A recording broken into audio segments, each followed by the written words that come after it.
Chapter 2301. Blessed Land. It's done. Sunny exhaled slowly. It seems like the Tyrant had been growing in the depths of the volcano for a long time. In the past, only its minions would have ventured to the surface, but with the growing population of Ravenheart, the scent of human souls must have attracted its attention. It's a good thing that we dealt with the bastard before it shattered the roof of the magma chamber trying to climb up. A corrupted Tyrant was a powerful enemy for Kai, and it could still pose some danger to Sunny, but only if Sunny did not pay attention. Since Cassie had informed him of what powers the abominable creature wielded, he managed to kill it both swiftly and cleanly. In fact, he had spent most of the time simply looking around the depths of the volcano, not battling the abomination. There were plenty of interesting things to explore there. Sunny considered his words for a moment. Initially, I was a little surprised that you did not follow me down, Nightingale. But once I dove into the lava, I understood, even with my supreme constitution, staying alive down there was not easy. I was almost cooked alive. This is not a mundane volcano, is it? Kai slowly shook his head. No, it is not. My own constitution as a dragon slayer grants me a great deal of resistance against various types of attacks, especially those based on fire, but even for me, the heat inside this volcano is too much. He sighed. You must have seen the reports Lonesome Howl and her scouts brought. The lands west of Ravenheart are a frozen hell. The cold there is so absolute that even saints cannot survive. But in fact, those lands had not always been frozen, and the theoretical ocean beyond them was not frozen either. The signs of fallen civilizations she discovered, encased in ice, are proof. More than that. Kai's expression turned somber. The cold must have spread eastward slowly, considering the remains. And it is my belief that it would have continued to spread, eventually turning the entire dream realm into a frigid, frozen, dead world, if not for this mountain chain and its mystical volcanoes, which serve as a barrier against the slaying cold. It is because of them and the ash they expel that people can live in Ravenheart. The soil here is so fertile, and the eerie beings that dwell in the snow can't cross over from the frozen wastelands. He lingered for a moment and added with a faint smile. It is also my belief that these volcanoes had been created, or at least enhanced, by the Jade Palace and its component. Well, in a way. Sunny raised an eyebrow. I don't think Nephis ever mentioned what the component of Ravenheart is, at least not in detail. Kai considered his words for a moment. It is a bit convoluted, isn't it? The citadels and their components. After all, they were created by the Nightmare spell, but, at the same time, the spell did not simply invent the powers of the citadels from scratch. Rather, in most cases, it simply took the innate qualities of existing places of power and rebuilt them in a way that its carriers could easily use, adding a universal foundation to all of them at the same time. Most citadels seem to be meant to be ruled by saints, but the great citadels are clearly meant for the sovereigns. Sunny nodded. Indeed. Night Garden, for example, allowed Nephis to anchor both the entrance and the exit points of her dream gate in the same world. Since only Supremes could make use of that component, it was not made to be wielded by a saint. Kai continued in a neutral tone. So it is not really correct to say that the volcanoes protecting Ravenheart and the lands around it from the cold were created by one of its component. Rather, they were created by the power of the Jade Palace, and the spell created a component based on that power later on. His beautiful green eyes glistened. That component is, well, honestly, I can only call it terraforming. The Jade Palace can slowly transform the lands around it. For example, it can make them warmer, while at the same time enriching the soil with mystical volcanic ash. As a result, countless people can find shelter from the cold in the realms surrounding Ravenheart, and gather many bountiful harvests a year. If managed correctly, this land can become the treasure trove of humanity. He shook his head. Of course, the opposite is also true. If the ruler of the Jade Palace wished to, they could turn this land into an uninhabitable hell, poisoning the entire Tear River basin. Oh, and I can't accomplish much with my transcendent power. The changes would be too slow and gradual. However, Nephis can. Sunny scratched his helmet. Right. I think I remember Cassie and Jet assigning a bunch of renowned scientists to a lengthy research project. Kai nodded. Indeed. Ravenheart, the Jade Palace, offers great power to its ruler. But it is a very intricate affair. After all, building a healthy ecosystem is a difficult task. It is easier to mess things up than to improve upon the existing equilibrium. So, we have left things as they are for now. Sunny remembered the majestic black silhouette of the Jade Palace. The power Kai described was mystical in nature, but by calling it terraforming, he made Sunny think about it in a different context. I wonder if we can somehow catapult the entire thing to Moon. Or to Mars. That'd be pretty awesome, wouldn't it? He chuckled at his own thoughts and nodded at Kai. Well, you aren't wrong. Local volcanoes do seem special, but this one in particular is extra special. Chapter 2302. Beautiful Monster. How so? Sunny shrugged. Well, for one, there are structures carved into the main vent and into the walls of the magma chamber. I guess the entire thing was inhabited once, in the past. The structures were too damaged and deformed by the passage of time and the extreme environment, so Sunny did not glimpse a lot about who had built them and why. However, the ruins looked almost like the remains of an ancient city, or at least an inhabited complex. The few edifices that were somewhat intact reminded him of the Jade Palace and the great stone bridge in front of it. Interestingly enough, the city seemed to have possessed a form of defensive fortifications. Those fortifications had not been built to protect it from the enemies coming down the vents of the volcano, though, instead, they were facing the depths of the magma chamber, as if guarding the ruins from something that could come from the molten depths of the earth. Sunny had cooled off enough to dismiss his helmet. Summoning the endless spring, he poured cold water onto his sweaty face and smiled. Oh, and there are ancient bones littering every fissure and crevice there. Considering that they had not been turned to ash by the lava, the creatures they had belonged to must have been quite powerful. And there were quite a lot of them. Kai frowned. Could it be that the corrupted Tyrant? Sunny shook his head. No. That thing seemed too weak to have killed them, let alone spawned them. I'd say that all these creatures did not even die in the volcano. I think someone just tossed them down, like getting rid of the trash. Kai grew a little wary after hearing those words. Who could have done something like that? Sunny laughed quietly, then grimaced and coughed when smoke got into his lungs. Ah, damn it, who do you think? Must have been the Jade Queen. By the way, can we get out of here? Their job done, they headed away from the edge of the abyssal chasm. As they did, Kai asked tentatively. Jade Queen. Sunny glanced at him and clicked his tongue. You know nothing, do you? Did you not research your citadel at all? Who? I guess our resident Mr. Perfect is not that perfect, after all. Kai just smiled. I never claimed to be perfect. And admittedly, academics has always been my weak side. The thought of Kai being bad at something that Sunny was good at felt strangely satisfying. I knew it. That guy just coasted through life on nothing but good looks before meeting me. Sunny had been such a positive influence on that fool. Who could have wished for a better friend? He scoffed. Well, to be fair, I don't know that much about the Jade Queen either. She was the original owner of the Jade Palace, in fact, it was built for her. He thought back to what little he knew about the history of Ravenheart, most of it glimpsed from the random memories he had received here and there. Including the most memorable one, the Sin of Solace, which he had received for finishing off the remnant of the Jade Queen after it was grievously wounded by St. Tyris. That damned sword played quite a large role in his life, changing its entire course. Sunny shivered. You must know that the Tomb of Ariel was built by Ariel, the demon of dread. Apparently, he also built the Jade Palace for a beautiful monster whom he made into a queen. He also bestowed the sinister gift of forbidden knowledge upon her, whatever that means. Ariel was called the demon of dread, he was also the demon of truth, so he must have imparted her with some hideous truths. He paused for a few moments, then added in a lighter tone.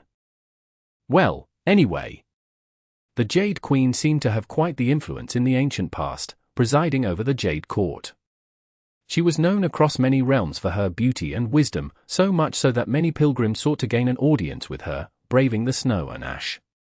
Not everyone survived the journey, and not everyone survived the Jade Queen's hospitality, either. Apparently, she had a habit of turning those who looked at her funny into nightmare creatures. Well, some kind of creatures, at least. Kai listened to him intently, absorbed by the tale.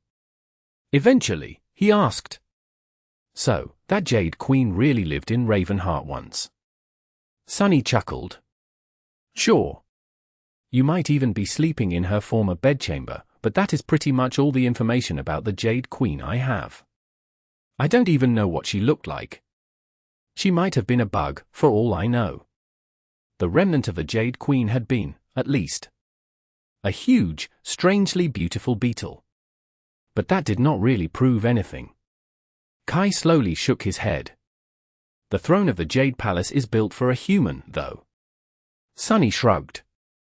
"Maybe she was a strange monster who had a transformation ability that allowed her to become human. Who knows what Ariel did to her? That guy built the Great River, so we know how bizarre his creations were." He hesitated for a while, and then added, "He must have cared about the Jade Queen greatly, though. Enough so for Nether to mark the Jade Palace on the wall of the Ebony Tower."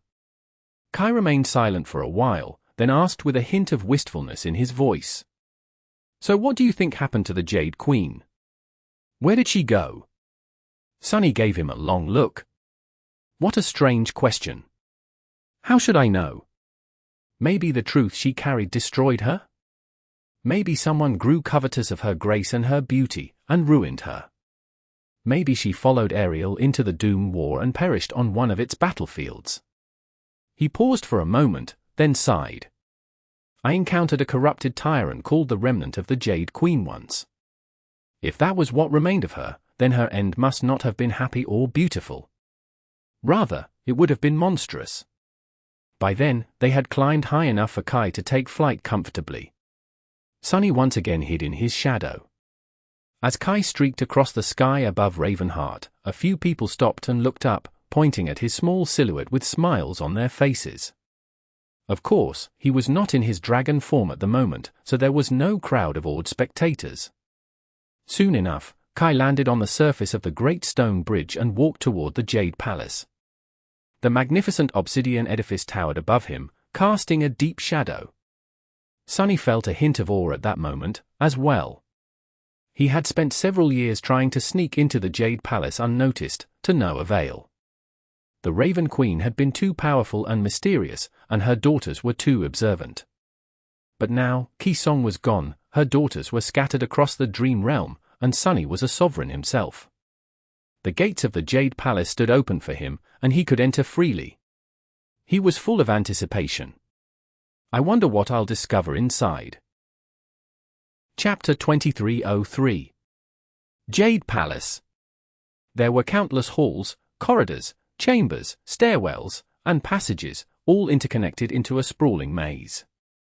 Even more confusing was the fact that some sections of the palace seemed to have been built with humans in mind, while some were far more daunting in scale, clearly meant for creatures of towering size. Despite the fact that the beautiful palace had stood empty for thousands of years, it was still emanating a subtle feeling of elegant opulence and majesty.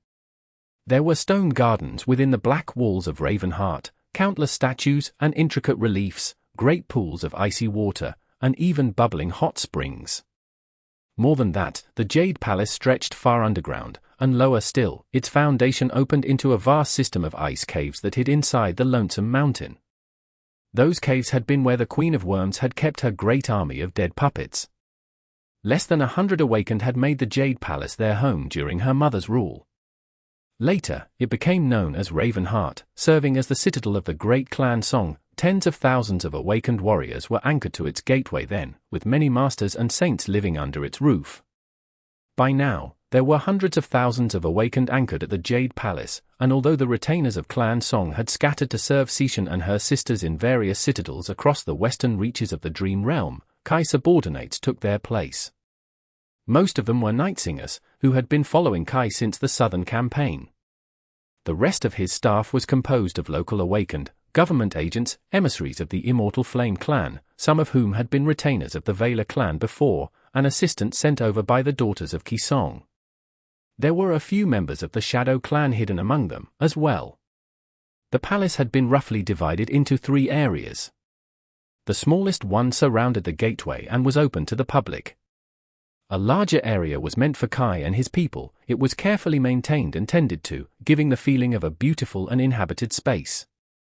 Finally, the largest area by far was uninhabited. Awakened soldiers patrolled it regularly, but other than that, there was usually not a soul in sight.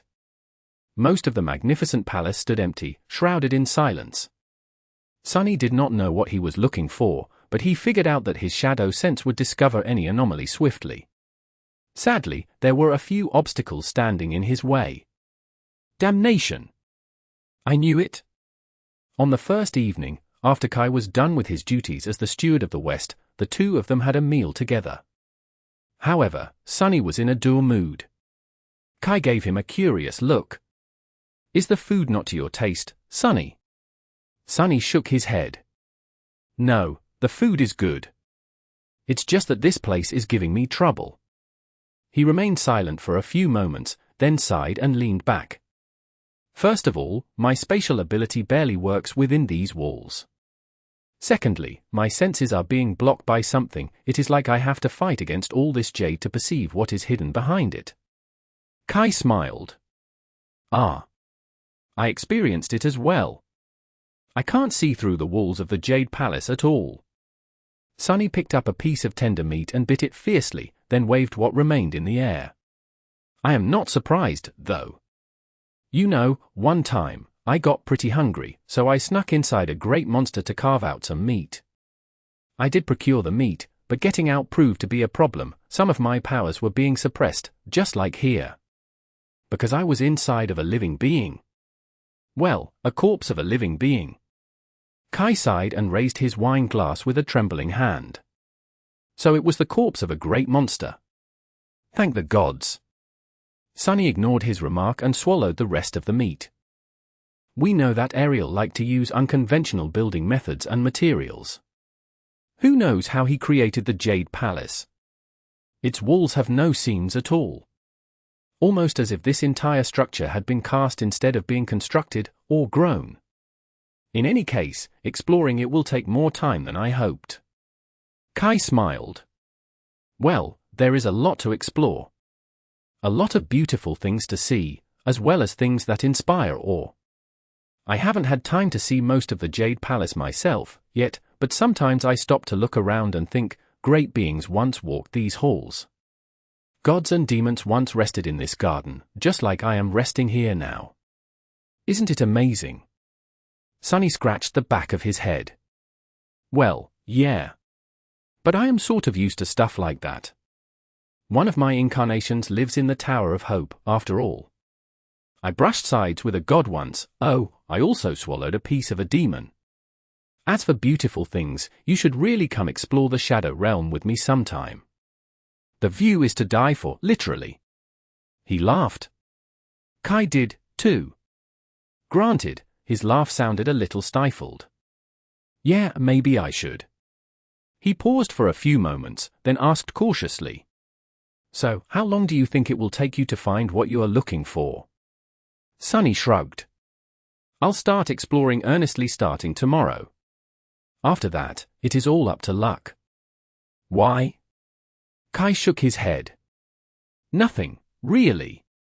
It's just that I'm expecting guests in a few days.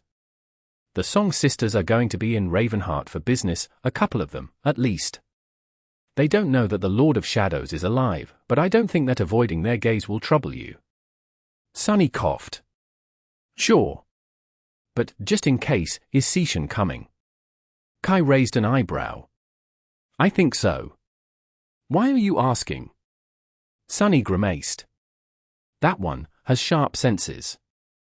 I'll be careful. He remained silent for a bit, then shrugged. Come to think of it, maybe I won't.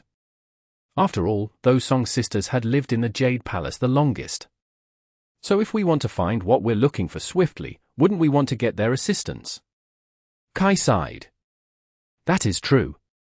However, I am not sure they will be willing to help you. Sunny grinned. Don't worry about it. I can be very persuasive when I need to. He pointed to himself proudly. Do you want to know how persuasive I am, Nightingale? Not to brag, but one time, I convinced a dead man to help me by promising to kill him. Chapter 2304. Needle in a Haystack. As it turned out, there were 2 throne rooms in the Jade Palace. Both were majestic, with thrones that would suit a human, but while one was obviously meant for people, the other was too immense and cavernous, vast enough to fit much larger creatures. There was a 3rd throne room, too, hidden in the ice caves below the palace, but that one had been created by Kisong, so Sunny paid it less attention. Apart from the ice hall where the Raven Queen's throne stood, a few more caves had been polished and cultivated by the builders of Clan Song. As he found out, that was because Revel had lived in the caves below the Jade Palace once, most likely due to the fact that she was unable to step into sunlight because of her flaw. In fact, the antisocial princess was still occupying those caves. So, he kept his distance. Sunny did not find anything particularly relevant to his search in either of the throne rooms, which prompted him to seek out other important areas of the Jade Palace. It was hard to say which space had served which purpose, but he eventually discovered a place that should have been the Jade Queen's bedchamber. It was the largest and most opulent one, at least, as well as one with the best view. Funnily enough, the current ruler of the Jade Palace, Kai, did not use these quarters as his own. Instead, the beautiful chamber served as a place for strategic meetings with his staff. Sunny accidentally listened to a few of those, finding it funny how different they felt from both the meetings on the Ivory Island and in the dark halls of the marvelous Mimic. The former tended to be solemn and dignified, while the latter tended to be irreverent and borderline nonsensical. Kai's style of leadership, however, was personable and pleasant, just like he himself was. Every ruler was different. In any case, Sunny did not discover anything of note in the Queen's supposed bedchamber, either. Next, he secretly explored the gateway itself, which was located in a great hall close to the main gate. The tranquil murmur of water filled the hall, with clear streams of it flowing down the white walls into elaborate channels cut into the jade floor. The gateway itself was a beautiful sculpture, its vague silhouette obscured by the falling water. Exploring the gateway hall was a little difficult because it was always full of people. Of course, Sunny managed to remain unseen, in the end, to no result whatsoever. After that, he even spent a day diving into various pools across the Jade Palace. Some of them were both vast and immensely deep, so it took some time. Sunny did not find any traces of Weaver's lineage, but he did find out that some of those pools had actually been guest rooms of sort, meant for aquatic creatures. This is a little frustrating. Although neither of them had made arrangements, it just happened that Kai and Sunny ended up having dinners together in the evenings. Sunny looked at the charming saint and sighed. Maybe the thing I am looking for was never in the Jade Queen's possession? The hint only said that it was lost to Dread. Come to think of it, Ariel must have spent plenty of time in the Jade Palace. Where are his chambers? Did he have a place to stay here? Kai looked up from his food and raised an eyebrow. I don't think so. Then again, we don't really know what diamonds looked like, so it is hard to guess. Sunny pushed his empty plate away and sighed. Who says we don't know what they looked like? He raised a hand and started to extend his fingers. I met the Demon of Desire personally. What a stunner! I saw the Demon of Destiny as well, albeit from afar. Would not recommend. While I never met the Demon of Fate, I did see their arm once. That was quite memorable. Did you know that Weaver had 7 fingers? On each hand, I mean, not overall. Oh, and I've been to the grave of the Demon of Oblivion. Her sarcophagus is pretty human-sized. He scratched the back of his head. Don't ask me what they look like, though. It's pretty hard to describe. Kai seemed very focused on his cup of tea, for some reason. He took a deep breath, then said weakly, No. I wasn't going to ask. Sunny looked at him with compassion. Poor guy. He must be really tired from work. Leaning back, he closed his eyes for a few moments. Actually, I'm curious. You did not even ask what it is that I am looking for, or why I must stay hidden.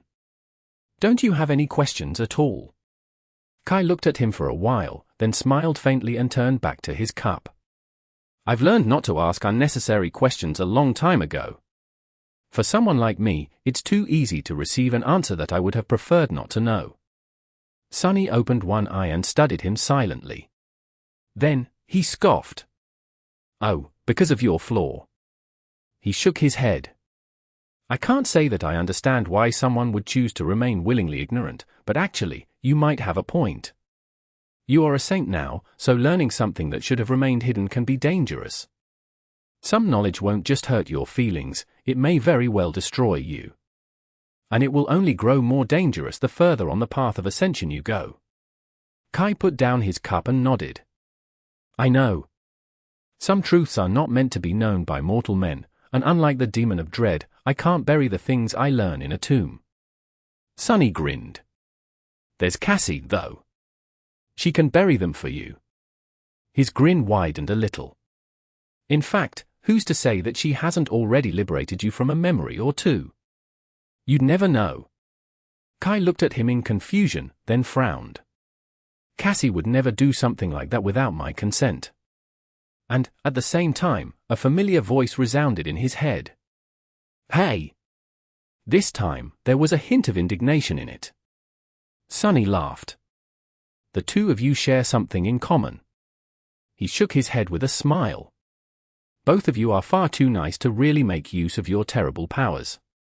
I guess it's a relief, though. Sunny leaned forward and asked. In any case, when is Seishan arriving? Unlike you, all I want is answers. So, I want to ask her a couple of questions. Kai hesitated for a few moments. Tomorrow. But Ishi and her sisters are the backbone of the entire region under my authority. Sunny raised an eyebrow. And? Kai seemed to be considering his words carefully. So, Sunny, can you tone it down when we speak with them? A little. Sunny blinked a couple of times, scandalized. What kind of question was that? Of course, I can. Kai nodded with relief, then suddenly tensed. Wait, you said that you can tone it down. Not that you will. Sunny gave him a satisfied smile. Look at you, Nightingale. You know your friend so well. Chapter 2305. Childhood Home. Each of the 7 Song Sisters controlled a citadel in the basin of the River of Tears or in Godgrave, although some of them spent most of their time here in Ravenheart. Beastmaster was in charge of a lion's share of logistics of the human domain. For example, Lonesome Howl commanded awakened soldiers in a subjugation crusade across the wild expanse of the Dream Realm. Silent Stalker led teams of seasoned scouts to explore previously unmapped regions. Seishan herself was somewhat of an administrator, assisting Kai in the infinitely complex task of managing the West. Today, it was 2 of the sisters that Kai invited into the Jade Palace, while the third emerged from the caves below it. The meeting took place in a room without windows, illuminated only by the light of a memory lantern. There were plenty of shadows for Sunny to hide in, but he still chose the darkest corner, wary of the 3 women bearing the lineage of Beast God. Revel was leaning on the wall with her arms crossed, her expression aloof, while Seishan and Deathsinger took seats opposite Kai. The mood in the room was somewhat strange. After all, Kai was an usurper ruling their childhood home, and they, who should have owned the Jade Palace, had to be invited in by him. That said, the atmosphere was surprisingly cordial. The Song Sisters were not exactly friendly, but they were also not hostile. Whatever emotions they felt about their mother's fate were kept private, and all they showed the world was cold practicality. Greetings. Kai smiled, ready to begin the discussion. Sunny remained hidden. In fact, he was not planning to reveal himself unless there was no other choice. Kai was supposed to serve as his proxy, asking the questions that Sunny wanted to ask. Luckily, it was quite difficult to discover Sunny if he did not want to be discovered. Not only was he a shadow, but his presence had also assumed a special quality after he attained supremacy. It was easily suppressed, disappearing completely if he wished to. I don't even have blood now, not in my natural state, at least. Surely, I won't be discovered. As soon as he thought that, Death Singer looked around with a confused expression and said, her voice sounding strangely excited. This room smells like death. What?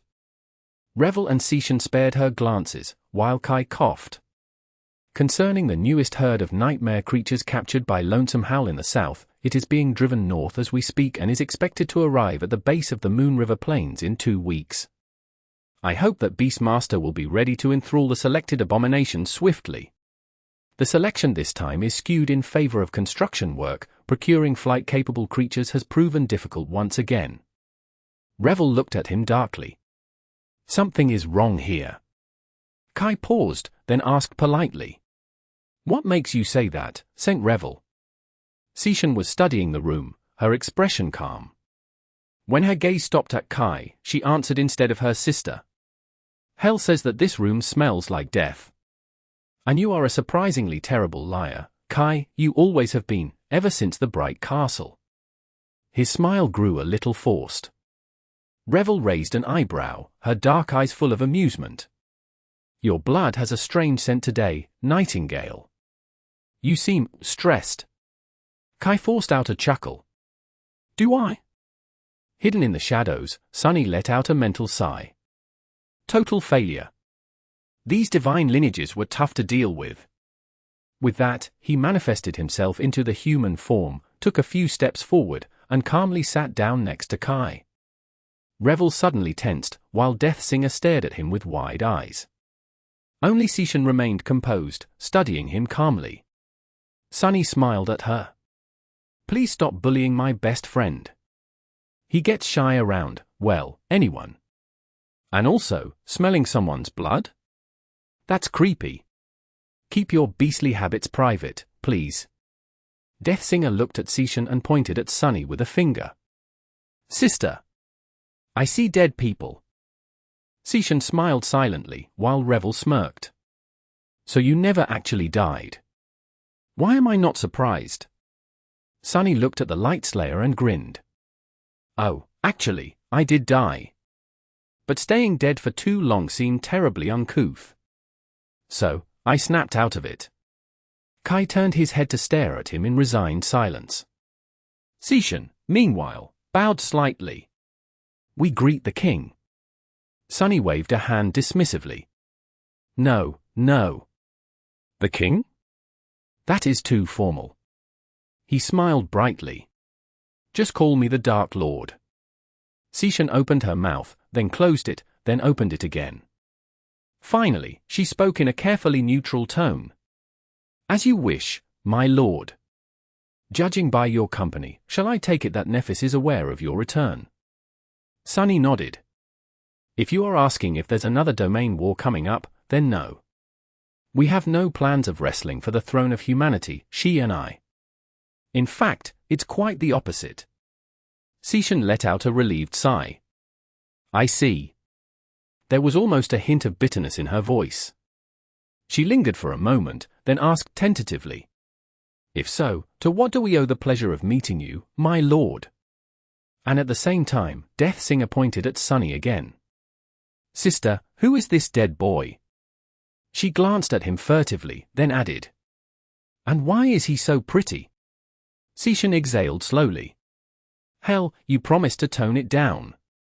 For some reason, Kai looked at her with compassion. Sunny, meanwhile, stared at the delicate woman with resentment. Boy? Listen, Auntie, never mind. Why do I even care? He was irritated, a little. Our oracle is way better. And younger. Seishan looked at him, then at Kai, then back to him. Eventually, she said. Hell, you've met him before. This is the Lord of Shadows. Chapter 2306. Forbidden Fruit. They knew that he would not have gone down easily, especially not after attaining supremacy. Needless to say, you should keep the fact that I am not as dead as everyone thinks a secret. He smiled at them pleasantly. They looked at each other. Eventually, Revel shrugged. That should not be a problem. Sunny looked at Death Singer dubiously, prompting her to grin. No one listens to what I have to say, anyway. She leaned forward a little. Except for you, Lord of Shadows. You are the only one who understands. Say, since you're a sovereign now, do you need a concubine? I can cook, I can clean. I can prophesy death, destruction, and doom. Oh, and I am very good at. She suddenly swayed and gave Seishan a reproachful look. Sunny, of course, sensed the older Song's sister gave the delicate oracle a kick under the table. He barely managed to maintain his composure, his smile turning a little forced. No, I don't need a concubine. Kai nodded seriously. He's telling the truth. Then, he leaned towards Sunny and added in a whisper. She's lying, though. She can't cook or clean. Sunny stared at him flatly. I didn't need to know that. Kai blinked. Oh. Right. Sorry. Seishan let out a long sigh. So, what exactly do you want from us? Sunny hesitated for a few moments. He did not want to reveal too much, and at the same time, there was not much he could reveal. After all, he did not know what Weaver had hidden here, in the Jade Palace. Eventually, he said simply, I am searching for something in Ravenheart. Something that must have been hidden here a long, long time ago. Your mother knew this citadel best, but I can't ask her. So, I am asking you, how well do you know the Jade Palace? Seishan raised an eyebrow. How well do we know it? Quite well, I'd say. We lived here for quite some time as children. Obviously, most of us were anchored here as awakened, as well. My other sisters spent much more time in Ravenheart than me, of course, since I spent a decade on the Forgotten Shore. Revel nodded. Seishan was what, 12, 13 when our mother became a saint. The rest of us were either the same age or younger. We would spend a few months in Ravenheart every year after that, until the spell called upon us. Those who survived the first nightmare would then come to anchor themselves in Ravenheart. So, we've been around this palace for most of our lives. Sunny remained silent for a few moments. Were there places Ki Song paid special attention to? Revel tilted her head a little. Naturally, the Jade Palace hides many secrets. There are all kinds of hidden passages, secret enchantments, and strange places here. It is difficult to answer without knowing what exactly you are looking for. Sunny frowned. A few moments later, he asked tentatively. Were there maybe areas that you were strictly prohibited from approaching? Seishan chuckled. Well, Howl and Stalker were forbidden from going near the deeper pools. I doubt that is what you are asking about, though. Revel looked into the distance, thinking. The caves were mostly meant for puppets. We were not exactly forbidden from being there, though there was just no point. Other than that, nothing comes to mind, and of course, it would have been strange if we loitered around the living quarters of the clan's retainers. Sunny sighed. So, nothing really comes to mind. Both Seishan and Revel shook their heads. Deathsinger, meanwhile, gave them a strange look. Goodness me. My sisters are really old now. They don't remember anything. They looked at her in confusion, causing the delicate beauty to sigh in exasperation. There was actually one room that we were completely, absolutely forbidden from entering. How could you forget? Seishan and Revel frowned. Then, their expressions changed, as if they remembered something that had long been forgotten. Seishan smiled. Oh. Right. Revel, meanwhile, scoffed. That was a long time ago, but you are correct. Sunny looked at each of them, then leaned forward a little. Well, are you going to tell me what that room was or not? An armory? A runic chamber? Maybe some kind of hidden space where divine soul shards that power this entire place are secretly kept. Deathsinger shook her head energetically. No. It's the toy room. Sunny blinked a couple of times. Then, he blinked a few times more. Finally, he leaned back and asked in a bewildered tone. The toy room? Seishan nodded. Yes. The toy room, and before you ask, My lord, it is just that. It is a storage room where various toys are kept, dolls, toy knights, playing sets, strange oddities, and the like. Most of it has long turned to dust, of course, because these toys are as ancient as the Jade Palace.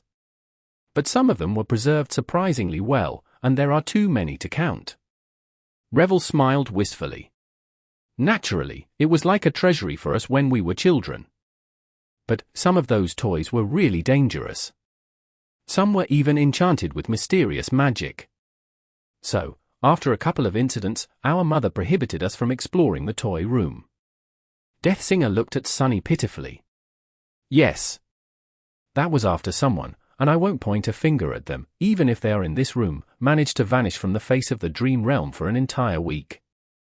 Mother almost took the whole citadel apart searching for them. Sishan smiled. So, yes. There was a place we were forbidden to enter, and that place was the toy room. A toy room.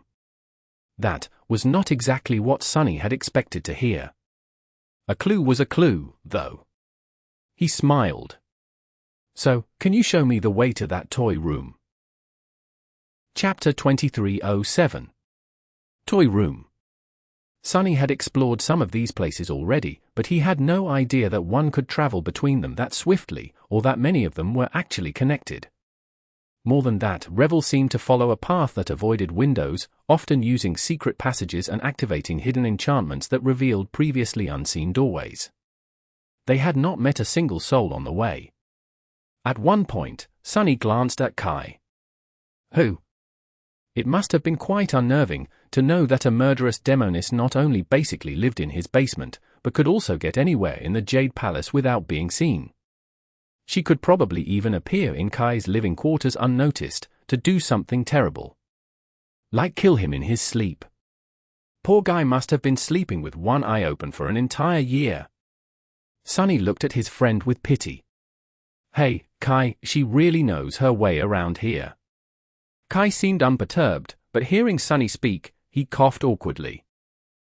Yes. Certainly. Lady Revel has lived in this palace for a long time, after all. Leading them to a narrow stairwell, Revel ignored their voices and yawned. Sorry. I usually only go out at night. I would have been asleep by now, considering that the sun is high up. Sishan chuckled. Come now.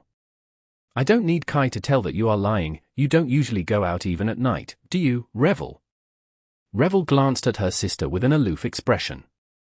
Well, true. As Sunny had learned after the war, Dark Dancer was a reclusive homebody, surprisingly enough. She preferred to hide herself in her caves unless there was a mission she had to accomplish. Technically, Revel was supposed to be managing a citadel on the Storm Coast, but since days there were long and sunny, she passed it on to one of the newly risen saints and returned to Ravenheart. Now, she was more or less the cavalry. Whenever warriors in the western reaches of the Dream Realm encountered trouble, she was dispatched to solve it with violence. Of course, she only descended upon the battlefield at night. Sunny was itching to try recruiting her into the Shadow Clan, considering the eternal darkness that reigned on the Forgotten Shore. But since there was nothing for a saint to do there, really, he reluctantly postponed that idea. Humanity did not have enough saints yet to send someone of Revel's caliber his way, anyway, at least for now. Is there something on my back? Sunny blinked a couple of times, realizing that he had been staring at Revel as she guided them down the stairs. He smiled. Not really. He paused for a moment, then added with a chuckle. Did you ever imagine that you would be comfortable turning your back to me, though? I find it amusing. It was undeniably strange to be taking a walk through the halls of Ravenheart with the daughters of Kisong. Revel seemed to smile darkly. Who says that I am comfortable? Sunny laughed quietly. Fair. Just like that, they reached the remote corridor. Most of the Jade Palace was illuminated by sorceress lights, but the ones here seemed damaged by the passage of time, their radiance dim and uneven. Sunny looked at the heavy iron door. In the weak blinking light of the sorceress lanterns, its beautifully decorated surface looked dark and uninviting. He looked at Sishan and her sisters. You really used to sneak here as children. She raised an eyebrow. Sure. Why? Sunny shook his head in utter bafflement. I mean, look around. This place is beyond creepy. I am a supreme, and even I am creeped out. Kai nodded. He's telling the truth. Sunny gave him a scathing glare. Right. Of course, I am. Sishan looked at him strangely. They're just toys, though. Some of them are a little magical, but that's that. What's the worst that can happen? Sunny and Kai winced at the same time, as if they had swallowed bitter lemons. Why did you have to say that aloud? Lady Sishan, please do not say things like that. The ensuing silence was broken by Deathsinger's giggle. She looked at them brightly. Death, oh, death. I feel it. We're all going to die. Sunny flinched. Not now, damn it. Please? Deathsinger fell silent and looked at him with a pout. Shaking her head, Revel opened the heavy door and summoned a memory lantern. Come inside. She entered first, followed by her sisters. Sunny and Kai glanced at each other and then joined them. The toy room was, indeed, just that. Actually, it was a series of rooms, all filled with shelves, display cabinets, and trunks of various sizes. The atmosphere inside the toy room must have been festive and lavish once, but now it seemed forlorn and eerie. Most of the toys had deteriorated or crumbled into dust, laying on the floor in bleak piles, but some had survived the cruel flow of time. Sunny looked around warily, taking in the sight of beautifully dressed dolls, silver knights with articulated joints, plushy magical creatures with beady eyes made from gems, and various playtime implements. The Song sisters were looking around, as well. Sishan was looking at a doll in a pretty dress, Revel was looking at a wind-up swordsman, while Deathsinger was mesmerized by a colorful, cute, and chubby stuffed animal. Their expressions were wistful. Eventually, Sishan shook her head and sighed. I really wanted to have this doll, back then. But our mother had forbidden us from taking anything out of the room. How strange, now I can take whatever I want freely, and yet, I don't want anything. Sunny's attention, meanwhile, was drawn to a large dollhouse in the shape of a miniature version of the Jade Palace that stood on a stand in the middle of the first room. It was created with a stunning level of intricacy, to the degree that there were even tiny streams of water flowing in the replica of the gateway hall. However, the dollhouse was eerie and frightening instead of beautiful. That was because all the dolls inside of it, and there were dozens of them, were laying on the floor, dead, their tiny clothes covering intricately carved toy skeletons. What kind of sick toymaker had created this morbid thing? Sunny raised a hand to touch the wall of the dollhouse. I wouldn't do that if I were you. Sunny froze in place, then gave Revel a wary look. Why? She chuckled in her low, cold voice. That is how I, Sishan, and Beastmaster ended up disappearing for a week. If you accidentally activate the dollhouse, you'll become a doll. Deathsinger giggled. More of a doll, she means. Revel scowled at her. Stop it. Regardless, there is nothing dangerous inside, but we were pretty starved by the time our mother found us. I don't know how she reversed the sorcery of the dollhouse, either, which means that no one knows. So, keep your distance. Sunny looked at the intricate dollhouses, feeling a chill run down his spine. So all these dolls had not been made to resemble skeletal remains. They had been living beings once, instead. Suddenly, the toy room seemed at least 100 times more sinister. Exhaling slowly, he took a few careful steps away from the dollhouse and turned away. His smile was forced. Let's look around. Carefully. Chapter 2308. Playthings. He would have felt something if a demon's legacy was nearby. More importantly, Bloodweave would have responded to the presence of another piece of the Demon of Fate. So, after studying the creepy dollhouse from a safe distance, Sunny shifted his attention elsewhere. He did feel that there was something special about that particular toy, a subtle scent of a demon, even. But that scent did not belong to Weaver. I think Ariel made this one. Kai glanced at him, remained silent for a bit, and nodded. That very well may be. Sunny looked around the toy room, studying various toys. The Song sisters had wandered off, lost in the memories of their childhoods. Despite his unease, this place must have been magical for adolescent girls. Especially those who had been orphans once, like Seishan and her sisters. Orphans did not live easy lives in this world. Sunny knew it all too well himself, and just like them, he had been robbed of the joy of having toys as a kid. Granted, unlike them, he had not been adopted by a powerful legacy witch. Come to think of it. Sunny narrowed his eyes and glanced at Seishan. The Song sisters were adopted. Rain was adopted. What the hell, how come I'm the only one who hasn't been adopted? Where was justice in that? Kai smiled faintly. You have a peculiar expression, Sunny. What are you thinking about? Sunny lingered for a few moments, then shook his head. Just thinking about how my life would have changed if someone like Kisong had taken me off the streets. For better or worse. He sighed. She really cared about her daughters a lot. However, she also forced the lineage of Beast God on them, as well as infected them with the nightmare spell. Were they lucky or unlucky to have met her? I'm not quite sure.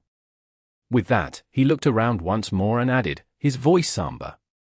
I'm also not sure if the Jade Queen was lucky to have met the Demon of Dread. Kai raised an eyebrow. How do you mean? Sunny shrugged. Well, think about it. Why is there a room full of toys in the depths of the Jade Palace? Kai seemed stumped by the question. Sunny remained silent for a bit, then said wistfully. It is possible that the Jade Queen had children, or that she simply enjoyed collecting toys. However, it is also possible that she was raised here, in this stone palace. By the Demon of Dread. He looked at the figurines wearing pretty dresses, dashing knights cast of precious metals, plush beasts with gem-like eyes, and the intricate dollhouse brimming with the bones of perished dolls. His expression turned somber. Diamonds were forbidden from siring offspring, you know. But they all seemed to rebel against that prohibition, in their own ways. Weaver left behind a secret lineage. Never created the stone saints. Hope lived among humans and cared for them as her own. The demon of imagination had her mirrors and illusions. Sunny sighed. But what did Ariel have? Kai hesitated for a few moments, then said cautiously. He had the Jade Queen. Sunny shrugged, unsure. Maybe. With that, he left Kai behind and went to explore the toy room. The five of them wandered the series of chambers for a while, studying the curios hidden there in ancient times. There were a lot of wondrous things to see, but none of them was what Sunny wanted to find. Eventually, only one last room remained. And, coincidentally, Sunny felt his blood stir as he approached it. There? He glanced at Kai and the Song sisters, hesitated for a few moments, and said, Wait. They looked at him curiously. Sunny did not know what he would discover in the depths of the toy room, but he had a strong suspicion that the fourth piece of Weaver's lineage would not fall into his hands easily. The first three had not, after all. So, he had to be careful. Looking at his companions, one intended, the other three accidental, he took a deep breath and spoke. There is a high chance that something unexpected will happen once we enter that room. Whatever it is, don't panic and let me handle it. If things seem too dangerous, retreat immediately. He paused, scratched his head, and then added nonchalantly. Oh, and if something happens to me, wait until the next me arrives. Should only take a few days. There was a small chance that he would lose an incarnation here. That did not mean that he would give up on recovering the piece of Weaver's legacy. Revel tilted her head a little. The next you. Sunny gave her a wide smile. Yeah, the next me. What, did you think that being killed once would actually kill me? She stared at him for a few moments, then let out a frustrated sigh. If I didn't think that, I wouldn't have tried to kill you, would I? Sunny laughed. Probably not. But, hey, it was an admirable attempt. No, really, the ambush at Vanishing Lake was like a work of art. I gained so much that day. Thank you. Revel gritted her teeth, then ground them. "You're welcome." Kai leaned toward him and whispered. "She's lying." "You're not welcome." Sunny gave him a stare, and then whispered back. "Why are you whispering, fool? Everyone can hear you." Kai coughed in embarrassment. "Oh, right. Sorry. It's a habit." Shaking his head, Sunny took a deep breath and summoned Slayer. The murderous shadow rose from the darkness, looking at him and his companions from behind her veil. Deathsinger immediately pointed a finger and opened her mouth, her face beaming with excitement, but before she could say anything, Seishan covered her mouth with a hand. "Ah. I see you have a new servant, my lord." Sunny smiled. "Oh, she's not a servant. She's an employee. Actually, now that I think about it, the two of you are kindred spirits. She only accepts payment in blood." Seishan did not say anything, but her beautiful eyes suddenly glistened with a strange emotion. Sunny chuckled. "But don't worry, I won't be collecting blood donations today. I already paid her this week, and plus. I don't want to brag, but she only has a taste for my blood." Turning away, he pushed the last door open and walked inside a small room. It had shelves with ancient toys, as well, but there was also a low table in the middle of it, surrounded by soft cushions. There was something on the table. A square jade board with small hinges in the middle, which suggested that it could be folded to become a case. Its surface was separated into 7 rows of 7 squares each. Most of them were white, with only 3 squares at the bottom of the board standing out due to their vivid black color. There were intricately carved figurines standing on various squares, too, most of them representing terrifying monsters. The 3 black figurines were surrounded by a dozen white ones. Sunny stared at the board intently, feeling his blood responding to it with a strange, tingling sensation. There were no nightmare creatures inside the room. No terrible danger, no startling secrets. Just old toys and the beautifully crafted jade board. Sunny raised an eyebrow, confused. "What the hell is this?" Slayer was already in the room, and Kai entered next. He looked around, then studied the jade board curiously. Finally, he spoke. "I think it's chess." Chapter 2309. Death Game. Chess? Have you gone blind all of a sudden? This looks nothing like chess. Indeed. Sunny did not know too much about chess, but teacher Julius had taught him how to play during his days as a guest lecturer at the academy. A chessboard was supposed to have 8 rows of squares, not 7. More importantly, white and black squares were supposed to be placed in a grid pattern. The jade board in front of him, however, was almost entirely white. Not to mention that the monstrous figures were nothing like the ones he was familiar with. There were no pawns, knights, bishops, or rooks. Instead, there were only a variety of monstrous creatures. Kai chuckled. "I meant to say that it looks like a game similar to chess." Sunny frowned. It looked more like a war map to him. But why would a war map be in a toy room? He's right.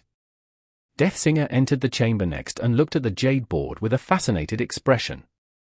Then, she stopped moving entirely. Her pupils widened, making her glistening eyes look even larger. Sunny waved a hand in front of her face. "Hello? What exactly do you mean?" The petite woman turned her head and slowly focused on him, then threw a furtive glance at the board and forced out a smile. "Oh, it's the death of a tyrant, also known as Death Game. It is a game similar to chess that was popular in various regions of the Dream Realm once, a long time ago. Some even say that it was invented by Shadow God himself." Sunny raised an eyebrow, then turned to the jade board as Seishan and Revel came in. "Really?" Deathsinger nodded energetically. "Really, really. Seishan, tell him." Seishan covered her nose with a hand, as if overwhelmed by a powerful scent. Her eyes grew strangely unfocused for a few moments, but then she regained her composure and spoke in a calm tone. "It does seem that way. Death Game is similar to chess, but instead of 16 figures, each player controls 14, 7 beasts, 2 monsters, 2 demons, 2 devils, and a tyrant. Just like in chess, each figure moves according to a specific pattern, but the rules are a bit more complicated. That is because when you play the death of a tyrant, your domain plays an important role too.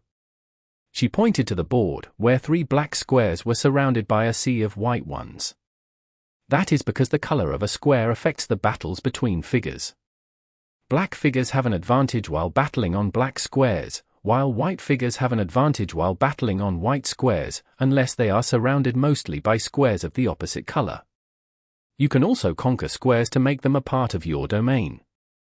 So, positioning and movement carry greater strategic meaning. Sishan shrugged. Well, there are other differences as well. For example, in some versions of Death Game, there are squares with special properties, like the castle or the shrine.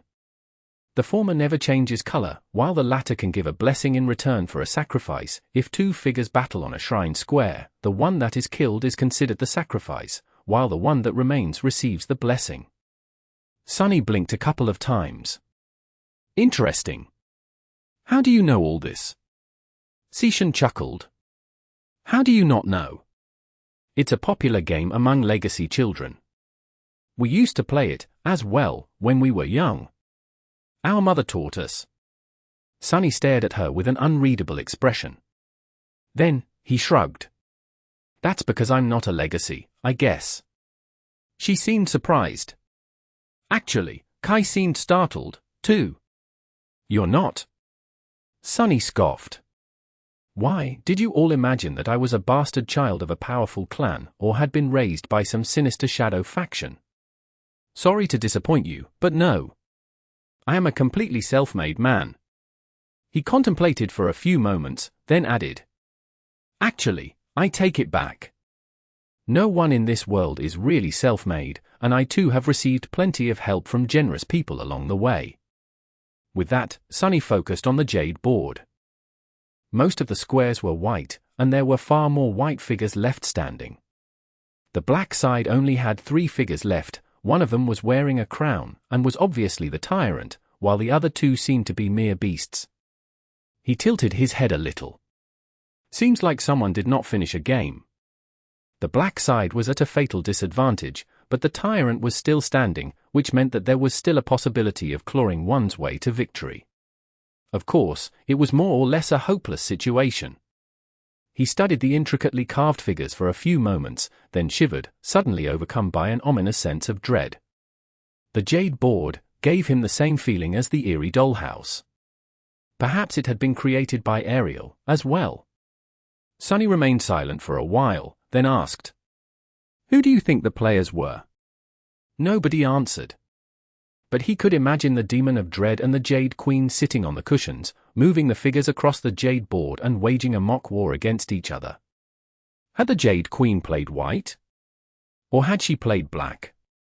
In the end, it did not matter. What mattered was the fact that his blood stirred when he looked at the Jade board. Which meant that the key to recovering the 4th piece of Weaver's lineage was somehow connected to this death game. Sunny took a step forward and looked at the Jade figures. Eventually, his gaze stopped on the tallest of the white figures, the White Tyrant. It's not the board itself. It's this one figure, in particular. His senses told him that whatever he was looking for was somehow contained in that small jade statuette. I wonder if I can find traces of divinity here. Sunny needed to understand if the Jade board was enchanted, as well. So, he shifted his gaze and peered into its depths. And when he did, the shadows populating the small chamber suddenly surged, reeling back from the game table. Sunny himself paled, his eyes widening. His hand moved slightly, as if grasping for a memory weapon. The others noticed the change in his posture. Revel was the first one to frown. What's wrong? Sunny remained motionless, looking at the Jade board with a somber expression. Then, he said evenly, "Everyone, get away from that thing." Chapter 23:10. Fear the truth. How had he not sensed a thing? Sunny had sharp senses, and they had only grown sharper after he attained supremacy. All awakened could feel certain things: presence, Power, the subtle flow of soul essence. Corruption. And the stronger they grew, the more sensitive they became to the hidden side of the world. Especially so when it came to beings who were twisted by the corrupting influence of the void. Just like abominations could sense the scent of human souls, awakened responded to the presence of their sworn enemies, nightmare creatures. And yet, Sunny had felt nothing until he gazed into the depths of the beautiful Jade board. Inside the death game was a sea of corruption so vast and dark that it made his blood run cold. It was contained flawlessly, with not even a drop of it seeping out, but he could see the bottomless well of appalling darkness moving subtly. Surging, straining, waiting. He had never witnessed anything that malignant and pestilent before, not even when gazing at the corrupted deity, cursed Tyrant condemnation.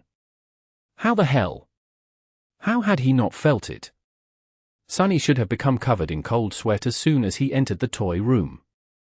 That damn demon. What the hell had Ariel been thinking, leaving something like that lying around? Everyone, get away from that thing. The others did not know it yet, but they were standing near a bomb. A terrifying, inexplicable bomb full of corruption. No, come to think of it, Deathsinger had reacted to the Jade board strangely. Sishan had covered her nose, as well, as if overwhelmed by the stench of blood. Sunny had noted their reactions, but having sensed no immediate threat, chose to question them later. At the moment, he was closest to the Jade board. Kai was directly behind him, while Slayer was on the other side of the game table. The Song sisters were closer to the door. Hearing the tension in his voice, they backed away slowly. Sunny took a careful step back, as well. When he did, though, he noticed something. There were 4 runes carved into the Jade board, one on each side. Snow. Ash. His eyes narrowed. Fear. He did not see the 4th rune from where stood, but could sense its shape in the shadow cast by the Jade board. Truth. And just as Sunny read the 4th rune, the world suddenly shifted, dissolving into darkness. Damn. Asterisk asterisk asterisk. Asian. Sunny fell, his knees sinking into the soft ash. A cold wind suddenly blew across his face, making him squint. The first thing he felt was that he was not in the small underground chamber anymore, surrounded from all sides by white jade. Instead, he was in a vast open space, standing on his knees under a boundless sky. What the? Sunny jumped to his feet and reached into the shadows, manifesting a black Odachi from them. The jade mantle revealed itself, covering his body like a black carapace. His shadow sense shot outward, searching for any sign of immediate danger. However, nothing around him was moving. The world was still, with only the wind blowing across the desolate expanse. It was only then that Sunny finally saw where he was. His hand trembled. What the hell? Stunned, he lingered for a moment, and then lowered his sword. The Jade Palace had disappeared. Sunny was somewhere else entirely. He was standing in the crater of a restless volcano. Behind him, a billowing pillar of smoke was rising into the dark sky, with moonlight spilling through the rifts in the clouds of ash. Black flakes were falling down like snow, covering the ground in a soft carpet. Sunny could not see it, but he could feel a massive shape hidden in the pillar of smoke. It was an ancient, crumbling fortress, its tall walls half buried in the ash. As his shadow sense encompassed the world, he felt the rugged shape of stone slopes that fell at a steep angle, surrounding him from all sides. There was nothing else there, at least nothing he could find at a quick glance. Sunny hesitated for a moment. Am I on the other side of the bridge? He seemed to be standing in the crater of a towering volcano. The reasonable assumption would be that he somehow returned to where he and Kai had passed days before, but where was the city? Where was the bridge? Where was the Jade Palace? His shadow sense did not find any structures on the ashen slopes. More than that, the shape of the volcano felt unfamiliar. Have I been teleported to somewhere else in the mountain range, then? Sunny scowled. What about Kai, Slayer, and the Song sisters? What was going on? An ominous suspicion rose in his mind, but he ignored it for the moment.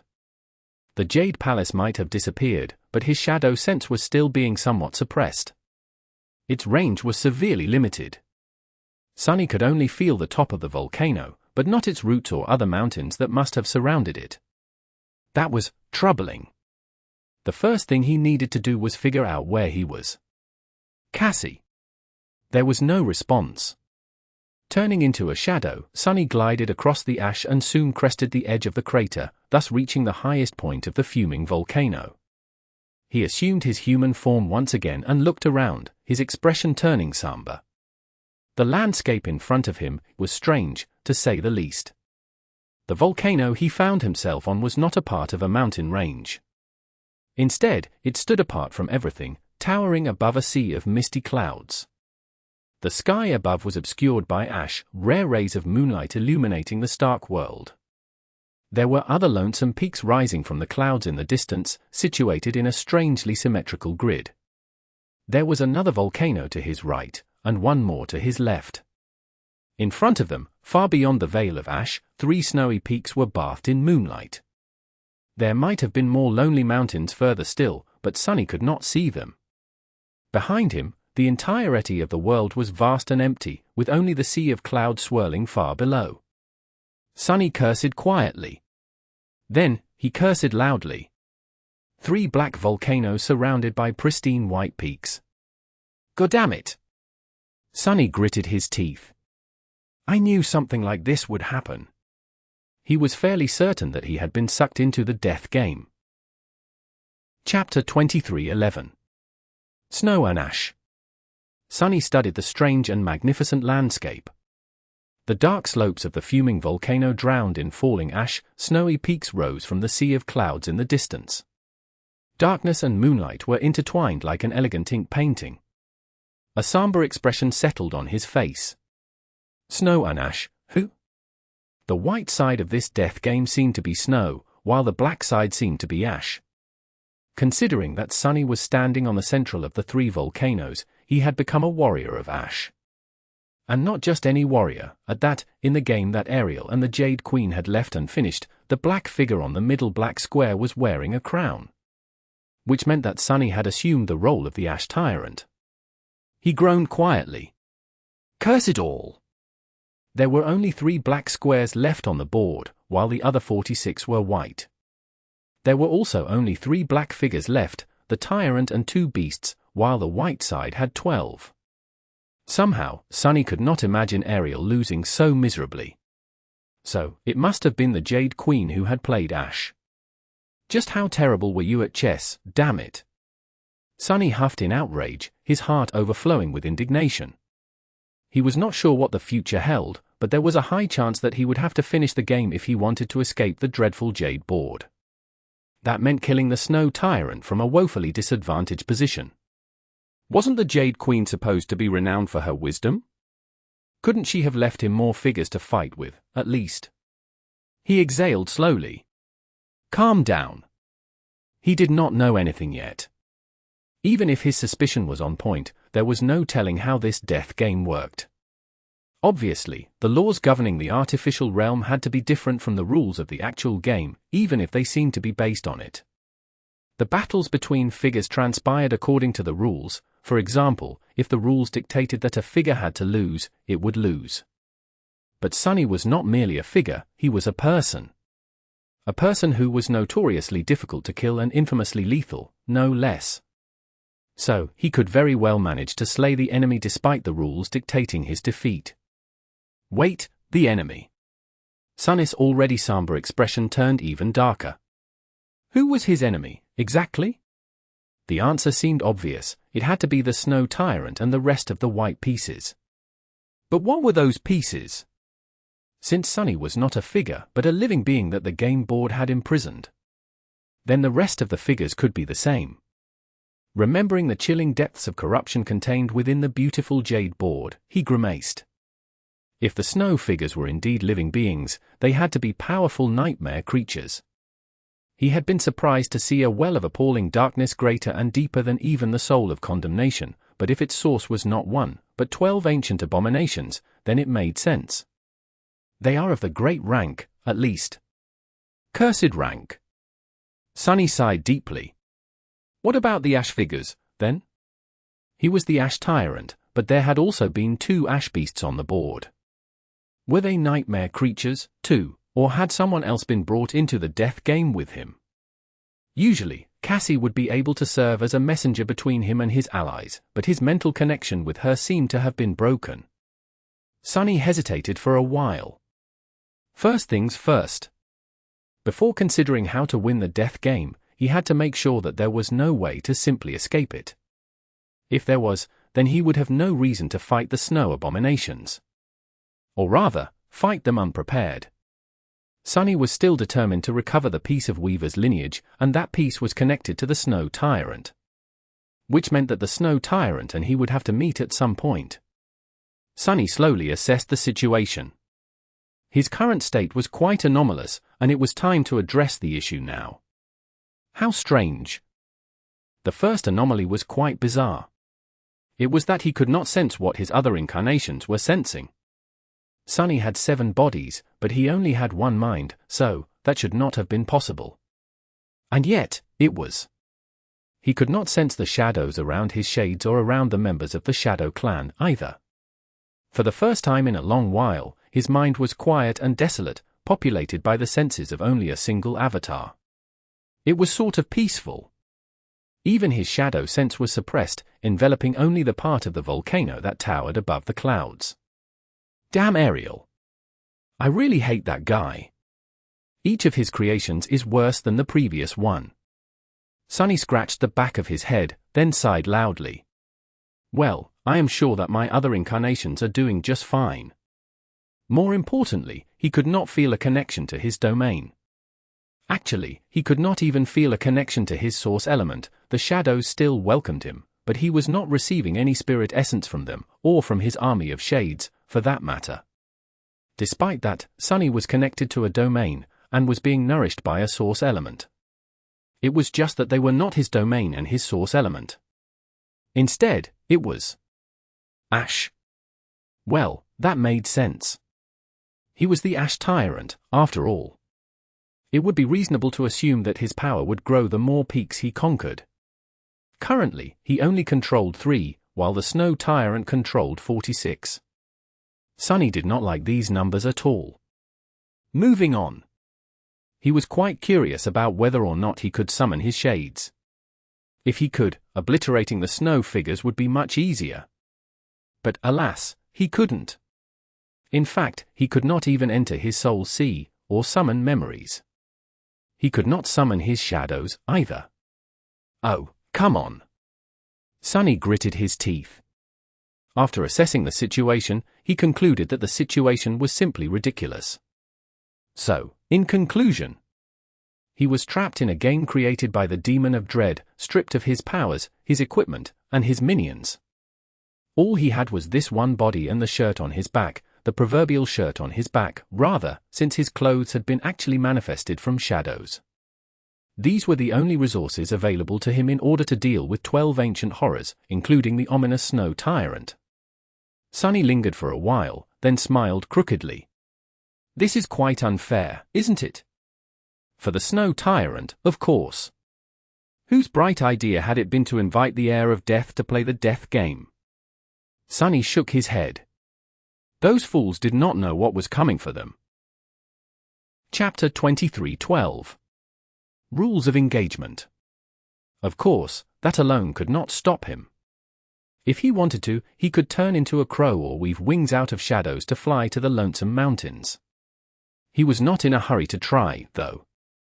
The sea of clouds below gave him an ominous feeling. The laws governing this miniature realm seemed to be based on the rules of the death game. Naturally, something as important as moving between the peaks should be subject to some kind of limitation. He remained motionless for a few moments, then shrugged. Let's conduct a little test, then. Thrusting his Odachi into the ground, Sunny let go of its hilt and crouched. His hand plunged into the shadows, and as he rose, a long javelin was formed by them, resting easily in his grip. Sunny weighed the javelin in his hand and studied the white peak looming directly opposite the volcano, far in the distance. There were dozens of kilometers between the two, and the wind was quite severe. Taking a step forward, Sunny turned his body into a sling and launched the javelin into the dark sky. A deafening thunderclap rolled down the slopes of the volcano, and a billowing cloud of ash rose into the air in a vast circle around him. Below Sunny, the dark surface of the weathered rock was revealed from under the ash, only to fracture immediately, a web of deep cracks spreading from under his feet. The shadow javelin shot into the sky, sundering the veil of ash that obscured it and unleashing a torrent of pale moonlight. It was as if a silver line had been cut across the dark heavens. Sunny watched it fly with a curious expression. If he remembered correctly, there were beast figures on all three white squares facing the remaining black ones. So, a snow beast should be resting on the slopes of the snowy mountain the javelin was aimed at. Sunny could not see that far, but the snow beast was still in for an unpleasant surprise.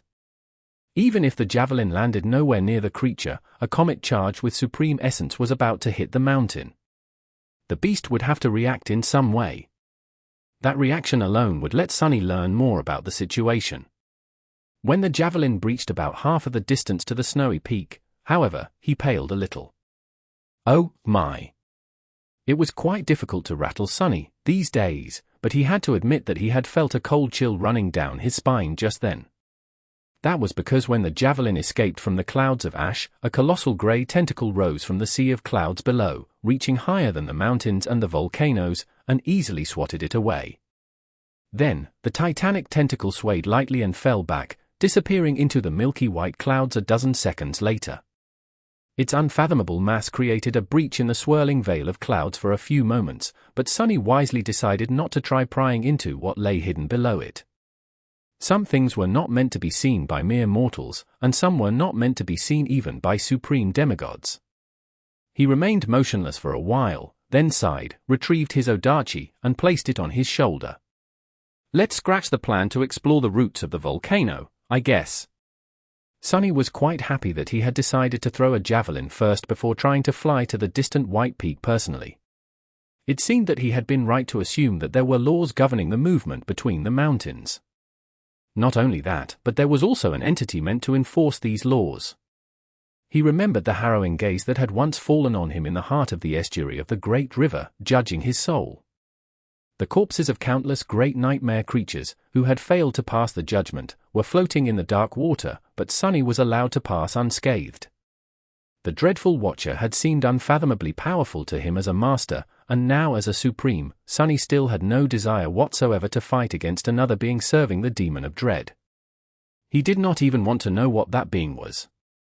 Still, there should be an allowed way to move between the mountains, though.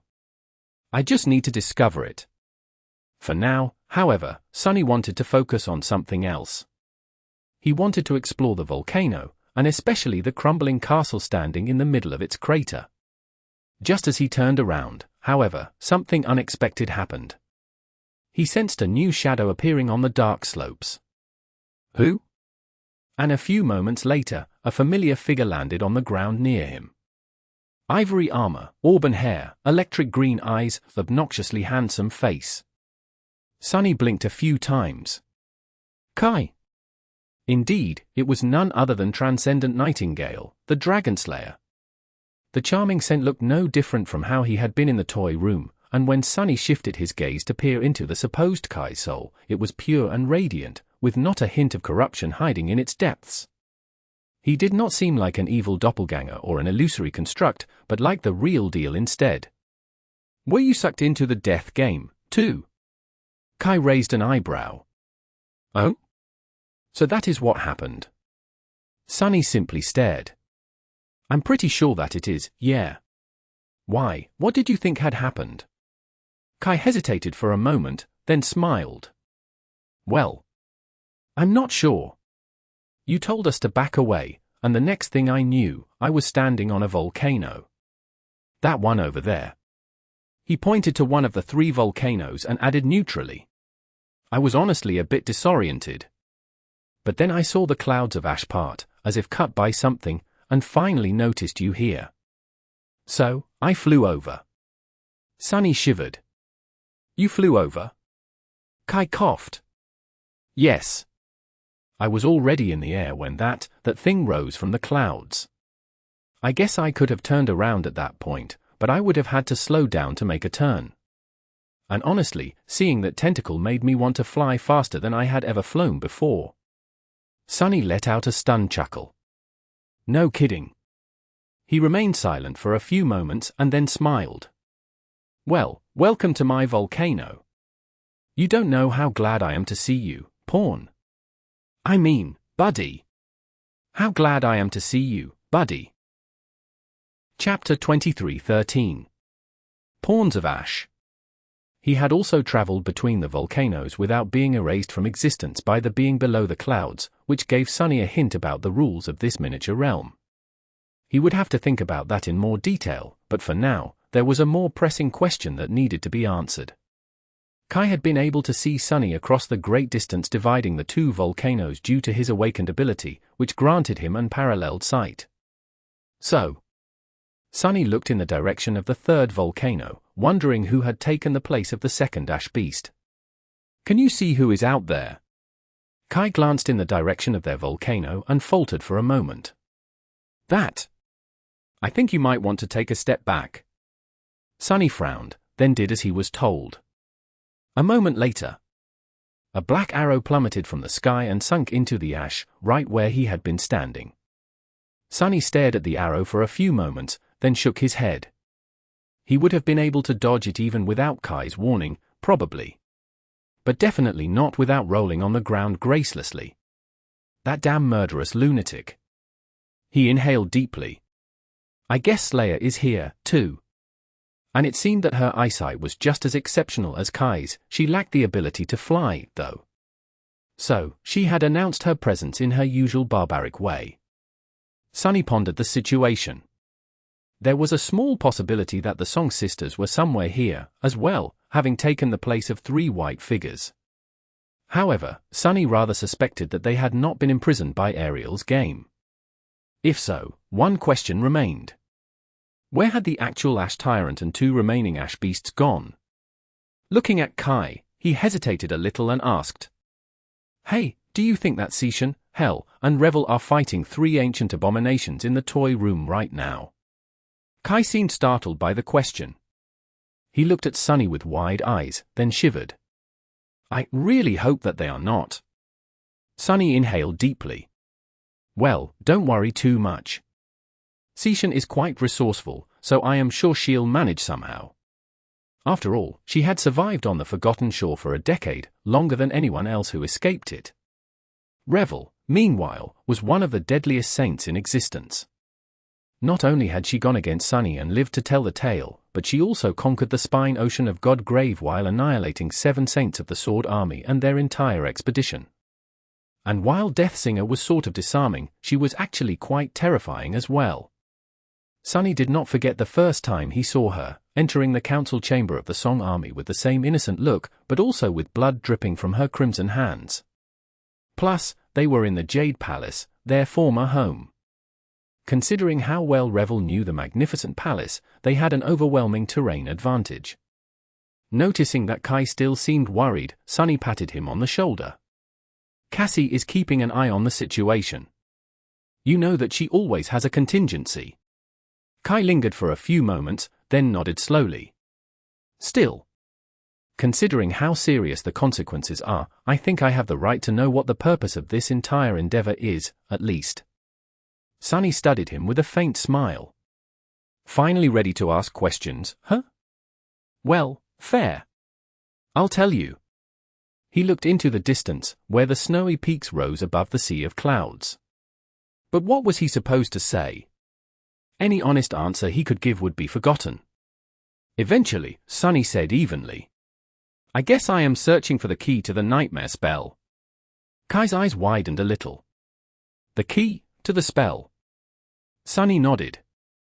It is easy to lose sight of the big picture because of all the immediate problems we are facing. The resettlement of humanity, the looming threat of total annihilation, even the race to apotheosis. All of it is so great, so overwhelming, so all-consuming. But even while we are dealing with these eschatological issues, we mustn't forget about the ultimate goal.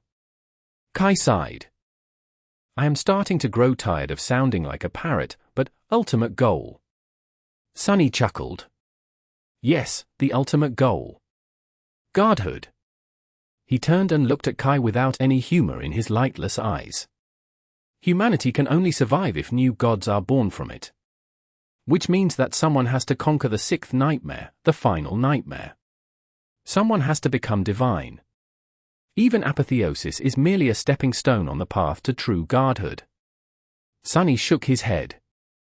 But it is not that simple, is it? Now that we are mere men, we can allow ourselves to follow the path of ascension blindly. But if we dare become gods, we have to dare look upon the gods as equals, instead of merely being their puppets. We must be willing to not only question the will of the gods, but also to endure the weight of the answers we find. Kai frowned, confused by his words. Which gods? Sunny laughed quietly. All of them, but one first and foremost. Weaver, that nebulous knave, the chief puppeteer of this whole affair. Why did Weaver create the nightmare spell? How? To what end? All of us are following the road that Weaver built, and at this point, we can't afford to ignore the mystery of why it was built, and what is waiting for us at the road's end. Kai looked at the distant snowy peaks, lingered for a few moments, and asked. And the answer to that question is here? In this strange realm that Ariel created. Sunny sighed. A piece of the answer, at least. That is what I believe. He glanced at Kai and shrugged. I mentioned Weaver's lineage earlier. That lineage, you see, is a cursed thing that should have never existed in the world. And yet, Weaver scattered it across the tapestry of fate for us to find. That demon never did anything without a reason, so it is my belief that there is a reason why they unleashed this curse upon the world. There seemed to be no reason whatsoever for Weaver to have left behind a cursed lineage, unless it was for the purpose of destroying the world. There were easier ways to destroy the world for someone like Weaver, though, so Sunny did not believe that Weaver's cursed lineage existed for that reason. Flaws were seen as curses, as well, and they were. However, flaws also pushed those who carried them to grow and improve. In that sense, they were blessings. The description of his lost, fated, attribute had said that there were those who were blessed, and there were those who were cursed. However, rarely was there someone who was both blessed and cursed. But actually, every awakened was both blessed and cursed, existing in a state of fateful balance. Perhaps Weavers had been forced to maintain the same balance, too. Perhaps the demon of fate had wanted to bless the world, but could only do so by leaving a curse behind as well.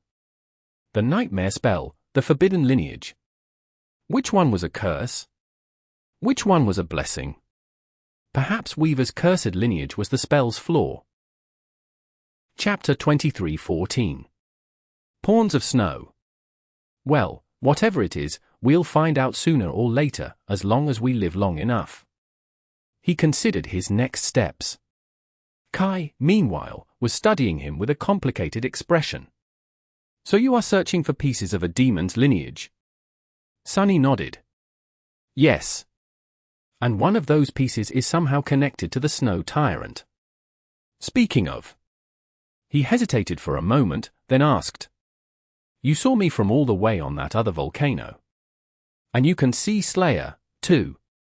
So, can you see what is waiting for us on those 3 mountains, as well? Kai opened his mouth, then closed it again and looked into the distance.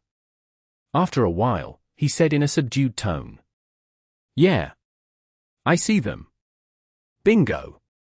Now, he would at least know what they would have to face. Sunny leaned on his odachi lazily and asked, his voice calm. There should be 3 snow beasts on those mountains. What do they look like? Kai hurriedly looked away, as if someone out there stared back at him.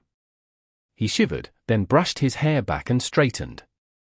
Right in front of us, the whole mountain is riddled with caves, like an enormous ice beehive. Inside, a swarm of insect-like abominations is slowly coming to life, each of them seemingly carved from gemstones. They look frightful, if a little mindless. Sunny's face fell. Who? So a single figure can represent a whole swarm of abominations, not just a lone beast. I see. What of the other 2 mountains? Kai frowned. The one on the right, there's a statue standing on its peak. No, not a statue, it's more of an automaton, I guess?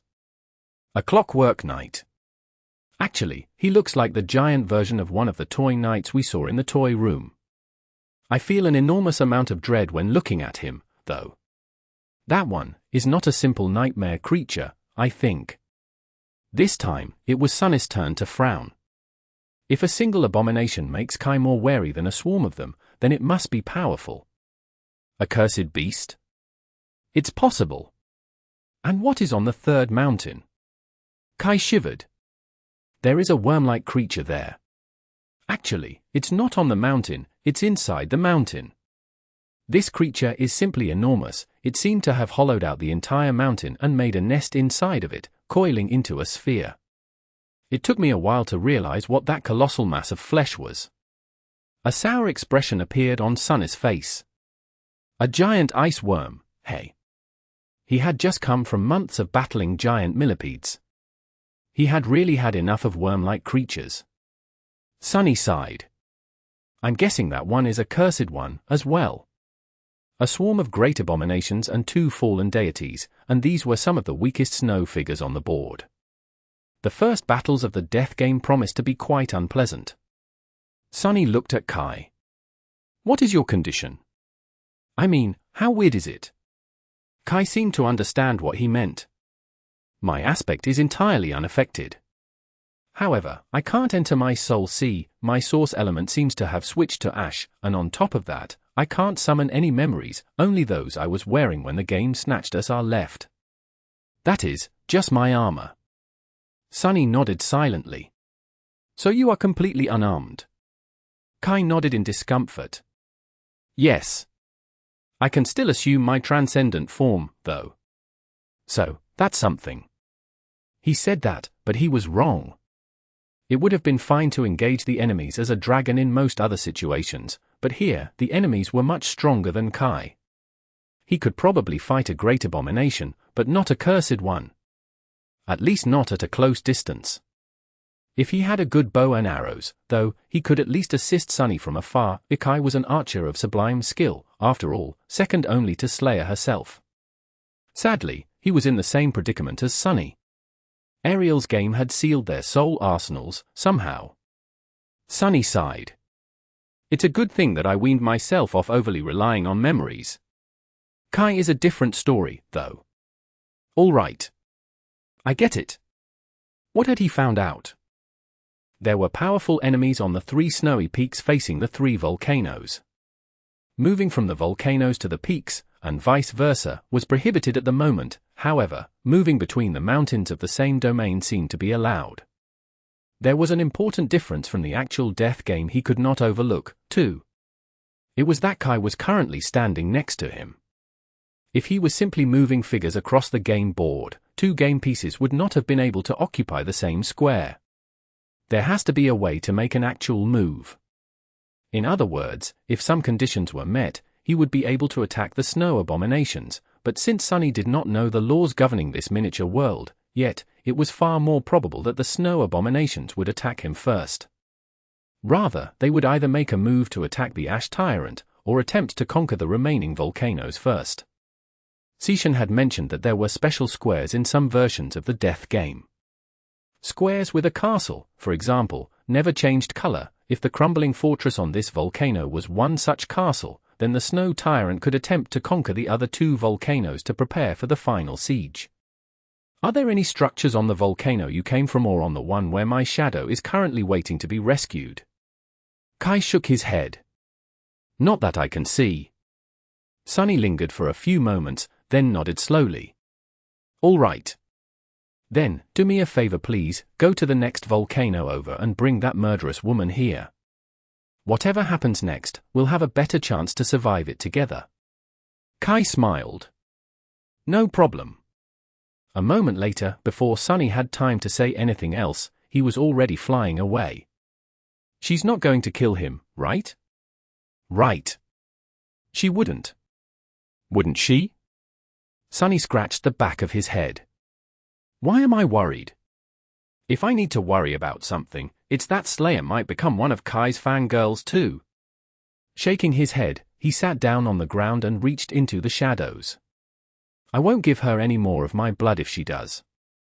Kai can give her his if he wants.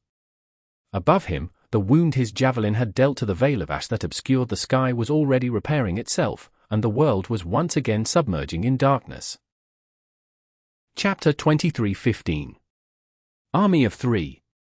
He was making a bow for Kai, manifesting it from the shadows.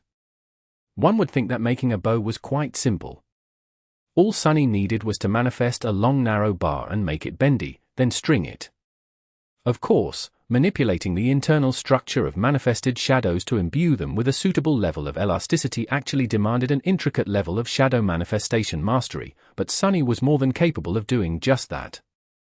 Once, he could barely control the outward shape of manifested shadows, but by now, he could make them into pretty much anything he wanted. However, there was a difference between simply making a bow and making it worthy of a transcendent archer. It was not even a matter of enchanting the bow. Before that, the structure of the bow itself demanded careful consideration. Sunny had studied that obscure craft in the past, and he delved into it even deeper while crafting bows for Rain and Slayer. For example, there was the choice between a more traditional recurve bow and a more advanced compound bow. Compound bows offered more power and convenience, but Sunny had shied away from crafting them in the past due to how difficult they were to maintain and care for in field conditions. A weapon needed to not only be deadly, but also reliable. Especially so in the Dream Realm, where the environment itself was often the enemy. These had been his considerations in the past, but now that Sunny was armed with the knowledge of how the nature of a weapon affected its capacity to carry will, he also suspected that wielding a compound bow would be a detriment to a transcendent archer. But even if he wanted to create a recurve bow, which was much simpler in structure and was therefore a more faithful emissary of the archer's will, things weren't simple either. That was because, in his opinion, a good recurve bow had to be a composite one. Instead of a single length of wood, it had to be composed of layers of different materials, all glued together for optimal results. The simplest composition started with a wooden core, a softer wood used for the bending parts of the limbs, and stiffer wood used for their tips. Then thin plates of horn, which stored energy better when compressed, would be glued to the belly of the bow. Finally, animal sinew, which possessed greater elasticity than wood, would be glued to the back of the bow. All of that allowed for more energy to be stored when the bow was drawn, and for that energy to be released in a more optimal way when the string was released, resulting in more powerful and deadly shots.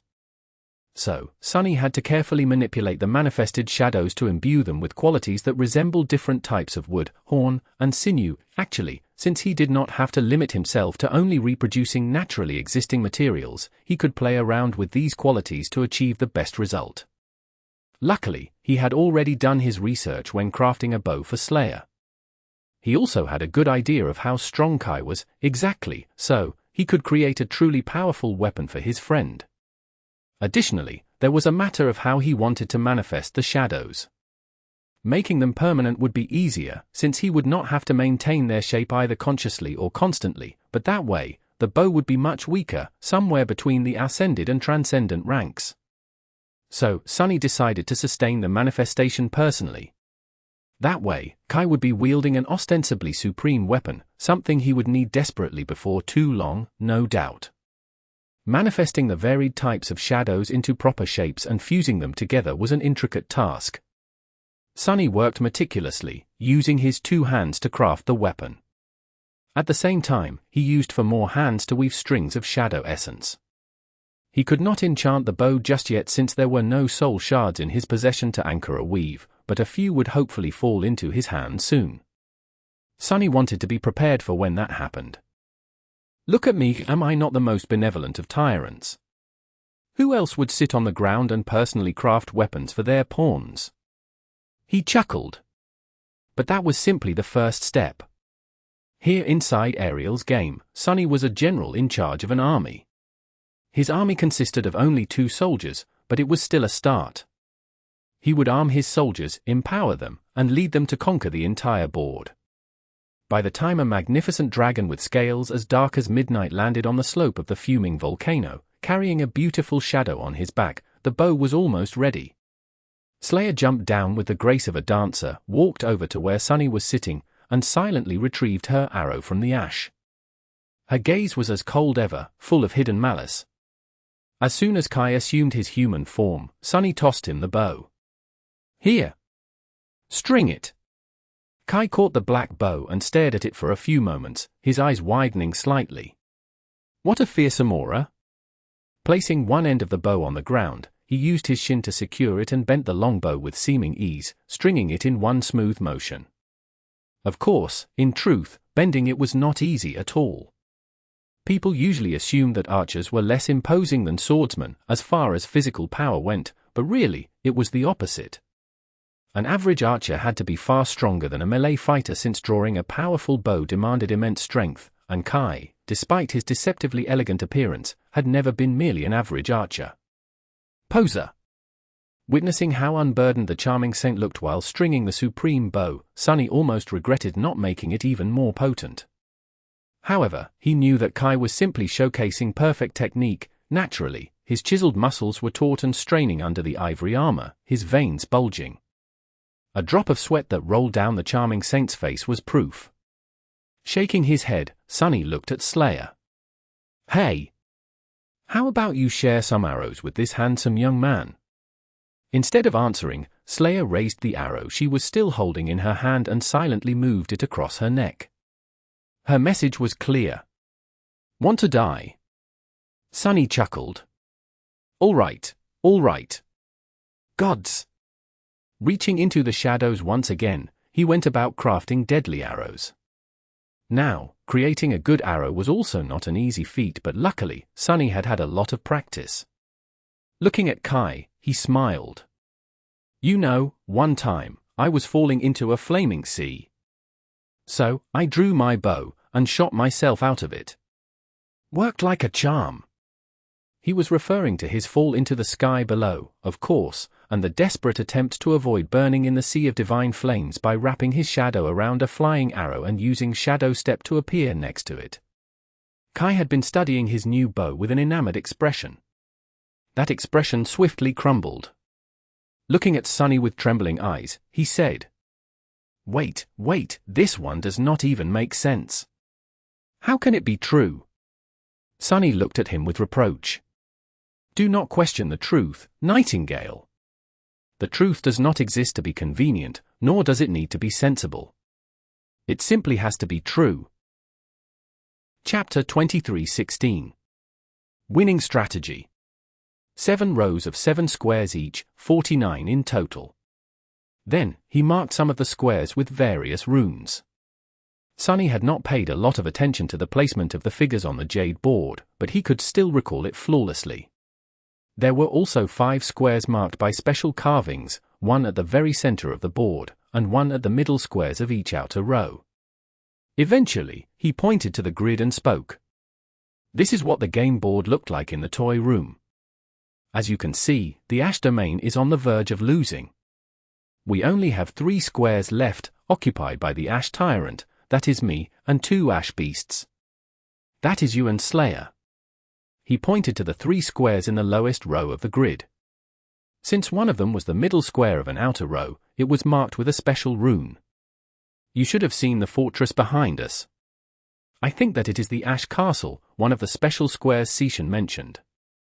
There is a similar carving on the opposite square, so this is where the Snow Castle should be. Sunny pointed the arrow to the middle square of the uppermost row. However, the carvings on the other 3 special squares are different. They are not castles, but what are they? I do not know.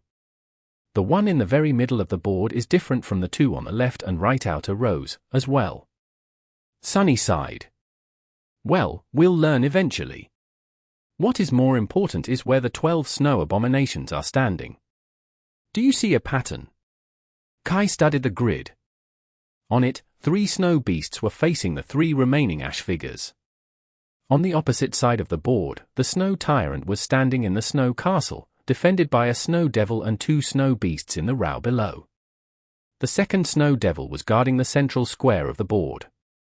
A Snow Demon and 2 snow monsters were defending the middle square on the right outer row.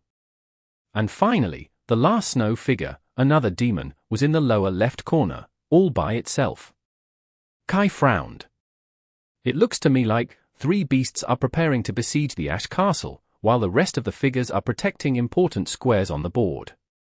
3 are protecting the Snow Castle and their Tyrant, 3 are protecting whatever that right middle square is, 1 is protecting the heart of the map. And 1 seems to have lost its way and wandered into a corner. Sunny grinned. Exactly. Kai stared at him for a while, then asked, "So?" Sunny looked at him meaningfully. "How should I know? Do I look like a great chess player to you?" Kai blinked a couple of times. "You're not?" Sunny scoffed. "No, I am not. To be honest, as soon as I understood what it takes to be good at playing chess, I instantly lost interest. Let me tell you, it's not a game, it's a chore. Why would I waste my time mastering something so tedious?" He shook his head. Playing chess with teacher Julius had been fun and exciting at the beginning, but when Sunny realized that it was all about patterns and calculations, he swiftly grew bored. After all, he did enough calculating in his actual life already. The chaotic mayhem of checkers seemed more fun. And of course, nothing beat the noble king of games, backgammon. Because there were countless ways to cheat when throwing dice, which was the funnest part. Sunny looked at Kai. "Why? Are you good at chess?" Kai scratched the tip of his nose. "Not really. To be honest, being serious about chess takes a lot of time. And I've always had better ways to spend my time." Sunny looked at him with suspicion.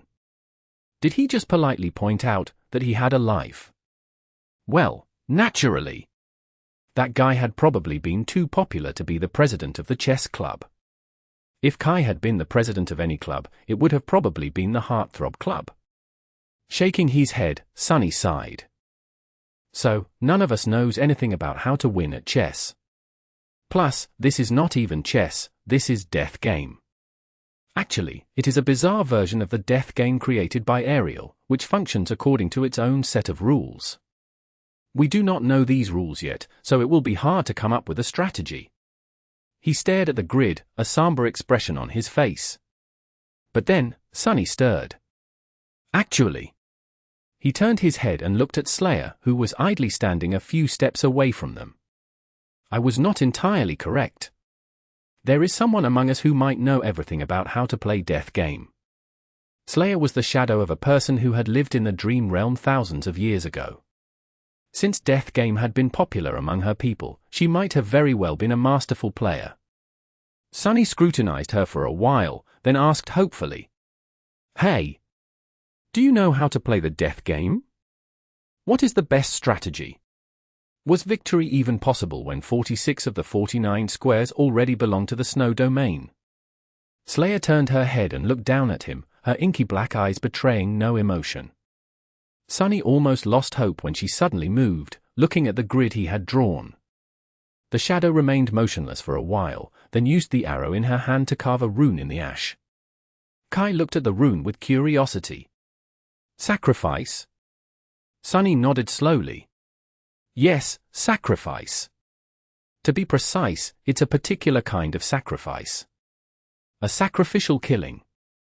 So, the strategy Slayer recommended was slaying someone as a sacrifice." Kai frowned. "Is she suggesting that you should sacrifice one of your pawns?" Sunny was looking at the grid. Eventually, he slowly shook his head. "No. I don't think so. Do you remember what Alcetian said? That there are special squares in certain versions of death game called shrines. There, enemy figures can be sacrificed to enhance your own. If the shrines were important enough for Slayer to point at them as the secret of achieving victory, then the Snow Tyrant would put a lot of importance into protecting the shrines, as well. From that, Sunny could deduce which of the 5 special squares hid the shrines. If I am not mistaken, they are the middle squares of the right and left outer rows. Sunny looked at Slayer and smiled. "So, you can write, who?" She just stared at him silently. Sunny chuckled, then asked in a teasing tone, "Well, then, can you please spell it out for us? How do we win this damn game?" Slayer regarded him silently for a moment, then leaned forward. The tip of her arrow plunged into the ash, pierced the square where the snow castle stood, and destroyed the runes describing the snow tyrant. Sunny stared at the arrow for a few moments, and then grinned. Figures. Chapter 23:17. Worm of Doubt. We lack information about the rules of this world, and trying to learn more about it through trial and error seems too dangerous. This places us in an unfortunately passive position. We have no choice, no better choice, at least, than to wait for the enemy to make their move. We will be able to understand more about Ariel's game by watching the snow abominations act. He grimaced. You mentioned that the insects in the ice hive seem to be slowly awakening, while the other two beasts have not moved yet. It is not surprising, really, considering that they must have spent thousands of years imprisoned in this game. But, now that we are here, they'll probably come to their senses soon. Sunny considered Kai for a few moments, then asked. In the meantime, you led soldiers in your second nightmare and in Antarctica, didn't you? You also spent enough time with Morgan to learn a thing or two from her. What do you think our strategy should be? Kai raised an eyebrow and hesitated for a few moments. I am a bit surprised to hear about my second nightmare from you, Sunny. But if you know what happened to us in the Kingdom of Hope, you know that the only thing I led my soldiers to was their deaths. As for Antarctica, my role there was merely that of a tactical commander. Our broader strategy was usually decided by the Army HQ. Sunny smiled. Nightingale. Kai, my friend. I know that you are plagued by insecurity, but please, for the love of gods, don't let it fester into an inferiority complex on my account. Excessive modesty is not a flattering look for a distinguished gentleman, even one as dashing as you. So cut it out and take accountability for your accomplishments, for once. Kai looked at him, a strange emotion hidden in his beautiful green eyes. Sunny sighed. The charming saint was often too nice for his own good, but that was not his only character flaw. He was also unsure of himself, deep down. Sunny knew that Kai had always felt somewhat insecure about his place in the cohort, and as a result, in the broader world. He could understand these doubts, to a degree. After all, the members of Changing Stars cohort were exceptional individuals, each and every one of them, ever since the Forgotten Shore. There was Nephis herself, Cassie and her prophetic gift, Sunny and his fated encounters, and Effie, who had survived years hunting alone on the streets of the Dark City. Later, there was also Soul Reaper Jet, a master whom even saints feared. In comparison, Kai was a far more mundane individual. He had survived the perils of the Dark City behind the walls of the Bright Castle, earning soul shards to pay Gunlorg's tribute by selling his rare aspect ability. In a sense, he was more similar to someone like Aiko than to the exalted warriors around him. And yet, Kai had risen to the occasion every time his help had been needed, for no other reason than his innate integrity and principles. He was not driven by an overwhelming obsession or forced into action by inescapable fate. Instead, he simply did his best to do what he felt was the right thing to do. From the dreadful reaches of the Forgotten Shore to the dark expanse of the Tomb of Ariel, he elevated himself step by step until there was hardly a handful of people in the world who could say that they had accomplished more, and endured more, than Saint Nightingale, the valiant dragon-slayer. It was just that Kai's opinion of himself never seemed to catch up to his accomplishments. Sunny may not have liked that his friend was always selling himself short, but there was little he could do about it.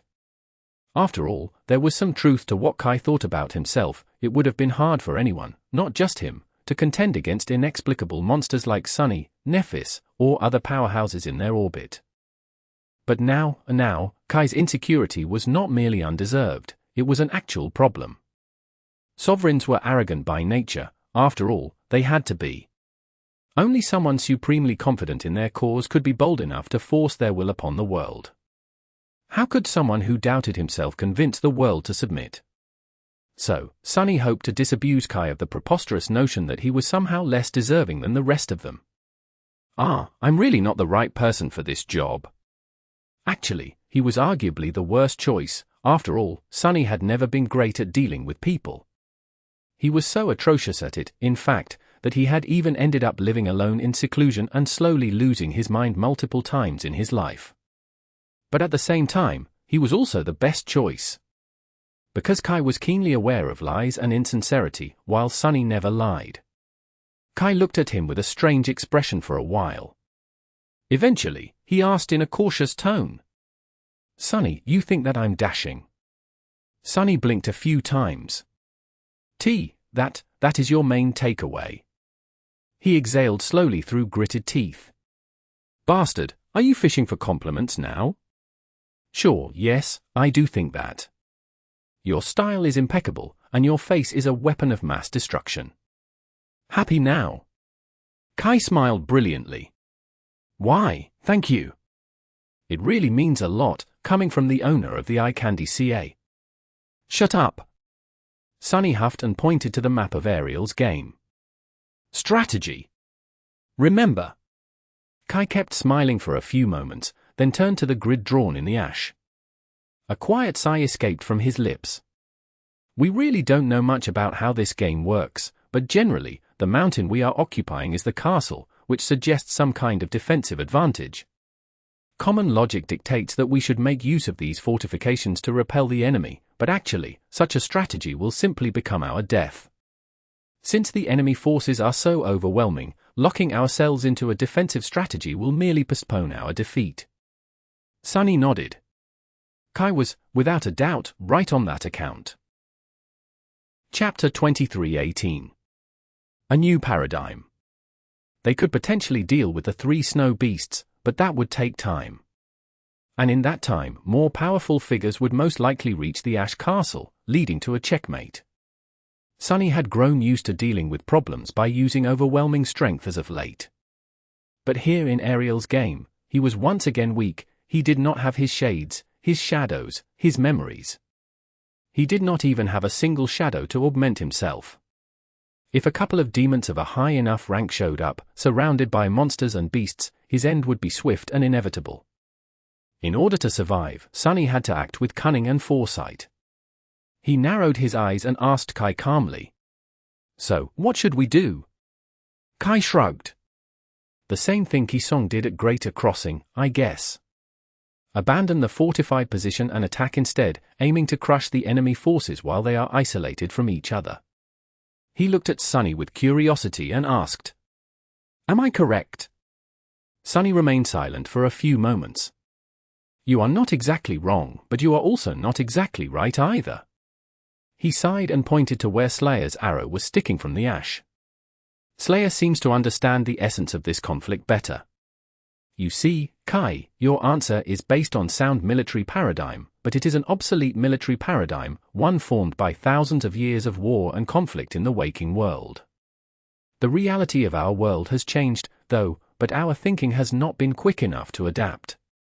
He pointed to the grid. "I hear that chess is a game that is supposed to represent a military conflict, a mundane military conflict. Death Game, however, is a game that represents a supernatural military conflict, one where demons and devils play the role of soldiers. And of course, there is a tyrant." This time, Sunny pointed to himself. "In a mundane war, destroying the enemy army is a primary goal. After all, it is tantamount to victory. But in a world infected by the nightmare spell, an individual can possess greater power than an army. The army is merely a tool that the tyrant uses. It exists for convenience. Therefore, the primary goal is to destroy the tyrant." Sunny looked at the runes describing the 3 snow beasts. "In other words, your very premise is wrong, because you see the act of destroying the enemy forces as inherently valuable. But in fact, it is not. It is only valuable if killing them brings us closer to slaying the snow tyrant, and if it doesn't, then there's no point in fighting with them at all." He smiled. "Which is not to say that killing them is entirely useless. It's just of minor importance. Or it would have been, if not for one detail, a detail that makes killing these beasts actually detrimental to us." Kai raised an eyebrow. "I can somewhat follow your logic in that fighting the snow abominations might not have any value for our current situation. But detrimental? Surely, removing them from the board will at least give us more breathing room. Plus, no matter how powerful the snow tyrant is, the snow tyrant surrounded by the snow army would still be more powerful." Sunny nodded. "Sure. But you are forgetting the initial point Slayer made. He gestured to the rune the silent shadow had drawn in the ash. Sacrifice. There is actually a way to kill the snow abominations that will make us stronger. Because of that, killing them in any other way will actually be no different from depriving ourselves of power we desperately need to kill the snow tyrant. Next, he pointed to the squares on the edges of the grid where the shrines usually stood. One was defended by several snow figures, while the other one was empty. Killing our enemies at first opportunity holds close to no value. In fact, it holds negative value. Just because we can slay them does not mean we should unless we slay them in one of these shrines. Do you understand now? Kai remained silent for a long time, thinking. Eventually, he asked in a subdued tone. Are you sure you're not a great chess player, Sonny? Sonny scoffed. What are you talking about? This has nothing to do with chess. It's just common logic. Kai gave him a dubious look. I wouldn't call such logic common, though. Then, he turned and looked at Slayer with curiosity. It is also impressive that your employee was able to not only fathom the essence of this game, but also explain it by writing a single rune and plunging her arrow into the ash. She is quite eloquent. Sonny could not help but laugh. Actually, he almost toppled over from laughter. Oh? Do you admire her now? I see you have a type for my employees. He grinned. Be careful, though. This one is a real heartbreaker. Actually, that's how we met. Kai looked at him in confusion. She broke your heart. Sonny nodded energetically. Exactly. Well, to be precise, she put an arrow through my heart. Hurt like hell. Turning to Slayer, Sonny smiled pleasantly. But don't worry. The next time we met, we tussled inside a dead god, who was walking around inside the corpse of another, greater dead god, and when the dead god crumbled, I returned the favor. By killing her. Oh, and after I killed her, we fought for about another year, this time inside my own soul. I even died myself in the meantime. Quite a rigorous selection process, as you can see. But how else can one find good employees? Kai stared at him blankly. Meeting his hollow gaze, Sonny raised an eyebrow. What? Do you use a different recruitment method for the Night Singers? Kai closed his eyes for a moment and asked, his voice devoid of all emotions. Sonny, can I ask you something? Sonny blinked a couple of times. Sure. You can. Kai inhaled deeply. Do you, perhaps, suffer from some kind of mental illness? Sonny frowned. What? Of course not. When Kai exhaled slowly, he added with a smile.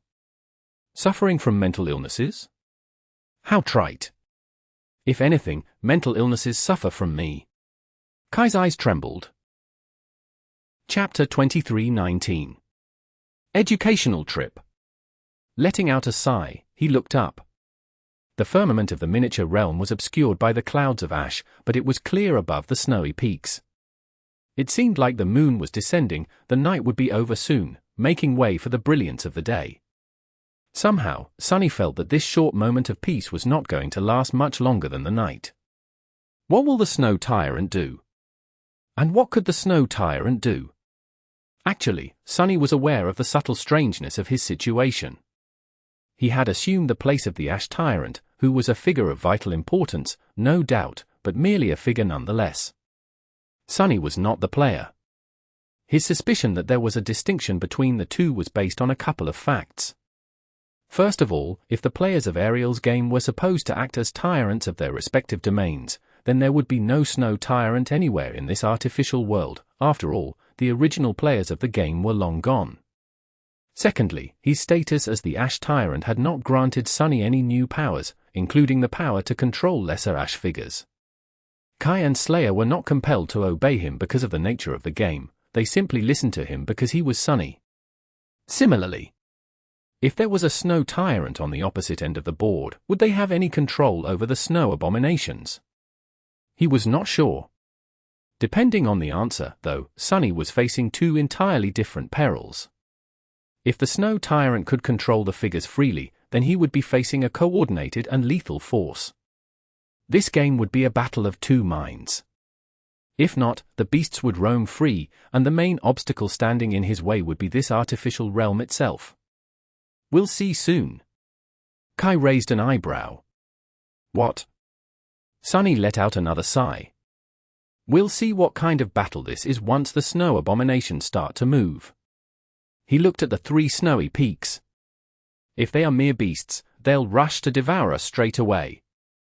If they are minions of a tyrant, though, they'll conquer the other two volcanoes first, to enhance the snow domain and weaken the ash domain as much as possible before the final siege. Our response will differ drastically depending on what they'll do. He created a needle out of shadows and went about finishing a quiver for Kai. Less than a minute later, it was done. Sunny placed the arrows he had crafted into the quiver and offered it to the charming archer with a smile. Here, this will do for now. Standing up, Sunny brushed the ash off his clothes and pointed to the pillar of smoke rising into the sky behind them. We should probably explore the castle while we can. As they descended into the crater, Sunny glanced at Kai, and then asked calmly. You have some experience fighting great nightmare creatures, yes? Kai nodded. Yes. As a government saint, during the war in Bastion, and later as the steward of Ravenheart. I've faced a few. Sunny smiled darkly. How was it? Kai's expression grew somber. Like fighting gods. He remained silent for a few moments, then added with a sigh. The great ones are stronger and more fearsome than abominations of lesser ranks, true. But I've long grown used to fighting against enemies who are superior to me in all regards. The problem is that facing them feels different from a normal battle. It is as if the world itself is on their side. Sunny nodded. The world is indeed on their side, because they force the world to be on their side. What separates those great and supreme from those of lesser ranks is the quality of our will. Our will is tyrannical enough to subjugate the world, to some degree, at least. Well, you must know all that already. After all, both Nephis and I spent quite a lot of time sharing our experience with Cassie, who then compiled a report for those who need to know. Kai looked at Sunny with a distant expression. Yes, I know. However, I am sorry to say this, Sunny, but I don't think that anyone else will be able to repeat what you two have done, attaining supremacy naturally, I mean. That is not my self-doubt talking. It's just that you and Nephis often underestimate how exceptional you are. Underestimating it woefully. Sunny pursed his lips. Kai, meanwhile, let out a sigh. Which means that the rest of us will have to do it the usual way. We will have to challenge the fourth nightmare. Sunny studied him for a while, then looked away. Only 4 people have ever survived the fourth nightmare. You will face great nightmare creatures there, too, so think of this little excursion of ours as a practice run. I'll handle the cursed ones, if we have to face any, but the great abominations will be on you. I'm sure you'll manage, after all, Sunny wanted to mention how he had killed a great devil as a sleeper, but held himself back for once. Now was not time for jokes. I'll have your back. You have 2 perfect teachers with you, anyway. I am a supreme myself, while she... He pointed to Slayer. She is probably the most prolific killer I have ever met. Not only that, but her main killing tool is a bow, as well. So watch her carefully, and learn from her. There was really no better role model for Kai than Slayer. So, Sunny had high hopes for him. Having 2 exceptional archers assisting him against the snow abomination sounded like a dream, too. He was rarely pampered by having such support. Kai smiled. I will. Sunny hesitated for a few moments, thinking what else to say. It was not a matter of motivating Kai to do his best, he had never lacked motivation. It was more of a matter of showing him a perspective that would make him want to do more than his best. To have the will to succeed no matter what.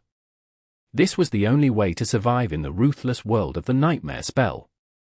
Eventually, Sunny asked, Your nightmares? How did you survive them? Kai contemplated his question for a while, then answered with a faint smile. I survived because of the people who were by my side. Sunny nodded. Indeed. Because no one survives in the dream realm alone. He looked at Kai and added evenly. But to those people, you were and will be the person by their side. Their survival will depend on you, just like your survival will depend on theirs. Kai's expression changed subtly, and his smile disappeared. Witnessing that change, Sunny looked away. So, how many more people will survive the fourth nightmare in the future is up to you. Take responsibility. Kai remained silent for a long time, then nodded silently. By then, they had reached the crumbling castle. Chapter 23:20. Ash Castle. The castle was hanging above the abyss, the smoke-filled emptiness serving as its moat. The defensive value of such a structure was questionable, to say the least.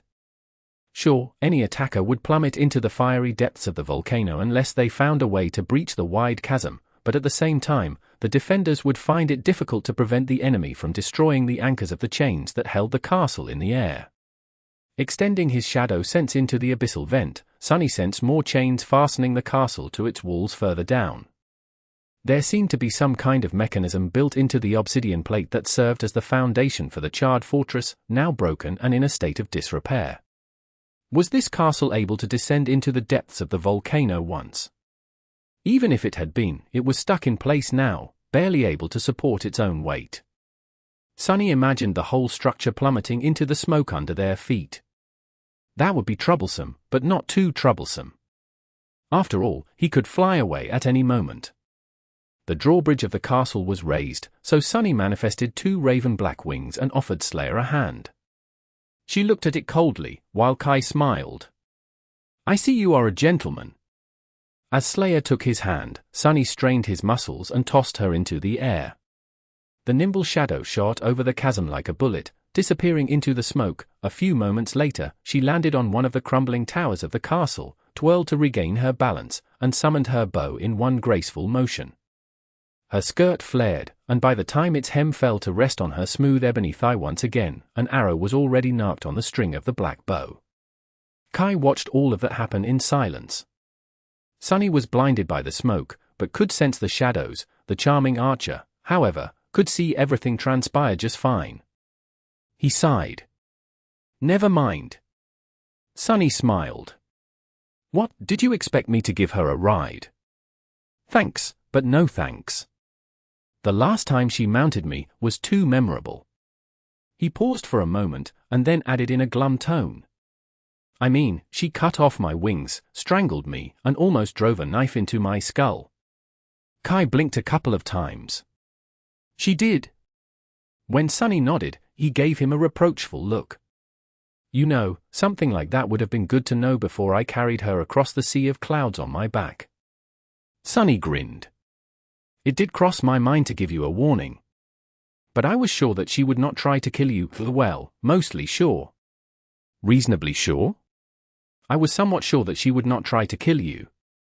With that, he jumped into the chasm, spread his wings, and allowed the currents of heated air to carry him across the abyssal moat of the Ash Castle. Kai followed a few moments later with a quiet sigh. If there had been something dangerous waiting for them inside, Slayer would have already turned it into a pincushion with her arrows. So, the two of them landed calmly on the cracked floor of the castle's vast courtyard, then walked toward the crumbling keep. Slayer allowed her bow to turn into a slender chain vambrace, then climbed down the tower with lethal grace. She seemed to plummet from one support to another, wedging her short swords between the weathered stones when there was none to find purchase on. In just a few short seconds, she reached the ground and joined them. When they entered the keep, Sunny looked around with a surprised expression. Who? What looked like a castle from the outside was actually merely a crude model of one. There was nothing inside, really, no floors, no chambers, no complicated maze of corridors and stairwells. Instead, there was simply a vast empty space, the floor covered in ash that piled like mountains in the corners. It seemed that even Ariel's attention to detail had a limit. Well, it makes sense. After all, the ash tyrants that had populated this castle once would not have been humans. Their size would have varied greatly, too. The towering gate of the keep hinted that some of them were truly enormous. Do you see anything under the ash? Sunny did not know what he wanted to find exactly, but he had hoped to discover some clues about Ariel, his game, and the Jade Queen. Kai shook his head slowly. It's all in ruins. But there is some kind of pedestal in the center. They glanced at each other, then made their way to the heart of the empty keep. There, the floor of the castle opened into a great circular pit. Smoke rose through the opening like a rugged pillar, escaping through a similar one in the roof of the ash castle. And just in front of the pit, there was a charred stone pedestal that resembled an altar, its surface covered in ash. Walking closer, Sunny hesitated for a few moments, then brushed the ash away. His hand felt two small shapes hidden beneath it. Clearing more of the ash, Sunny picked one of them up and studied it impassively. There, in his palm, lay a bestial figurine cut from flawless white jade. It was the figure of a snow beast. 2 of them. 12 of the 14 snow figures remained on the board, which meant that the player of the ash domain had managed to slay two beasts. And here, 2 snow beast figurines were resting on an altar. That could not have been a coincidence. Why do you think these figures are here? Kai's question made Sunny frown. He remained silent for a few moments, then shrugged. I'm not entirely sure. Then, he suddenly remembered something, the ancient bones resting in the depths of the Ravenheart volcano. Following an impulse, Sunny shifted his weight a little and tossed the figure of the snow beast into the pit. It disappeared into the smoke without a trace. A dozen seconds passed in silence, and then Sunny was suddenly somewhere else. Chapter 23-21. Truth or Death. On an endless white plain, the corpses of lesser gods lay broken and shattered. Rivers of ichor were flowing across the fractured ice like molten gold, cascading into the depths of an imprisoned ocean. High above, the sky was broken as well. Tendrils of nothingness were seeping through the fissures, slowly consuming the vast expanse of the firmament. A giant was kneeling in the middle of the silent battlefield, grasping his head with 2 enormous hands. Golden blood and viscous streams of grey matter were flowing through his fingers, and his radiant eyes were darting around, feverish and dazed. His beautiful ivory armor was torn, and his spear lay on the ice, forgotten, still brimming with the echoes of annihilating lightning. The giant was a deity, his spirit as vast as a world. His lips moved, whispering, I am. I am. I am. I am. His whispers were full of dread. Then, he suddenly grew still and looked down, at the empty vastness of the broken ice in front of him. The giant's expression slowly grew eerily calm, and his voice grew even, sounding deeper and lower than it had before. He lowered his hands, allowing his broken skull to come undone, and spoke. Hail Weaver? Firstborn of the forgotten god.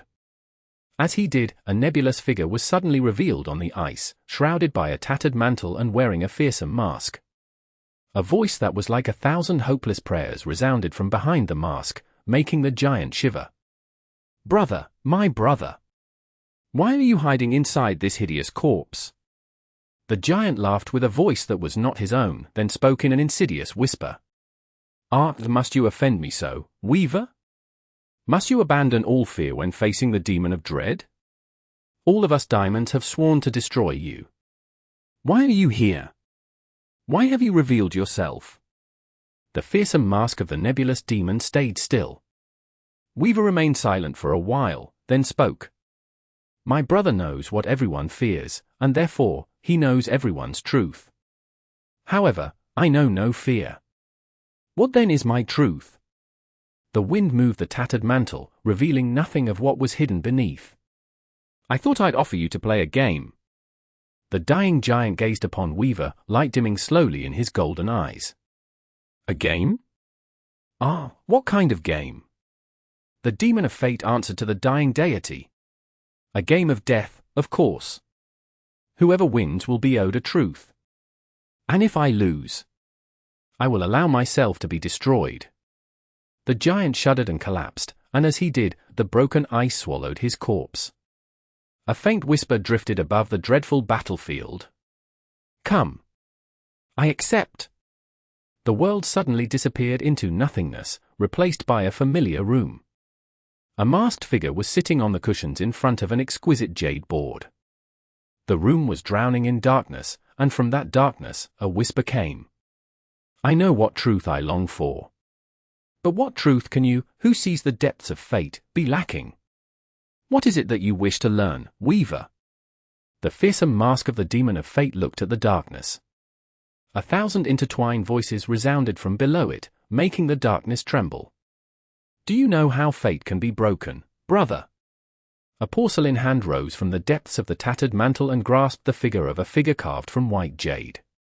That is the truth that I seek. Asterisk asterisk asterisk. Sonny let out a groan and collapsed to his knees. Ah! The echo of the insidious whisper and the aftershock of the nebulous voice were still ringing in his ears. He shuddered, feeling a terrible pressure crushing his mind. Sonny! Kai was startled, rushing to support him. Sonny waved him away. I am fine. He was, indeed, fine, if a little worse to wear. What happened? Sonny slowly picked himself off the floor and looked at the remaining jade figure on the altar. Hell if I know. His voice sounded subdued.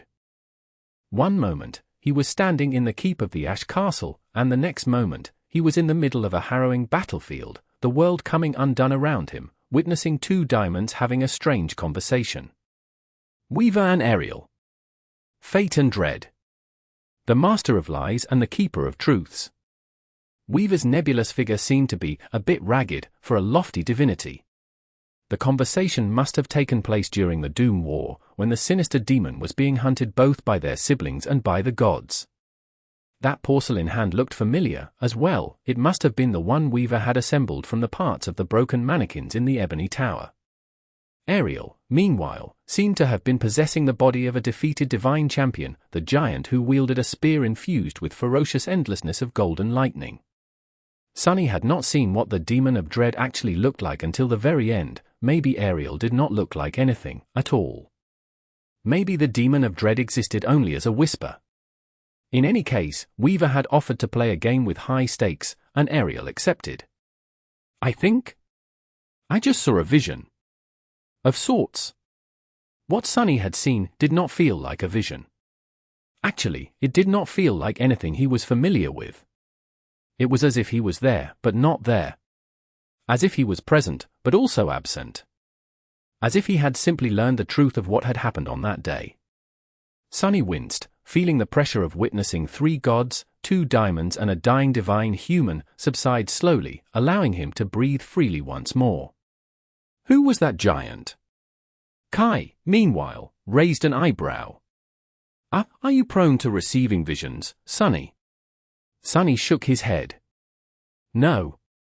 Rather, it seems like throwing the figure of the snow beast into the volcano triggered it. He hesitated for a while. In any case, I think I was wrong. Kai frowned. About what? Looking around, Sonny remembered the jade board and the desperate position of the Ash domain. The Ash was losing desperately. He inhaled deeply. I don't think that the Jade Queen played Ash. Sonny glanced at the figure of the snow beast once more and said, his voice subdued. I think the demon of dread played Ash. As for Snow, it must have been played by Weaver. Chapter 23-22. Beast Sacrifice. They were playing for truths. Ariel had been a collector of truth, but one mystery he could never solve was Weaver. Weaver, meanwhile, seemed to have been interested in finding a way to change fate. That truth alone was priceless. Sonny had suspected that the demon of fate had a complicated relationship with their own source element. Domain? Aspect? In any case, the nightmare spell seemed to have been designed with the explicit purpose of training its carriers to defy and twist fate. Sonny firmly believed that the appraisal the spell gave to those who conquered nightmares was connected to how much they strayed from the original flow of fate, at least. But having a strong suspicion and hearing it with his own 2 ears were 2 different things. Granted. Sonny only learned that Weaver was searching for a way to change fate, not why. He did not know what the demon of fate had discovered, either. In any case, the 2 diamonds had played death game, the winner was supposed to be rewarded with a truth. And Weaver had utterly crushed Ariel, in the end. Rewarded? Who? Was that what had happened to him? He had sacrificed the figure of a slain figure, and received a truth as a reward? But why that truth, in particular? Sunny stared at the remaining snow beast figure, then at the pit opening into the main vent of the volcano. Wait! Was it simply because he wondered who the players of this game had been? My head was full of questions, though. Why this one in particular? Was the answer given at random, or did the strength of a sacrificed figure play a role? Would he learn something far more important if he sacrificed a snow monster figure? A demon, a devil? A tyrant? Suddenly, Sunny was very glad that there were 12 whole snow abominations left on the board. He had so many questions. Sunny had spent a decade slowly learning the secrets of the world. By now, he knew more about the truth of existence than almost anyone, but he still desperately needed, to know more. Why had the Doom War started? How did it end? How did the gods die? How did diamonds perish? Was the forgotten god still imprisoned in the void? Where had the nightmares and the dream realm come from? What had been Weaver's goal? Why was the nightmare spell created? To what end? And many less grandiose questions, as well. For example, what did he need to do to kill Uris? What lay at the heart of Shadow Realm? When had the Demon of Oblivion died? How could she have been dead before Nether and his siblings rebelled against the gods? I think? A strange smile slowly bloomed on Sunny's face. I think that coming here may have been the best idea of my life, Kai. 12 snow abominations, and the snow beast figure in front of him. Sunny had just discovered a way to pry 13 truths from Ariel's game. Kai gave him a strange look. Sunny, can you please snap out of it? You're scaring, your elegant shadow over there. Yeah. Sunny blinked a couple of times and glanced at Slayer. Slayer seemed perfectly at ease. Kai, however, looked a little nervous. Sunny chuckled. All right. It's just that I discovered a use for the figures of slain snow abominations. I'm a little excited. What answer would he receive next? Sunny reached for the remaining snow figure, but then halted. His expression turned guarded. Am I letting my curiosity trump caution? They had just recently talked about how some truths were too dangerous to learn.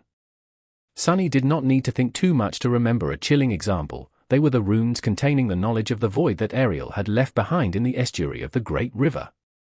The closer one's soul was to being divine, the more resistant it was to the corrupting influence of the void. That was why awakening could destroy the seed of nightmare blooming in an aspirant soul. That was also why Sunny could endure knowing more about the void as a supreme as he could as a master or a saint. But that did not mean that he could endure much of such knowledge, not at all. And he definitely could not endure what Weaver and Ariel could. Even they had not been entirely immune to corruption, so what hope did Sunny have? If Ariel's game granted him a truth that he could not endure, what was he going to do? Sunny hesitated for a while. Wait. Isn't it wonderful, though? This incarnation of his was currently separated from the other 6. Their minds and memories would fuse once again after Sunny escaped Ariel's game, but not before it. So even if his mind was infected by corruption as a result of learning something he was not supposed to know, he could simply kill himself. That way, his other incarnations would never come in contact with the forbidden knowledge.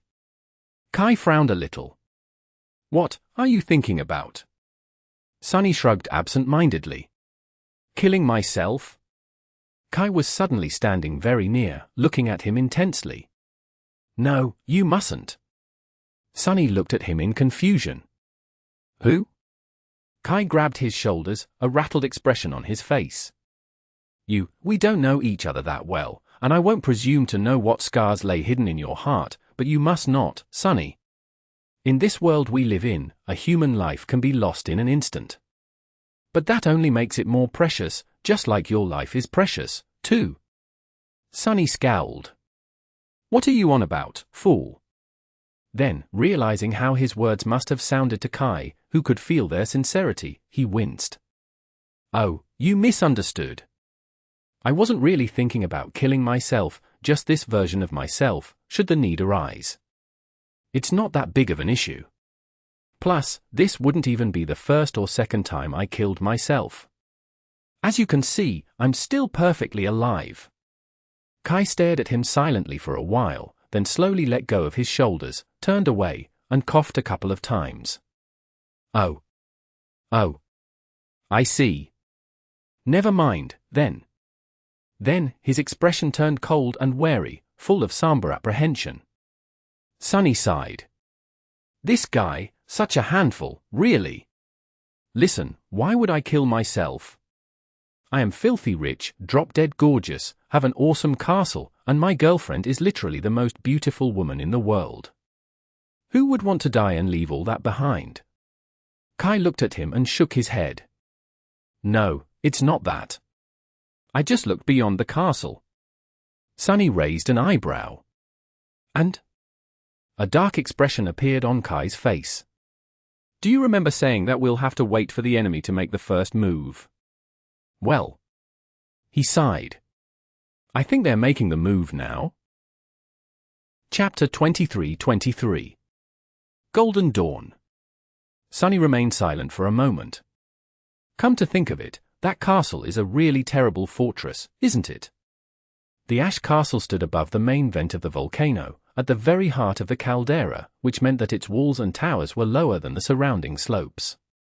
One could not see the snowy peaks even from the roof of donjon, while the enemy would be above the castle as soon as they scaled the volcano and reached the caldera. It was a truly terribly designed defensive fortification. With respect, I don't think now is the proper time to ponder the merits and flaws of an old castle's design. Kai's voice sounded tense. Sunny looked at him and raised an eyebrow. "What do you mean? We are about to be attacked, so when would there be a better time?" Smiling faintly, he turned to face the three snowy peaks towering in the distance. The moon had fallen beyond the horizon, and the sun was rising. Now that Sunny knew where east was, he could determine where the rest of the cardinal directions were, as well. The ash castle stood on the southern edge of the game board, while the three lonesome mountains, and the snow castle as well, were in the north. Dawn had painted the sea of clouds below in soft shades of mauve and lilac. The world was darker above the volcanoes, where clouds of smoke and ash obscured the sky, but in the north. Sunny frowned. Hurricane winds were blowing above the distant mountains, and a vast snowstorm was rolling from the north, its billowing walls slowly devouring the world. A few moments later, it crashed into the three peaks, sending great plumes of snow into the air. Infused with a dreamy radiance by the golden dawn, the plumes of snow extended south, carried by the wind like streaming tendrils. There is something strange about the wind. Sunny glanced at Kai. "How do you mean?"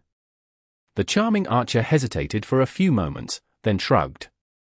"I'm not sure how to describe it.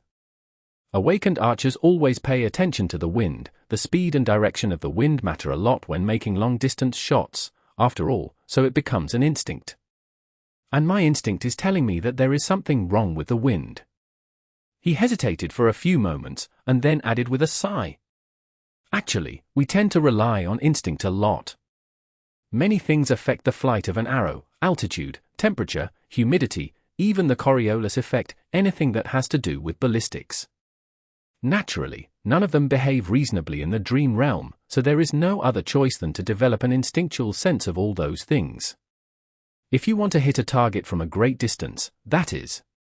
Sunny scratched the tip of his nose. "Really? Who?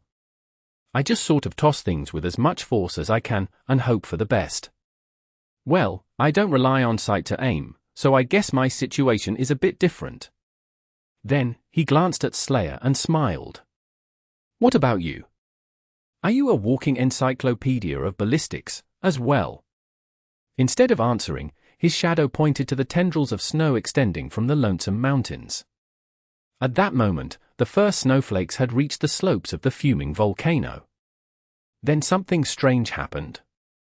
The snowstorm swallowed three mountains, and at the same time, the tendrils of snow glistened, seemingly absorbing the golden light of dawn. A ripple spread through the sea of clouds below, and the snow seemed to solidify, turning into glass. Soon, unimaginable, ethereal bridges of frozen glass arched above the vibrant sea of golden-pink clouds, spanning dozens of kilometers as they glistened with dreamy light. It was a beautiful and fantastical view. What mattered the most to Sunny, though, was that the crystal bridges were connecting the snowy mountains to the volcanoes. Are they making a move? He scrunched his face slightly, then glanced at Kai and Slayer. I think you guys should prepare to shoot. He could barely see the distant mountains behind the billowing veil of snow that swallowed them. However, he could feel it. A heavy and oppressive feeling that permeated the air, screaming of a looming threat. Kai shivered, prompting Sunny to ask, "What do you see?" The charming archer hesitated for a few moments, then spoke quietly. On the eastern mountain, the clockwork giant is coming to life. Ice is falling from his joints, and he is reaching for an enormous sword that was thrust into the snow. On the western mountain, the colossal worm is slowly unfurling its long body. It's slithering through a tunnel, its head is, at least. That thing is even more enormous than I thought. His gaze shifted a little.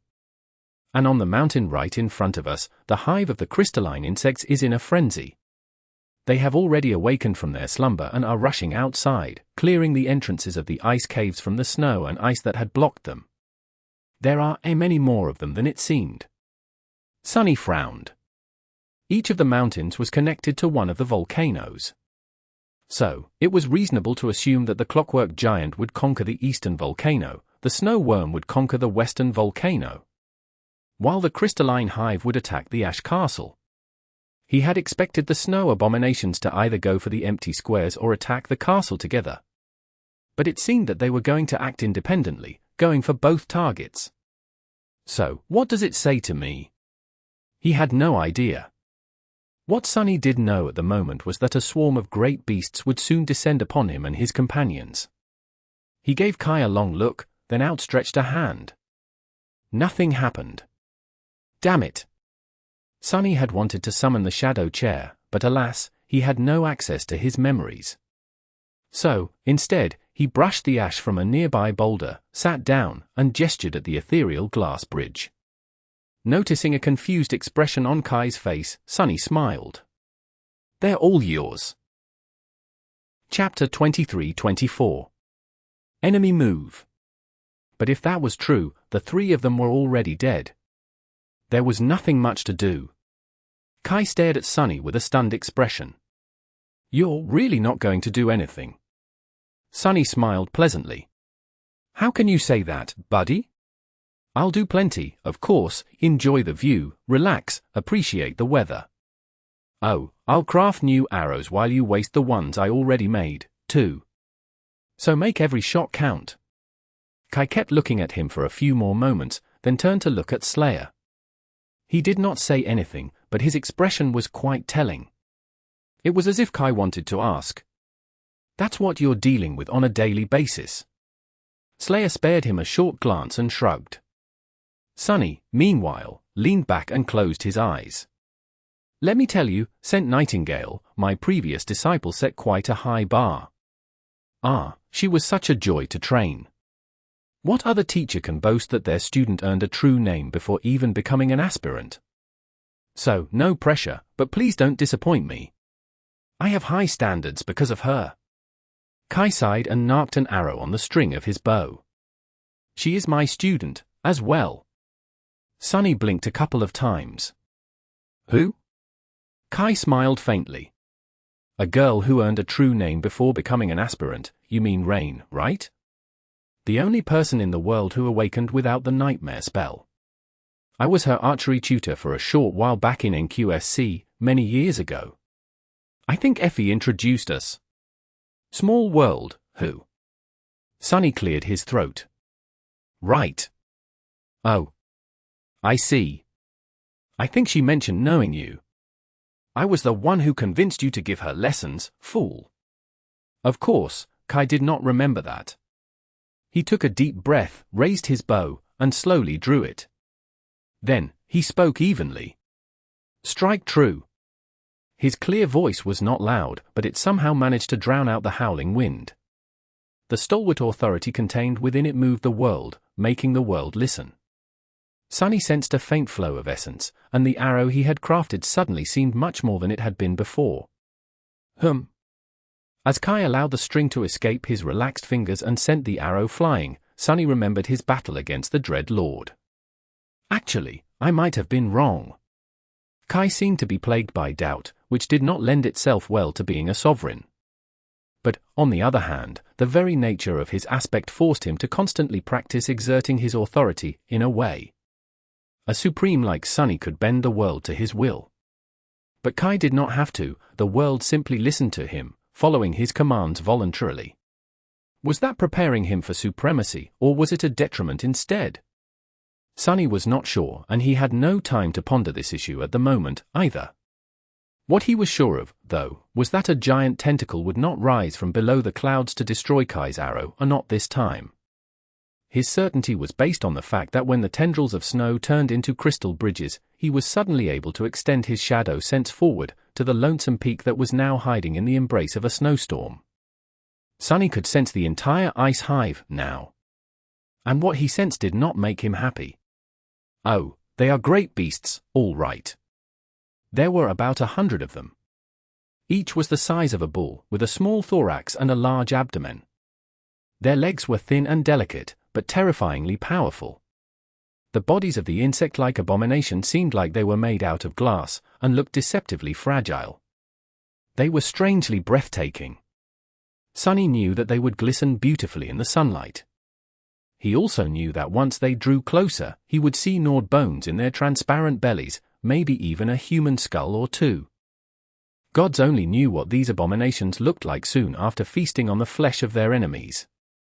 The sight of the bloody paste sloshing inside their crystal stomachs had to be indescribably gruesome, and Sunny hoped to never learn what nectar these creatures produced, and what kind of hives they built when not trapped in a desolate realm made by a demon. Had it been Ariel who turned the crystalline insects into a figure, or weaver? Whoever it was, they had done a great favor for the world by imprisoning these abominations here. Kai's arrow was still flying when Slayer raised her bow. Sunny saw lean muscles roll under her ebony skin, drawing taut like steel cables, as she pulled the string. Her graceful figure was like a work of art sculpted from smooth obsidian, with every little detail carved with obsessive care. A moment later, she released the string, and a powerful gust sent her long braid fluttering in the wind. Sunny shivered, feeling a cold killing intent wash over him. Reaching into the shadows, he went about crafting another arrow. "Did you feel that?" Kai answered without looking at him. "Feel what?" Sunny smiled faintly. How utterly focused on one thing and one thing only our killer beauty is, on killing whoever it is that her arrow is aimed at. Kai frowned. In the next moment, his arrow struck the target. It was an amazing shot, really. Very few people would be able to hit a moving target from dozens of kilometers away, despite the raging wind. However, it was all for naught. Because Kai's arrow simply bounced off the crystalline insect's beautiful carapace. His expression dimmed. Then, suddenly, Slayer's arrow struck the exact same abomination, piercing its gem-like compound eye and making its head explode into a million glistening shards. Sunny pursed his lips and looked at his shadow with reproach. "Listen, with you aiming for the eye, it is hard for me to illustrate the point. Couldn't you have pierced its carapace, instead?" Slayer gave him a cold, murderous look. Her inky black eyes were quite expressive, saying, "How about I pierce your carapace, instead?" Sunny coughed. "Fine, fine." He outstretched a hand, but then remembered that he could not summon the endless spring either. Sunny sighed. "What are you guys waiting for? Keep shooting. There's 100 hungry great beasts out there, you know. They'll be here in less than a minute. How many do you think you can kill before then?" No matter how many it was, he knew that it would not be enough. Chapter 23-25. Crystal Hive. The situation was quite bleak. In the west, the colossal worm had finally emerged from the billowing wall of snow. Its massive head reached the ethereal glass bridge, and as its pale body rippled, the cursed beast swiftly crawled across the abyss of gilded clouds. The clouds were painted in vibrant shades of gold and magenta, while the gossamer bridge glistened in the sunlight. The sight of it was as beautiful as the snow worm was grotesque. Its massive body extended and extended from the snowstorm, already spanning several kilometers in length. And yet, Sunny still could not see its tail. In fact, he had a strange feeling that he might not see it at all, as if the Cursed One's body defied the concept of finality. As if the length of the ghastly abomination was simply infinite, becoming as great as it needed to be. A beast like that, he could probably devour the roots of an entire realm. And yet, Sunny felt far more pressured by the clockwork giant marching across the fantastical bridge of glass-like snow in the east. Now that the creature had drawn closer, he could discern a few details of its appearance. The giant did, indeed, look somewhat similar to the toy knights they had seen in the Jade Palace. However, that similarity was shallow. The abomination was clearly a construct, its massive body assembled from wood, brass, and weathered hide, shaped to resemble a mighty warrior wearing a suit of heavy armor. Thousands of scars marred its surface, as if the giant had survived a myriad of dreadful battles, as if it had survived every war that had ever been waged, felling countless enemies with its sword. The giant did not resemble a toy at all. If anything, it resembled a training dummy that had served some warmongering deity before coming alive and subsequently succumbing to corruption. Maybe it had. The giant was marching across the bridge with measured, heavy steps, and even from a great distance, Sunny felt pressured by the unhurried inevitability of its approach. Luckily, the two Cursed Ones were heading for the two volcanoes that Kai and Slayer had abandoned. The abominable ice hive, however, was heading directly for the Ash Castle. By now, the first of the crystalline abominations were already emerging from the vast network of caves they had perforated the mountain with. Their transparent bodies seemed to ignite under the sun, shining with reflected light. The first few were already on the glass bridge. They stopped, shook the snow and ice of their crystal carapaces, and then leaped into the air. Translucent wings unfurled behind them, glowing like golden panes of stained glass. Great! So they can fly, too. Behind a veneer of nonchalance, Sunny felt somber. He continued to craft arrows while observing the enemy through the shadows. As soon as the first of them rose into the air, its wings shattered, broken by Kai's arrow. The abomination plummeted down, doomed to disappear into the sea of clouds. Before it could, however, two of its kin swooped in, tearing the struggling beast apart and devouring its crystalline flesh. Sunny frowned. Not fast enough. Kai and Slayer were like a two-man, well, one-man and one shadow lady, artillery battery. The amount of devastation two transcendent archers could unleash was truly terrifying. With each shot, hurricane winds rose and ravaged the slopes of the towering volcano, making the ground shake. Roaring thunderclaps tore apart the silence, making Sunny's ears ring. And they were swift, too. When he imagined what the two of them could have done to the great alloy ramparts of Falcon Scott, he felt a chill run down his spine. Slayer swiftly killed several abominations, piercing their crystalline bodies without discrimination. Kai, however, had learned his lesson and tried to aim for more vulnerable spots, like the wings or the eyes. He managed to send a few insect-like beasts plummeting into the clouds, as well. Two of them were torn apart by their siblings, while the third landed on the ethereal bridge and scurried across its surface, only to die half a dozen seconds later when Slayer's arrow pinned it to the glistening glass. Thinking back to the battle against Asuras of Condemnation, Sunny was surprised by how efficient the two archers were in slaying great beasts. And yet, their startling lethality was nowhere near enough to prevent the ice hive from reaching the volcano, let alone annihilate it. At best, they would dispose of a couple dozen of the eerily beautiful crystalline abominations before being forced to engage them in melee. And once the swarm of great beasts descended upon them, they would be overwhelmed in a matter of seconds. Sunny had to prevent that from happening. However, even Sunny himself was not sure that he could contend against scores of great beasts. Maybe if he had his shadows with him and could augment his body, he would have stood a better chance. Alone as he was, however, Sunny was only marginally stronger than each individual crystal abomination. He had some advantages thanks to his aspect, of course, but while it was enough to face a dozen or two great beasts, fighting the entire hive could easily get him killed. Fighting against overwhelming odds, a hair's breadth away from death, how nostalgic. Sunny's expression crumpled. He would rather not revisit this particular part of his tumultuous past. There had to be some trick, some strategy he could come up with. There was about half a minute left before the dwellers of the ice hive reached the volcano. Great beasts could move with startling speed, but Kai and Slayer were aiming for the fastest ones first, so the abominations were slower to reach their target than they would have been otherwise. I have 30 seconds to come up with a plan. Sunny started to craft another arrow, then rushed forward, grabbed Slayer, and pulled her into the shadows. Kai, dodge! Kai was already in the air by the time Sunny finished the sentence. In the next moment, the slope of the volcano exploded, drowning in vicious white radiance and incinerating heat.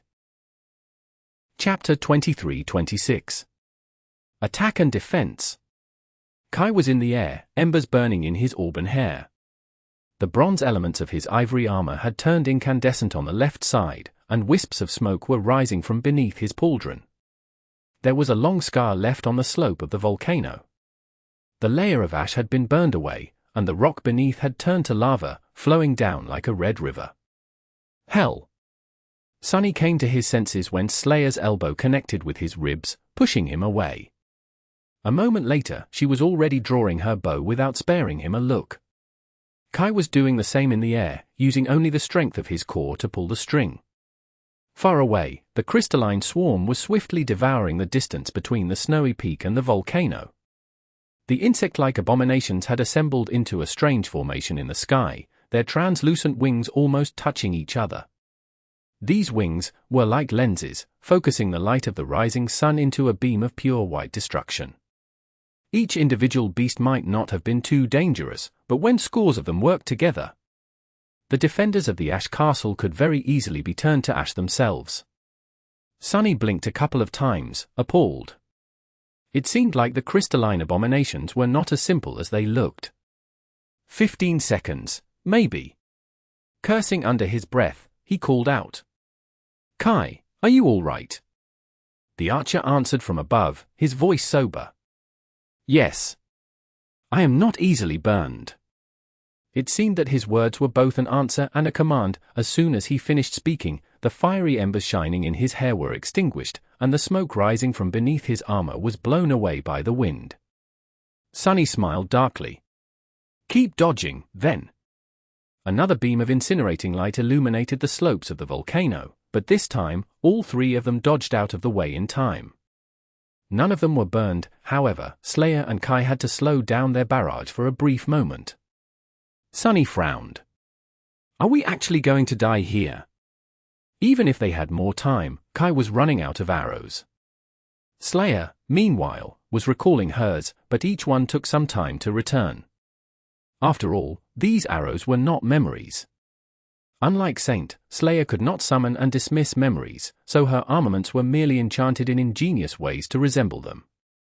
Her bow could turn into a slender chain and wrap itself around her arm like a vambrace, while her quiver was enchanted to summon arrows back through a special spatial storage. Actually, quite a fascinating piece of sorcery went into marking the arrows and connecting them to the hidden dimensional layer of the quiver, as well as into making sure that they could be summoned back from a distance. But Sunny had no time to admire his own handiwork at the moment. He hesitated for a split second, then looked into the shadows. What Sunny wanted to do was reach his hand into them and retrieve the corpse of the first great beast that Slayer had killed, which was still laying on the slope of the distant mountain. However, as he moved slightly to do just that, he suddenly was overwhelmed by a cold, chilling sensation. It was as if something vast and terrifying was looking back at him from the shadows, warning him to stay back. What is going on? Sunny was startled. This was the first time he had felt something like that. The dark expanse of shadow was supposed to be his home, so encountering something far deadlier than him there was an unwelcome novelty.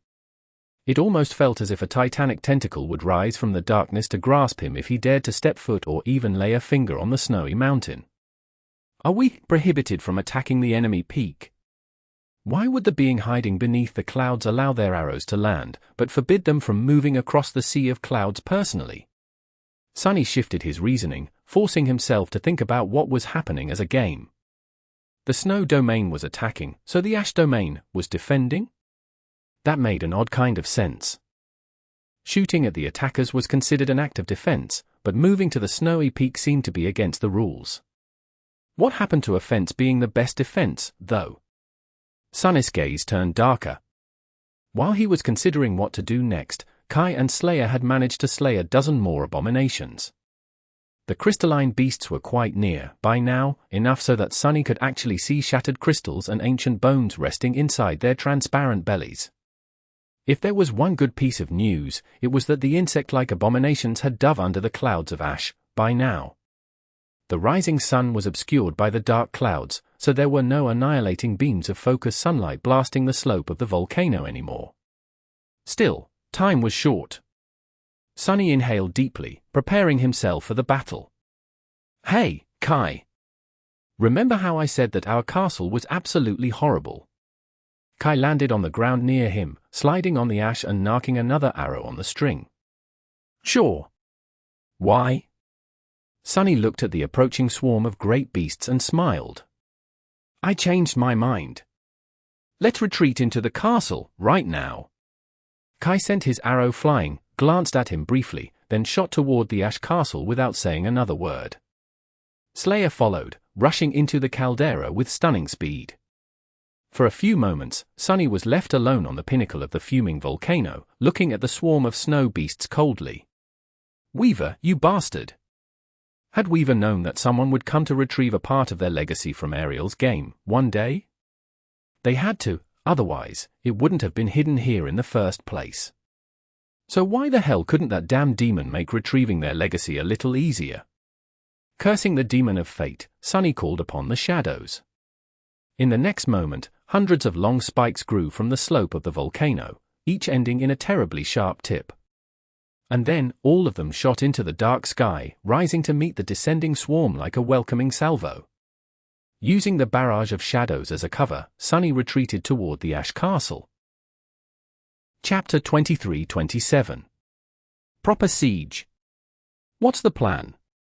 Kai tried to sound calm, but there was a hint of tension in his voice. Sunny hesitated for a moment. Now might be a good time to start praying. The gods were dead, though, so there was really no point. He flashed the charming archer a grin.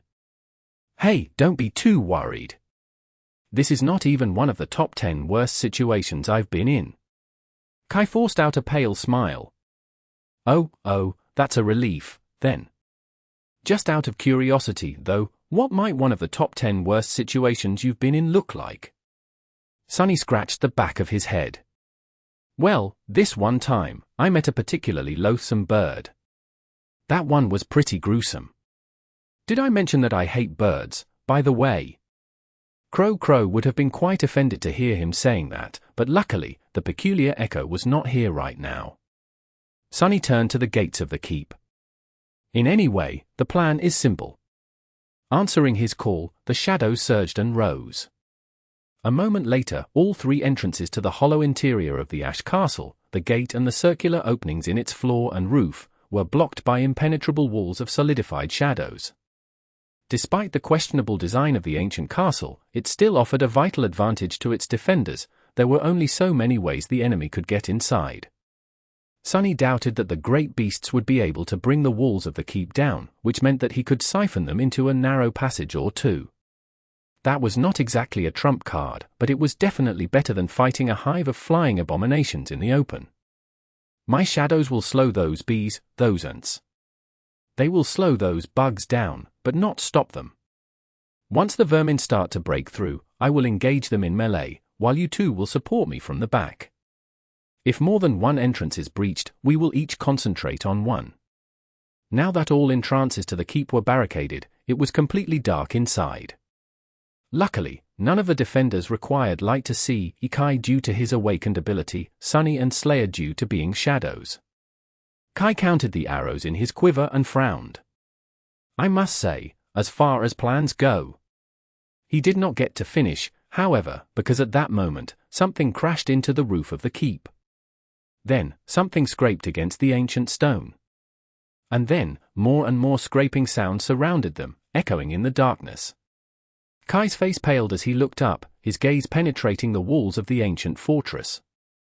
Sunny could sense what was happening outside, as well. His expression dimmed. The muffled impacts and the chilling scraping fused into a strange litany, and then, the castle trembled again as a deafening thunderclap made him wince. The crystalline abominations had landed on the walls and the roof of the keep, and were now ramming their bodies into the wall of shadows barring its main entrance. The first crack appeared on the surface of the manifested shadow. Hold!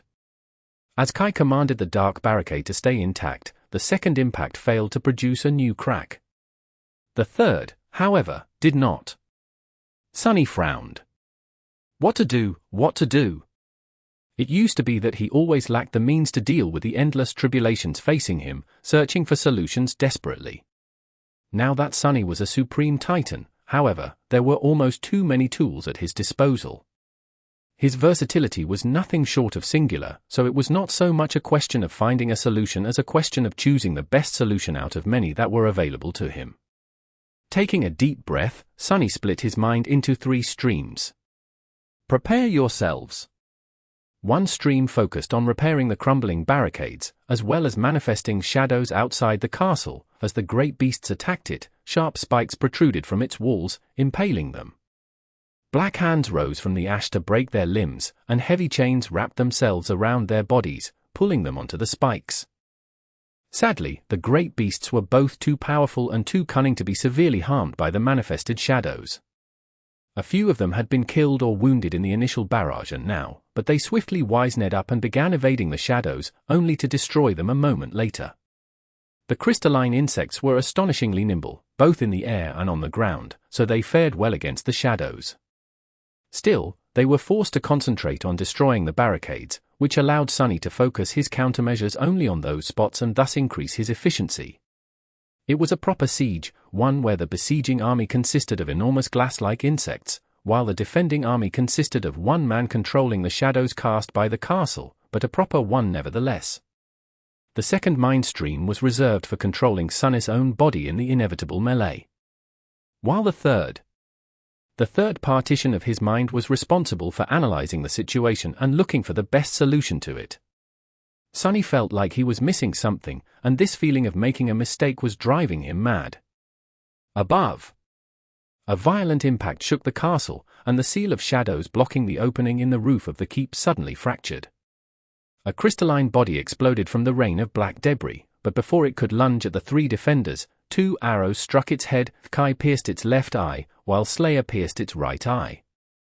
The body of the enormous crystal insect plummeted down, while another got stuck in the swiftly mending barricade. It would have freed itself a second later, but before that happened, a black arrow slid in the crack between its thorax and abdomen, severing the great beast in 2. Slayer had killed it, and therefore, the handy bracelet spoke into Sunny's ear. "You have slain an enemy." He scowled. "What am I missing?" Just then, the largest of the barricades, the one blocking the gate of the keep, was torn open by a wide fracture. Crystalline bodies filled the breach. Grasping his odachi, Sunny rushed forward. "Whatever it is, I hope I'll figure it out soon." He dove into the familiar cradle of battle. Chapter 23-28. Crown of Horns. The crystal wasps were great beasts, while he was a supreme titan. By all means, he was supposed to be much more powerful as far as pure physical prowess went, but it was not that simple. After all, his was a human body, while their physique was anything but. Both a mouse and an elephant were beasts, but were they equal in strength? No. Similarly, humans were often physically inferior to nightmare creatures, even if their rank was the same. Sunny was still a titan, though, so even his modest human body was stronger, faster, and more resilient than each of the monstrous abominations. And, of course, nothing really prevented him from assuming a different form. As Sunny dashed forward, his body turned into a surging wave of unfathomable darkness and then solidified into the fearsome shape of a 4-armed fiend. This time, he wasn't creating a shell from the surrounding shadows. Instead, he simply turned himself into a shadow spawn. After all, Sunny was himself a shadow now. his human appearance was merely a form he assumed, so if he was familiar with a different one well enough, he could just as easily become something else. His shadow spawn form looked pretty much exactly as the devil he had been in the second nightmare, towering at 3 meters in height, encased in the fearsome black carapace of the Jade mantle, and with 4 hands ready to tear and rend the flesh of his enemies. If there was one difference, though, it was that 7 horns were crowning his head now instead of 4. Suddenly, the crystal wasps did not dwarf him anymore. Neither were they as threatening anymore. But they were still great beasts. Even if Sunny was stronger than them, he was still vulnerable to their malice. And there were a lot of them. Many more than he would have chosen to face, if there was a choice. No being of the great rank could be taken lightly. He poured more shadows into his Odachi, increasing its length to nearly 3 meters. Almost at the same time, the crystal wasps ignited with blinding radiance, chasing the darkness away, as if sunlight had been stored in their glass-like bodies. A wave of scorching heat washed over him, making him frown. Curious. That ability of theirs, was that how they built their hives? By melting tunnels in the ice?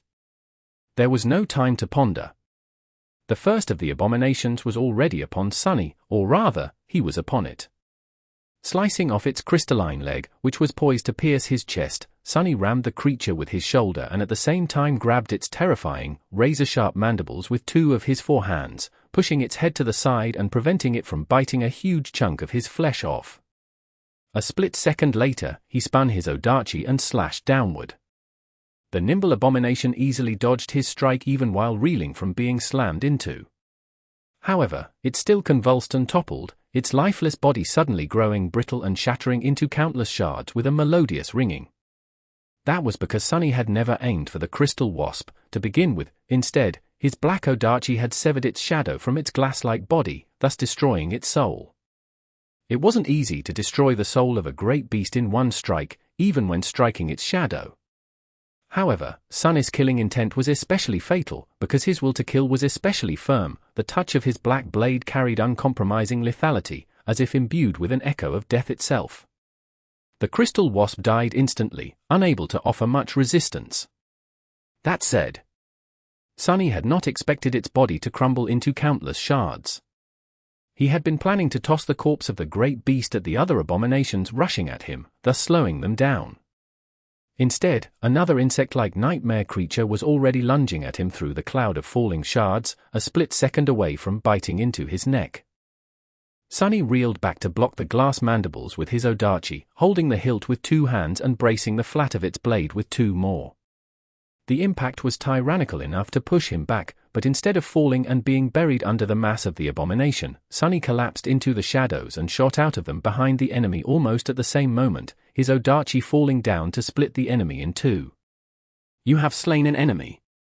Spinning to face the next crystal wasp, Sunny saw that the barricade of shadows he was fervently repairing was continuing to crumble, and that 4 more abominations had made their way inside the keep in the time it took him to kill 2. Nevertheless, he was surprised by something. Who? Why were the crystal wasps weaker than he had expected? They still possessed the dire power one would expect from great beasts, but it was significantly lower than it was supposed to be, than it had been, back when they were escaping the ice hive on the slopes of the snowy mountain. 2 abominations lunged at him at great speed, their radiant bodies creating a dizzying movement of light and shadows. The ash covering the floor rose like a whirlwind in the wake of their violent passage. The ash. Sunny moved, raising his Odachi to impale one of the abominations and at the same time catching the second one in the air. This time, he did what Nephis had advised him to do, wrapping his will around his entire self instead of focusing primarily on his weapon. It was easy to feel the difference. Despite being outnumbered, Sunny did not feel like the world was fighting against him just as hard. The willpower of the ice hive was pressuring him like a crushing wave, but strangely enough, Sunny was like a fish, cutting through it almost with ease. He slammed one of the crystal wasps into the floor, causing the entire ash castle to tremble and for a web of cracks to appear on its transparent carapace. The second abomination was impaled on his great Odachi, but that did not seem to slow it down much. Its side-like legs scraped against the surface of the jade mantle, and the creature pushed itself lower across the length of the black sword, aiming to shred Sunny to pieces. The weight of its body was immense enough to make him stagger. His armored foot descended upon the crystal wasp on the floor, shattering its already cracked head, and at the same time, his tail wrapped itself around the second abomination's thin neck. You have slain an enemy. Falling on all fours, on all six, to be precise, Sunny used his tail to send the great beast flying back. As if shot from a sling, the abomination flew through the air and crashed into its advancing kin. That's 4. In the time it took Sunny to kill for crystal wasps. 8 more had breached the barricade. The wall of shadows was collapsing faster than he could repair it, and the breach was growing wider with each second. Sunny looked at the mass of crystalline abomination somberly. Damnation! Chapter 23-29. Defensive advantage. Flakes of ash swirled in the air. Ash! Moving between shadows, Sunny suddenly had an epiphany. He had noted that the crystal wasp seemed weakened, and now, he suddenly understood why. The answer lay in the rules of death game. As Sishan had mentioned, positioning and territorial conquest played an important role in this ancient game. That way, the power of domains was expressed through rules. Figures had an advantage while defending squares of the same color, and were disadvantaged when attacking squares of the opposite color. The disadvantage diminished the more the besieged square was surrounded by the enemy domain.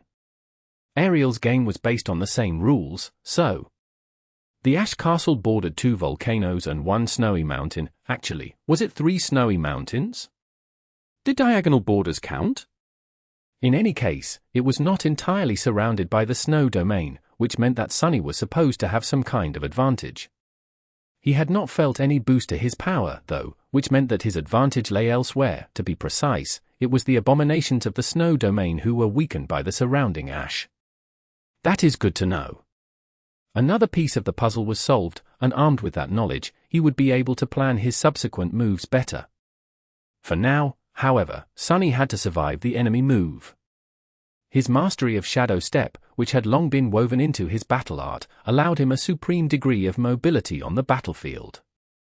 That was why the crystal wasps could not immediately overwhelm him despite their superior numbers. Sadly, Sunny was not entirely free to move however he wanted, either. After all, he was supposed to serve as an impenetrable wall between the abominations and his allies.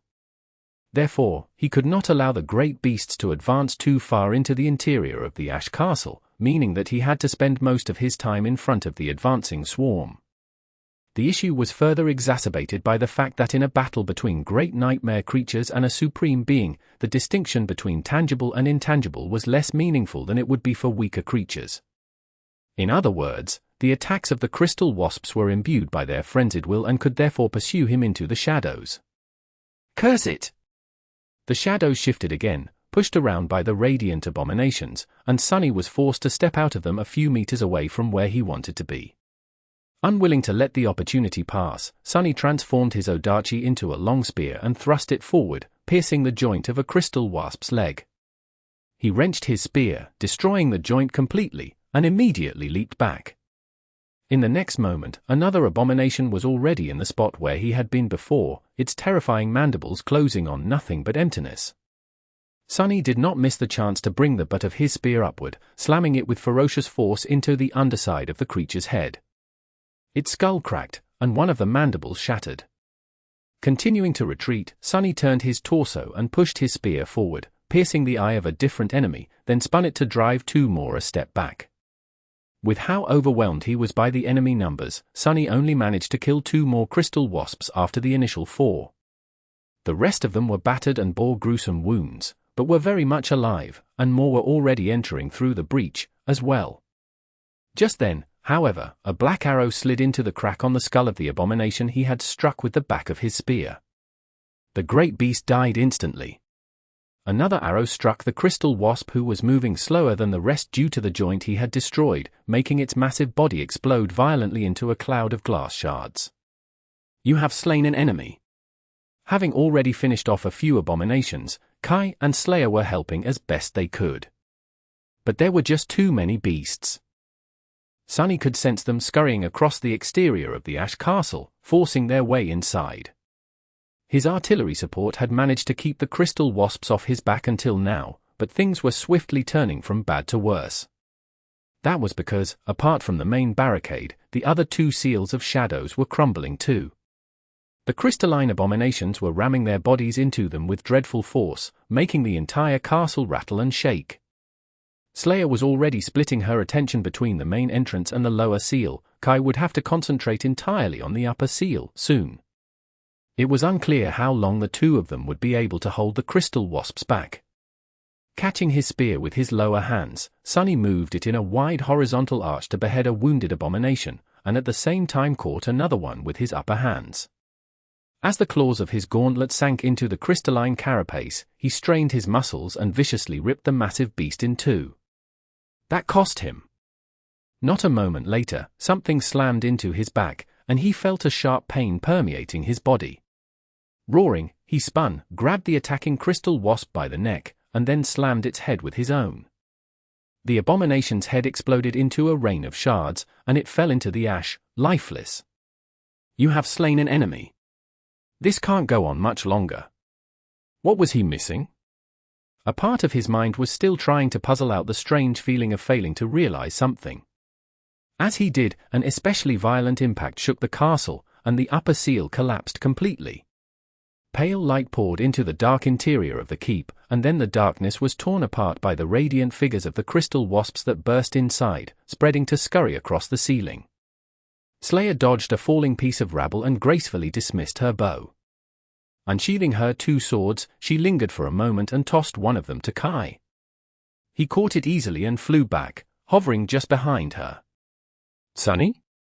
What's the plan? Losing his cover fire, Sunny was forced to retreat, as well. Stepping out of the shadows back to back with them, he allowed himself to return to his human form and looked at the swarm of great beasts surrounding them from all sides. Ah. I see now. His lips twisted into a vicious smile. No worries. Leave it to me, buddy, my plan is to slaughter them all. Chapter 23:30. Volcanic Glass. And just a few moments ago, Sunny had been sure that they would not be able to defeat the Ice Hive. The problem, though, was that there was nowhere for them to retreat. They were trapped on the volcano, and trying to escape it would provoke the ire of the being that dwelled beneath the clouds. Sunny had considered destroying the chains holding the ash castle above the main vent and plummeting into the fiery depths with the crystal wasps, but that did not seem like a good idea either. And then, it hit him. You have slain an enemy. Ah. Sunny suddenly realized that there was a disadvantage to possessing overwhelming strength. Being strong tended to make one stupid. He had grown powerful enough as a sovereign to develop bad habits. No, truthfully, it might have started to happen all the way back when he was a saint. When Sunny had been weak, he obsessively considered every single possibility to find a way to survive. But after becoming strong, he fell into the habit of relying more on his strength than on his mind, wrecking his enemies like a supreme sledgehammer. That was why he had been slow to understand how to defeat the Ice Hive. I have slain these enemies. Sunny had killed about 10 crystal wasps, and Slayer had killed a dozen more, first as they flew across the sea of clouds, and then here in the main keep of the Ash Castle. The handy bracelet had announced the kills, even if it couldn't determine the rank and class of the slain enemies. It couldn't determine them because Sunny's cores were already saturated, and he received no shadow fragments for the kills. However, that did not mean that he received nothing. The shades of the slain crystal wasps would still enter his soul sea. Even if Sunny had no access to his soul sea and was cut off from his domain, they would. He was pretty sure that even Ariel would not have been able to change that. And why would he? Why would Ariel rob the Ash Tyrant of all power? Sunny and Kai could not summon new memories, but the memories they had summoned before entering Ariel's game were still working as intended. He was pretty sure that if he created new ones, they would be able to use them as well. Apart from that, some facets of their aspects were suppressed, but their aspect abilities still worked just fine. Sunny could use his dormant, awakened, ascended, and transcendent abilities. So why wouldn't he be able to use his supreme ability? His domain was not gone, after all. It was merely replaced with the domain of ash. Wouldn't it be reasonable to assume that his supreme ability was also substituted instead of being entirely blocked? What was the point of granting him a domain if he could not make use of it? I see now. This should work, right? Having thought that, Sunny immediately erased the thought from his mind. A new thought took its place. I see now. This will definitely work. There was no place for doubt if one wanted to force his will upon the world. And Sunny was going to do just that. Even if he could not enter his soul sea and summon the shades he had earned before entering Ariel's game. Who was to say that he could not summon the shades he had earned after entering it? Even if someone said it, Sunny was not obliged to believe them.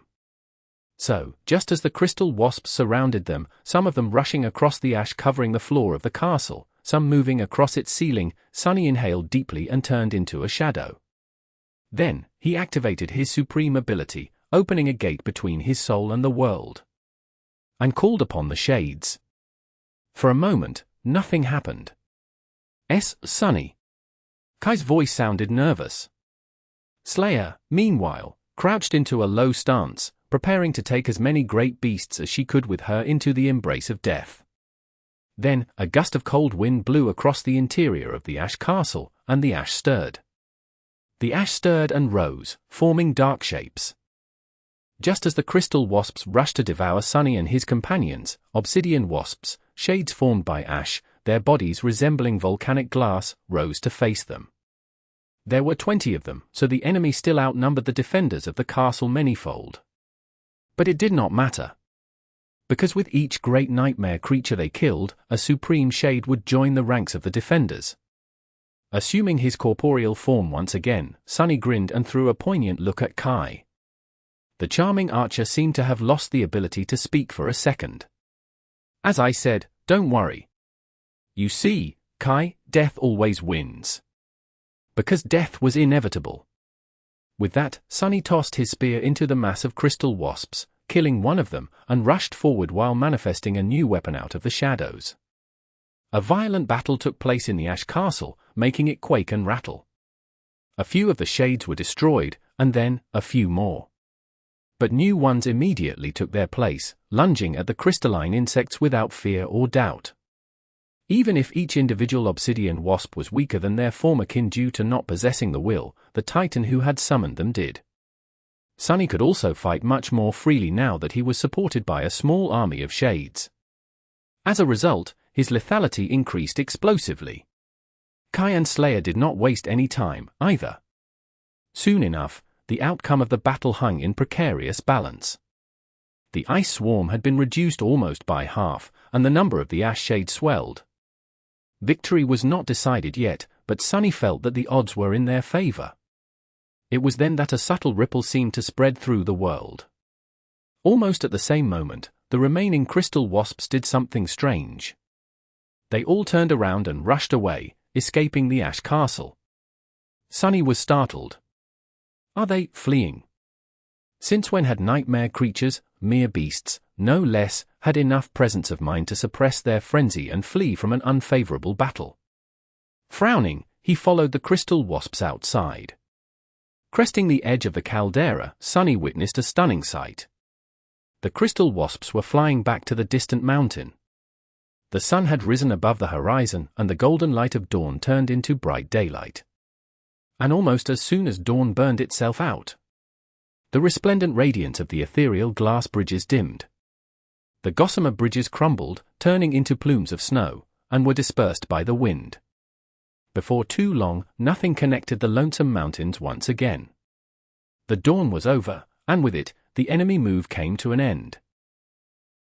Chapter 23:31. Last square. The ethereal, glistening bridges turned to snow under its radiance. Sunny was standing on the edge of the caldera, his battered armor slowly repairing itself. As he looked north, there, far away, the surviving crystal wasps had landed on the slopes of the snowy peak and disappeared into the countless entrances to the ice hive. The enemy move is over. Taking a deep breath, he looked west. There, the giant body of the snow worm was coiled around the volcano, its pale flesh standing out starkly against the black ash. Then, he looked east. Somewhere out there, the clockwork giant was standing in the ash, as well. The ash castle had withstood the siege, but the other two volcanoes were now conquered by the snow domain. As Sunny watched, a startling change took place. Two pillars of lava shot out of the conquered volcanoes, swiftly solidifying in the cold air. At the same time, the snowstorm veiling the distant mountains moved south, consuming the world. It flowed past the ash castle, sparing it the elemental fury, and completely obscured the neighboring volcanoes. Just then, Kai landed on the ash beside him. What is going on? Why did they retreat? Sunny hesitated for a while, struggling against the powerful winds as he looked into the swirling mass of snow that swallowed the world, sparing only the billowing clouds of ash above the ash castle. They retreated because their time ran out. It seems that snow figures can only move at dawn. He paused for a moment, then added slowly, I guess the ash figures can only move at dusk, then. Sunny imagined ash blowing across the sea of crimson clouds, turning into obsidian bridges in the fiery glow of the dying sun. Yes, that would make sense. He looked at Kai. As for what is going on, I think we will see soon. Two more squares were conquered by the snow domain. Just as he finished speaking, the violent wind suddenly settled down, and the great snowstorm passed. Dark clouds still boiled above the ash castle, but the rest of the world was resting under a clear blue sky now. The other two volcanoes had disappeared. Or rather, transformed. The deep calderas were buried under solidified lava, turning into sharp peaks. The thick layers of ash had been blown away by the wind. The dark slopes were stripped bare, and then covered in snow. Two snowy peaks stood where the fuming volcanoes had been just minutes ago, and the ash castle was now completely surrounded by the snow domain. It was the last black square left on the board. Well, that sucks. Sunny sighed, then patted Kai on the shoulder. I'm going to be quite busy, but you can rest until evening. We'll do something exciting then. Kai blinked a couple of times. Sure, I'll wait. What are we going to do in the evening? Sunny simply shrugged. I have no idea, yet. But it is bound to be exciting. Isn't it? With that, he turned around and headed back to the ash castle. Asterisk. Some time later, Sunny was sitting on the floor, feeling a little miserable. These damn diamonds. Ariel had done something incredible, hiding 49 mountains inside a game board and populating them with powerful abominations. The demon of dread was truly great and terrible. But that godly bastard. Did he not think to provide the poor nightmare creatures imprisoned in his game with basic necessities? There was no food to be found anywhere, unless Sunny wanted to dine on an infinite amount of worm meat. Much worse, there was no water. The figures of the snow domain could at least melt the snow to quench their thirst, but what was he supposed to do? Was he supposed to melt ash? How would that work? Sunny shook his head dejectedly. Of course, he did not really need to eat or drink. As a supreme demigod, he could simply sustain himself by absorbing essence, and more than that, he was a shadow, not a real human. But not needing food and not wanting to eat were two different matters, otherwise, he would not have been pampering Nephis with delicious meals at every opportunity. There was Kai to consider, as well. As a saint, he could last quite a while without water, but not to the degree of not needing it at all. Perhaps Ariel had not designed this game for humans. One more problem to solve?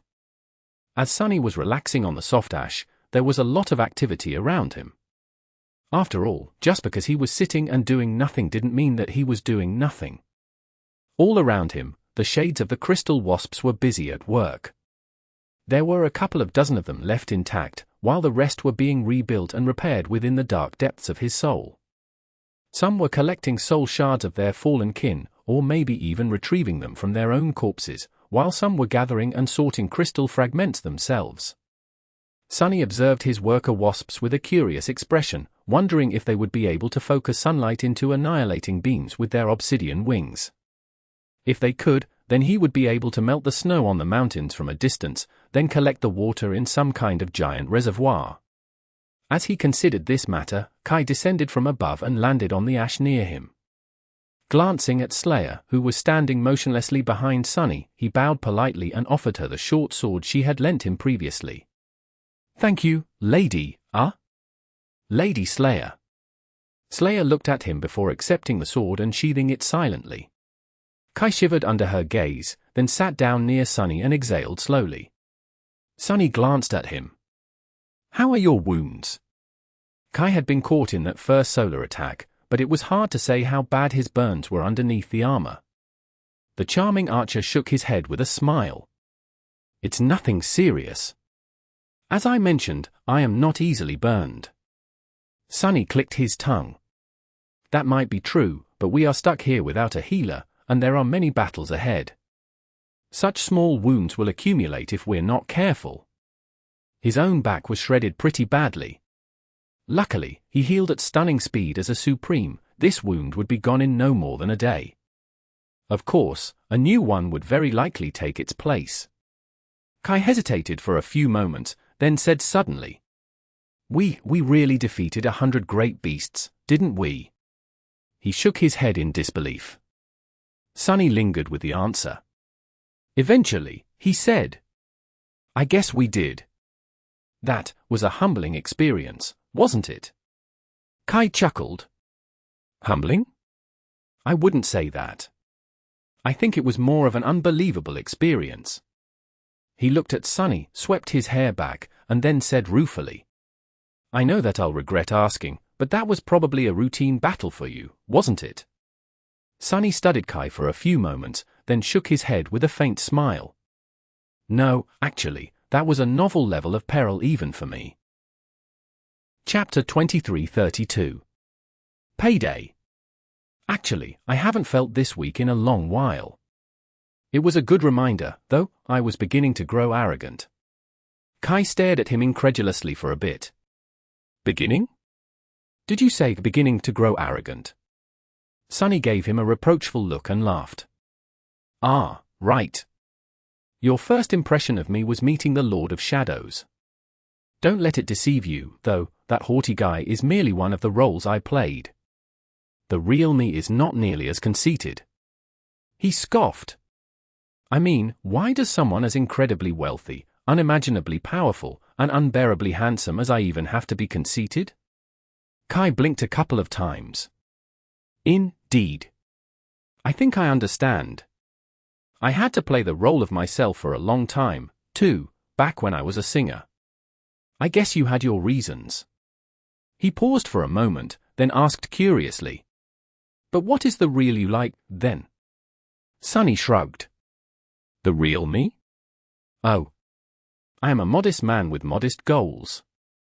All I really want is to run a quaint cafe, make a little money on the side by selling memories, become a god, and go on romantic dates with my girlfriend from time to time."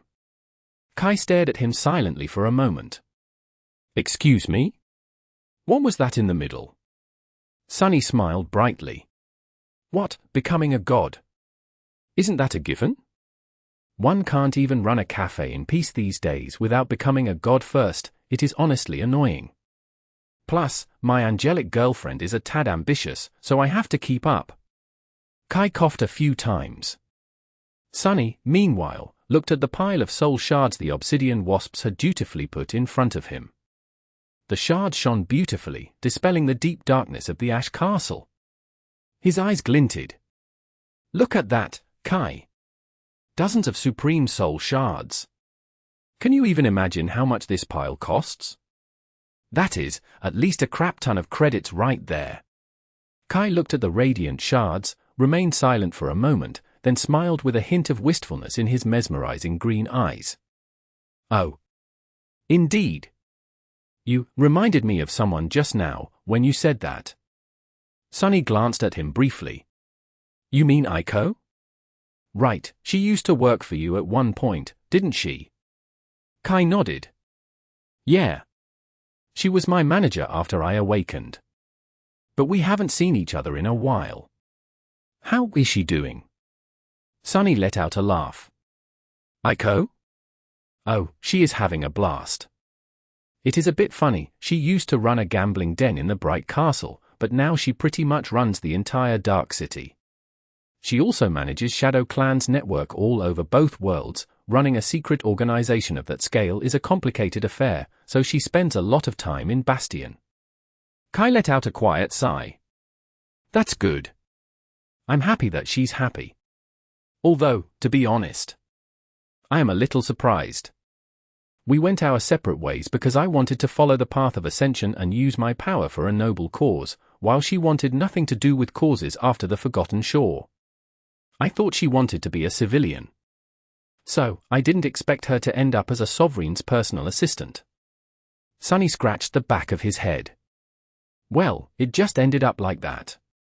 I didn't set out to exploit her that way. Initially, I simply hired her to help me run a memory shop. But one thing led to another, and before I knew it, she was in charge of my entire operation. He blinked a couple of times. Come to think of it, wait, have I been conned? Did she hoodwink me into bankrolling her shady underground empire with my fortune? Kai laughed. No. I am sure you are exploiting a mere awakened like her, Supreme Sunless, and not the other way around. Definitely. Sunny grinned. Yeah, of course. Obviously. Finishing enjoying the view of the soul shards, he turned to several piles of crystal fragments instead. The obsidian wasps had chosen only the suitable ones, separating them into several large piles by shape and size. He picked one up and traced his finger along its edge. His jade skin was instantly cut, which was impressive enough. No blood seeped out of the cut, and a few moments later, it had already healed itself. Wonderful! The soul shards would become the anchors for weaves of the memories he wanted to create, but the remains of the crystal wasps could serve as an excellent medium for the enchantments. After all, memories had to be crafted from something, and materials harvested from great nightmare creatures were superior to permanently manifested shadows. These crystalline shards were especially sharp and durable, making them perfect for crafting arrowheads. Actually, there was someone here who was quite amazing at crafting arrows from similar materials. Slayer had spent thousands of years making her own weapons from what she could find in the Shadow Realm, and the most readily available resource there was obsidian. Sunny looked at her and raised an eyebrow. Hey! How about helping me with this? She stared at him coldly, which made him clear his throat. Oh. Right. It was time for another payment. Sunny used the same shard of crystal to slice open his forearm. This time, the cut swiftly swelled with blood. Slayer finally moved, lowering herself to one knee beside him under Kai's startled gaze. She put her hands together and placed them under his arm, allowing his blood to flow into them. When the chalice of her hands was nearly full, Sunny stemmed the bleeding and watched as she raised them to her veiled lips. A few moments later, the blood was gone. Slayer did not really drink it, instead, it was simply absorbed into her ebony skin, disappearing forever behind the veil. Her dark eyes were distant, full of some vague, indescribable emotions for a heartbeat. Then, the hint of emotion was replaced by the familiar, cold malice. Kai stammered. What was that? Watching his cut heal, Sunny chuckled and looked at him with a smile. That. He shrugged. That was Payday. Chapter 2333. Pit stop. After all, it did not escape Sunny's attention that the murderous Shadow had foregone their usual duel. He had fully expected that Slayer would attack him as soon as there was a chance, but she seemed to have decided against it. This was the first time Slayer spared him the hassle of beating her into submission. I guess we're making progress. Tossing the crystal shard back onto the pile, Sunny pointed to Kai's bow. Give that here. Receiving it, he studied the weapon thoughtfully. Unlike the arrows, he was not planning to turn the bow into a memory. Doing that would have required imbuing it with permanence, which would weaken it. But that did not mean that he could not enchant it. Sunny had created plenty of enchanted items that were not memories, after all, like various implements for the Brilliant Emporium and the Beast Farm. The fundamental weave shared by all memories, and which therefore defined what a memory was were so ingeniously designed and useful that there was usually no reason not to bestow them on a weapon or a piece of equipment. But that did not mean that they were necessary. It was just that the spellweave had to be woven a bit differently for an enchanted item that was not a memory. For example, Awakened usually needed to activate the enchantments of their memories with essence, and only the essence of the person to whom the memory belonged could do the job. The memory itself was a concept more to the master's soul, while manifesting it turned their soul essence into matter, so there was an innate connection between Awakened and their memories. An enchanted item was different, since it was inherently ownerless. So, Sunny had to either weave the identity of the master into the enchantments or change their activation principle entirely, allowing them to accept anyone's soul essence. The latter offered a sea of possibilities. Sunny was especially concerned about Kai's reserve of essence. The charming archer was merely a transcendent beast, after all, so his essence capacity was 1/7 of what Sunny himself had possessed as a saint. The enemies they faced, meanwhile, were immensely powerful. Kai would need as much firepower as he could get to fight them effectively, but truly potent enchantments would burn through his soul essence in seconds. There would be no time for him to fully replenish it, either, considering that they might need to enter battle twice a day. Sunny had to strike a careful balance between potency and sustainability. If the bow could accept anyone's essence, however, he could assist Kai by using his own. He could even make the bow an essence vessel and saturate it with powerful supreme essence in advance. Sunny sighed. Now that he had become the ruler of the Ash domain, which was reduced to a single volcano, he felt like a pauper again. His tens of thousands of shades were gone, and the seemingly boundless river of spirit essence that constantly flowed into his soul had run dry. Compared to what he usually enjoyed, there was merely a trickle. So, he couldn't go all out and supply Kai with an ocean of his essence. Additionally, Sunny did not know how to make his essence follow the charming archer's commands. It was an interesting challenge, though he was not sure that he could solve it, but he felt like he could cheat it somehow, at least to some degree. Yeah, that solution might work. This one, too. I just have to be modest in my ambition. He could not replace Kai's essence with his own, but he could at least supplement it. As for enchantments themselves, Sunny was no stranger to crafting bows and arrows. He had gone through the process of designing the optimal combination both for Rain and for Slayer, so all he had to do was adjust a few things with Kai's aspect in mind. For example, unlike most archers, Kai could see through solid objects. So, wouldn't it be prudent to design him an arrow that could phase through matter? Wait. Such an arrow would be amazing in the hands of any skilled archer. Why had he not made one before? Well, it was probably because making things pass through matter was not that simple. He could potentially play with tangible and intangible states, maybe even use an altered version of the unseen enchantment of the Moonlight Shard, but there were a few obstacles to overcome. Making an arrow pass through solid matter was simple in theory, but in practice, there was no such thing as simple matter in the dream realm. All materials had their own mystical properties, especially so the bodies of living beings. So as much as Sunny wanted to make an arrow that would phase through the armor of an abomination and strike directly at the tender flesh beneath, he couldn't, for now. Making an arrow that could phase through a mass of rock and strike an enemy hiding behind it, though? That was a possibility. Oh, my. I'm inspired. Summoning for shadow hands, Sunny lamented the absence of Weaver's needle and got to work. He would work on the bow first, then the quiver, and finally craft a few arrows. Kai needed some kind of melee weapon, as well. The weapon could be crafted from the larger pieces of shattered crystal left behind by the slain wasps. There were supreme materials and supreme soul shards at Sunny's disposal, so he would be able to create something truly devastating. The only limit was time. He had until sunset to prepare Kai for battle, so he had to be modest in his ambition. That's all right. I can take it one step at a time.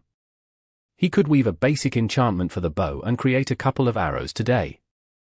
Then, he could continue to improve the bow and add new arrows to Kai's arsenal after each battle. There would be more dead abominations and more materials for him to work with, as well. His beasts would continue to grow stronger with each day. His army of shades would continue to grow in number, as well. Which was a good thing.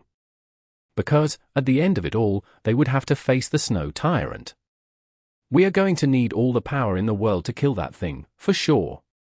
Sunny became engrossed in weaving. Chapter 23-34. Bitter Solitude. The charming archer looked at the walls of the crumbling fortress for a while, or rather, through them. He was observing their enemies, most likely. The remaining crystal wasps, the snow worm, the clockwork giant. Stop staring at the terrifying nightmare creatures, Kai. That will only wind you up more, not help you recover. Kai slowly looked away from whatever horror he was observing and focused on Sunny. Eventually, he asked, "That is a strange form of sorcery. I don't think I've ever seen anyone enchant something in that way before." Sunny nodded. "I don't think there's anyone else capable of performing this form of sorcery in the world, anymore. I'm the only one." Kai had to have an idea of what his aspect abilities were. So, he would know that creating memories was a skill Sunny possessed, not an ability. The charming archer looked at him with interest. "How did you learn it?" Sunny answered without looking up, his 6 hands forming the spellweave inside the black bow, one string of shadow essence at a time. "Oh. One of my attributes allows me to see the spellweave of memories, while another one allows me to touch it. One time, I was in a pretty desperate situation. So I figured out how to create a rudimentary memory to escape it." He smiled faintly. "Then, it was just a lot of research, study, and experimentation. I slowly taught myself how to do more by watching what the spell does." He glanced at Kai briefly. "What about you? You seem to be perfectly suited for shaping, with that aspect of yours. Have you not tried to master it?" Kai chuckled. "Oh. I tried. I seem to be a special case, though. Some people have a talent for shaping, while some people don't. What I have, however, is negative talent." Sunny raised an eyebrow. "How so?" Kai shrugged with a smile. "Because of my aspect, the true names I invoke are extremely powerful. In exchange, however, it is especially difficult for me to master them. Lady Nephis thinks that it's the way for the world to balance things out." He sighed. "I can't even speak the names as a human, at least not yet. I can invoke them pretty easily as a dragon, though, almost as if a dragon's maw is meant to bellow them. But it's of no use, really, since I can barely keep the names in my mind. Even after years of effort, I've only mastered a meager few." Sunny contemplated his words for a few moments. "I'm not buying that someone like you is not meant to be a shaper. Maybe you just have not met the condition to master the sorcery of names, yet. Things will probably change dramatically when you reach a higher rank. Alternatively, it might be connected to your aspect legacy. Or not. You have not received it yet, have you?" Kai shook his head. "No. But I don't see how an aspect legacy can help me become a better sorcerer. Aren't legacy relics usually just powerful memories?" Sunny chuckled. "Usually, yes. But not always. Oh, and technically, legacy relics do not need to be powerful, they just need to complement your aspect greatly." He pointed to himself with one of his 42 fingers.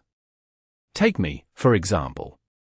My aspect legacy is actually a skill set of sorts. I developed it myself, but the spell had helped me take the first step, or rather, take it faster. It also used to reward me with relics when I reached certain milestones. Then there is Nephis, whose aspect legacy is based in understanding, and who is rewarded for it with nothing except knowledge." He returned to weaving the strings of shadow essence. "So even though most aspect legacies are indeed memories, or more rarely echoes, not all of them are." They remained silent for a while. At some point, however, Kai studied him with a neutral expression and asked tentatively, "Sunny, can I ask you something?" Sunny nodded while keeping his focus on the black bow. Kai hesitated for a few moments. "Before, you told me that my survival would depend on my companions, while their survival would depend on me. That no one survives in the dream realm alone." Sunny raised an eyebrow. "So I did. Kai lingered for a while. But you were living in Godgrave all alone when we met. A solitary saint, all alone in the world. Did you speak from experience, or was it simply common wisdom? Sunny smiled faintly. A saint was someone who had braved the dream realm and conquered 3 nightmares. As far as Sunny knew, there was only one person who had conquered the 3rd nightmare alone, the Princess of War, Morgana Vaylor. Kai seemed to be curious about his previous solitude. He sighed. I spoke from experience. I had someone to depend on, too, in the past. I had companions. You were one of them, dummy. Kai looked at him mournfully, not saying anything, and yet, it seemed like he wanted Sunny to say more. Sunny chuckled. Well, it did not end well. He picked up one more soul shard and placed it into the weave, carefully anchoring countless strings of essence to it. It did not end well because I betrayed my companions, and lost them. I want to say that I had a good reason to abandon them, maybe I did, but in the end, it was a selfish reason. I am a very selfish person, Kai. I am a very greedy person as well. My selfish greed was my undoing. What would have happened if Sunny had stayed with his cohort and faced the first Seeker with them? If he had made a different wish? Would it have been for the best? Or would he have spent the rest of his days living in regret? Had he made an unforgivable mistake? He did not know. He did know that he regretted losing his companions bitterly, though. Some days, it felt too bitter to endure. Kai shook his head slowly. You do not look like someone who is undone, Sunny. There was some truth to that. Sunny was a sovereign, after all. He looked at Kai and smiled. Looks can be deceiving. Chapter 23:35. Changing Shadow. This is a bit tricky. Sunny had done quite a bit of weaving in his life, but he could not remember ever having to enchant something on such a strict deadline. One day was really not enough to create something worthy, but he put great effort into arming Kai as best he could. He also decided to design a set of enchantments for the bow that could be implemented in stages. That was a new approach for him and required a different way of creating a weave. But if Sunny succeeded here, he could potentially save himself a lot of trouble in the future. After all, up until now, he always had to complete the entire weave in one go, otherwise, the unfinished pattern of shadow strings would swiftly collapse as soon as Sunny released his hold on it. If he could come up with a way to prevent that from happening, he would have far fewer headaches while tackling truly complicated enchantments. Necessity was truly the mother of invention. Still, Sunny felt hurried and tense while working on the bow. I miss my shadows. Having one paltry body to work with felt stifling. It was really quite frustrating. How did people even manage to live their entire lives in such an inconvenient way? Poor mortals, they must be struggling every day. Unthinkable. Sunny scoffed, remembering his own struggles vaguely. He had grown accustomed to controlling several bodies at the same time a while ago, so the very idea of only possessing one seemed strange now. Not to mention the idea of only perceiving the world through one vessel. Sunny had been experiencing the world through countless points of view for the past year. Suddenly finding himself all alone in his own head felt both comforting and disconcerting. It was through this feeling of strangeness that he realized how far from being a human he had strayed without ever fully realizing it. Sunny knew that he was a shadow now, not a human being, but that was merely a difference of form.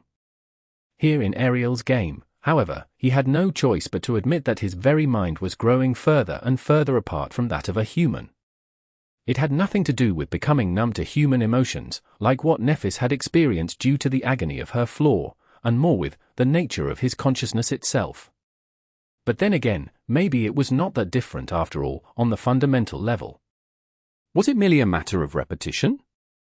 Sunny remembered how vivid and horrifying his first encounter with a nightmare creature had been. But after facing and slaying a myriad of them, he barely felt anything when encountering yet another ghastly horror. He had grown callous to their presence. The same held true for human experiences. People naturally changed as they grew older and accumulated calluses on their hearts. The emotions of a wise-Ned old man were deeply different from the feelings of a child, for whom every occasion was new and exciting. At the same time, there was a natural limit to a human's lifespan, as well as to the number of events they could experience at any given time. But what if that limit was removed? What if a human could live for 1,000 years while experiencing 1,000 different perspectives? How different would the mind of such a being become, and would it still be even remotely human? Sunny sighed. I'm changing. He was still young, and he had already changed so much. What kind of person would he become in a decade? The fact that his consciousness was slowly transforming to resemble that of a deity was both a promising sign and an eerie omen. It was good to know that he was well on his way to apotheosis, but still.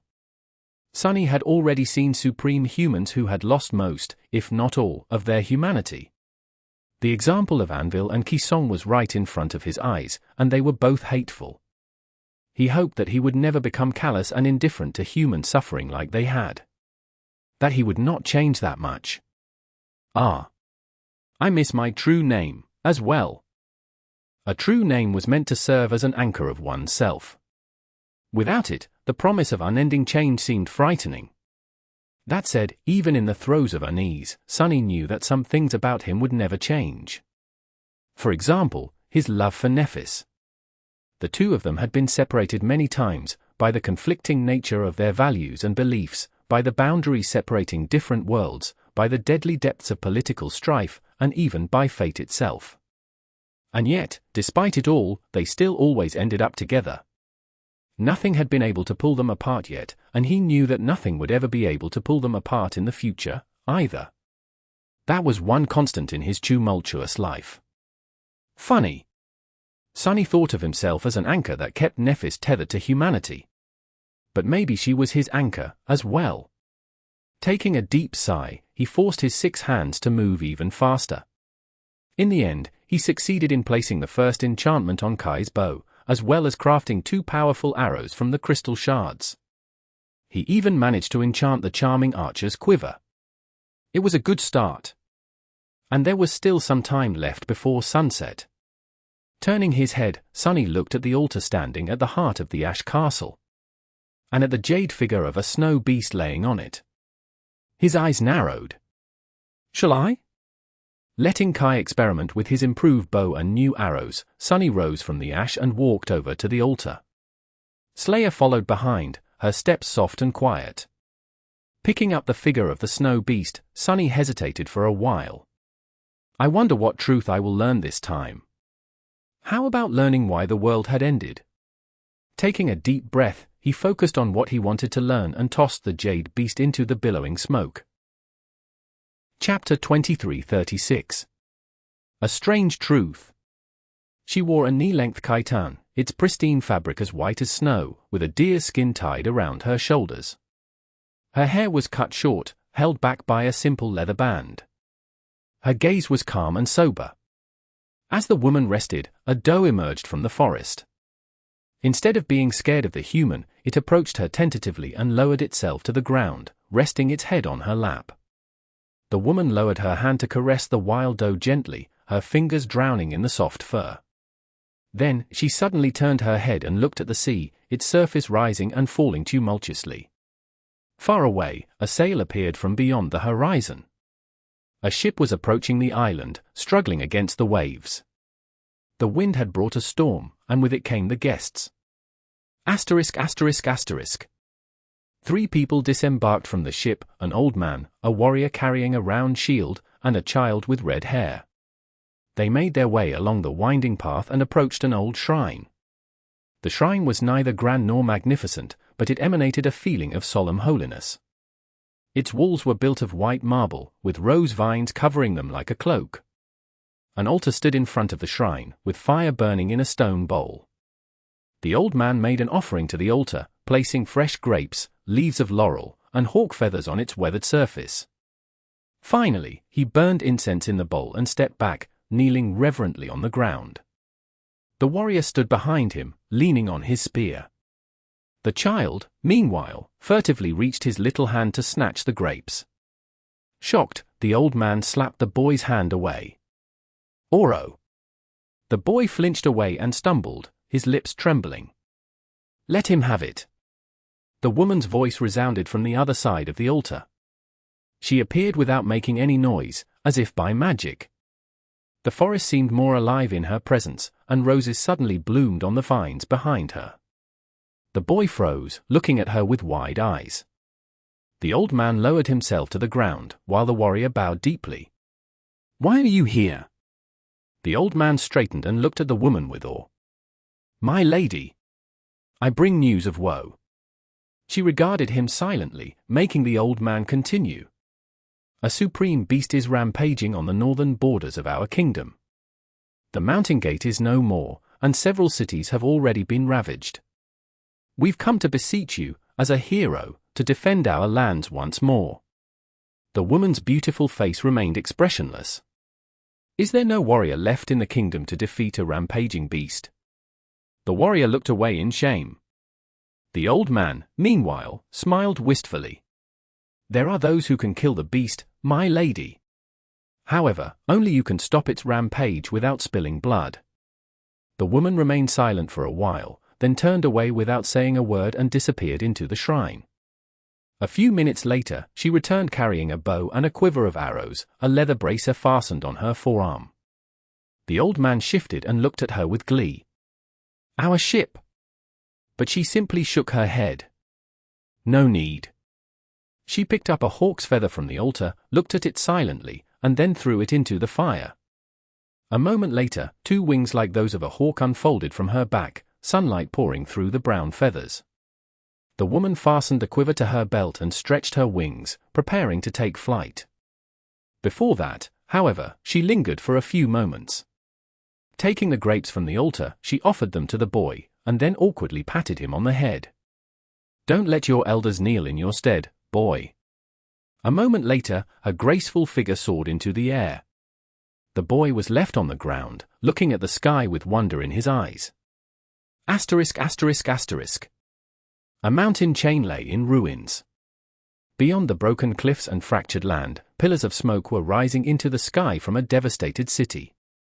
And on the plain in front of it, a colossal boar lay on the ground, dead, a flood of crimson blood flowing from its wounds like a river. Its carcass was like a towering hill, and the woman who stood below it looked like an ant in its shadow. Her quiver was empty, and her face was grim. She inhaled deeply, then grimaced, as if appalled by something. Poison! The woman crouched slightly and leapt high into the air, landing on the dead beast's snout. She ascended its corpse like one would a mountain, eventually reaching the colossal boar's vast back. There, hidden by the coarse fur, hundreds of great javelins bristled like a palisade, their metal corroded and covered in rust. The woman grasped one of the javelins and pulled it out of the dead beast's flesh, then studied it with a frown. A few moments later, she frowned. Imperial steel.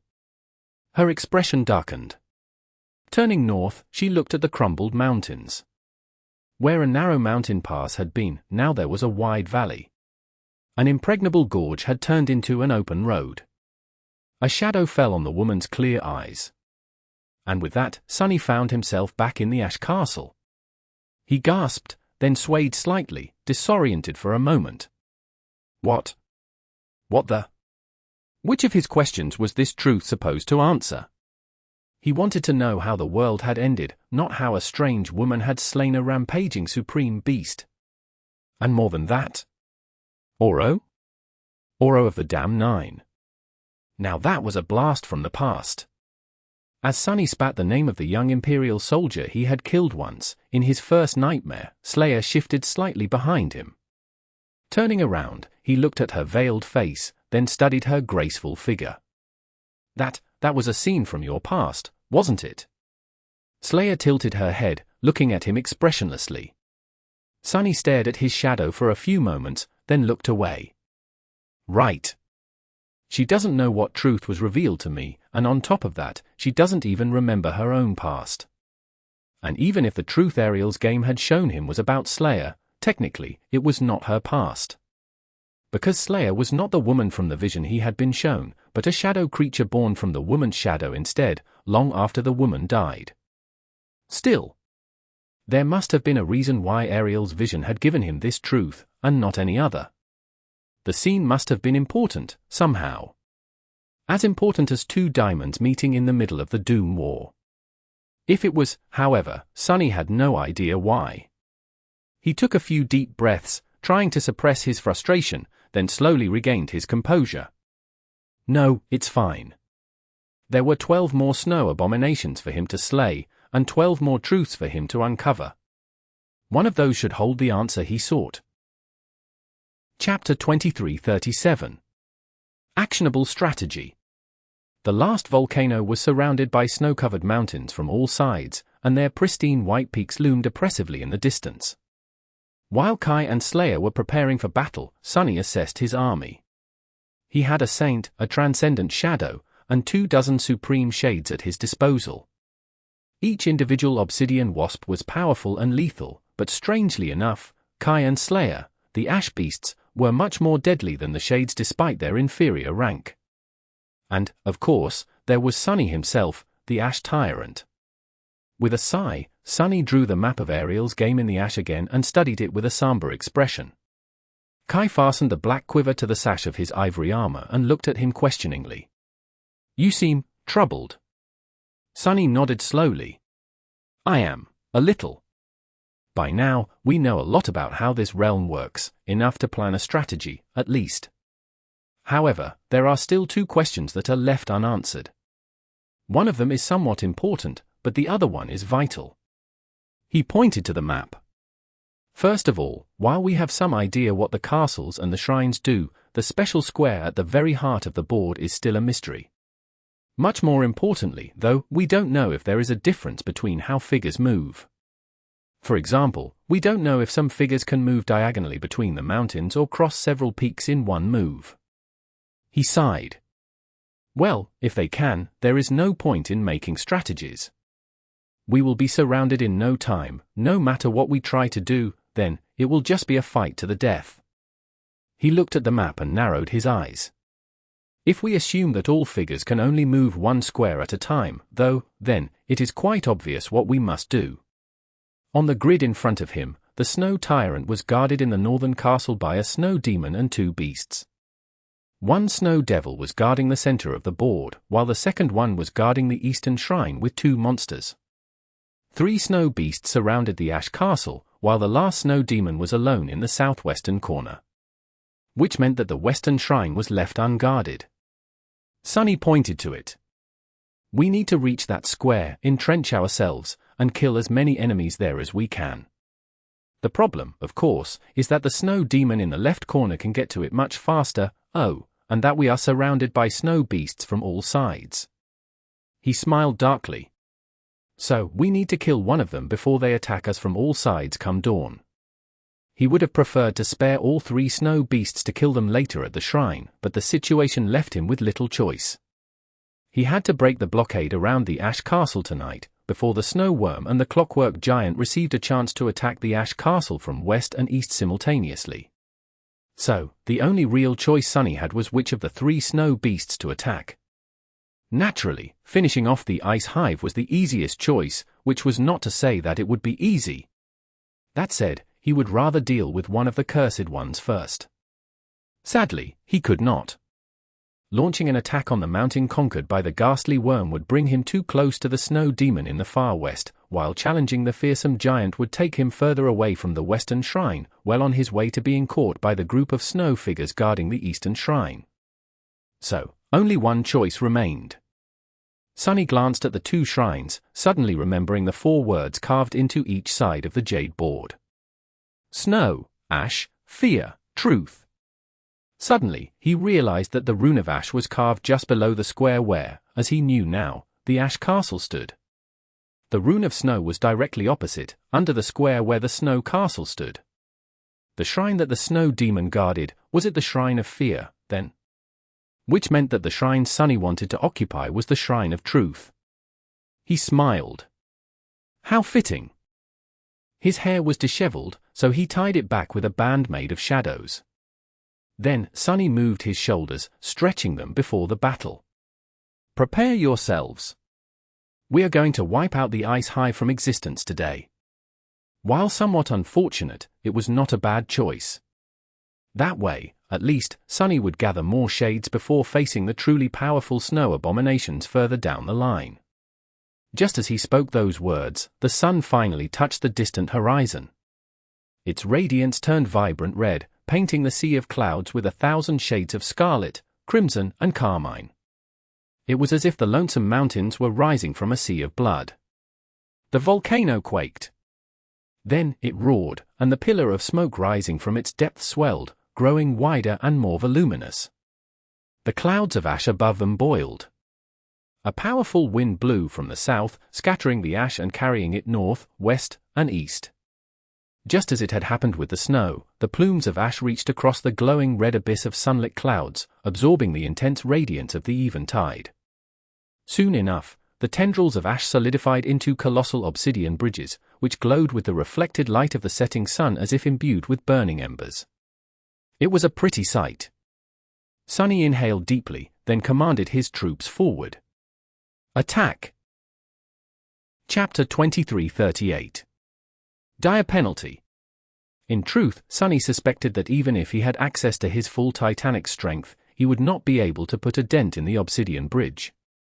So, he did not have to worry about it collapsing beneath him. Turning into a shadow, he glided across the smooth obsidian with great speed.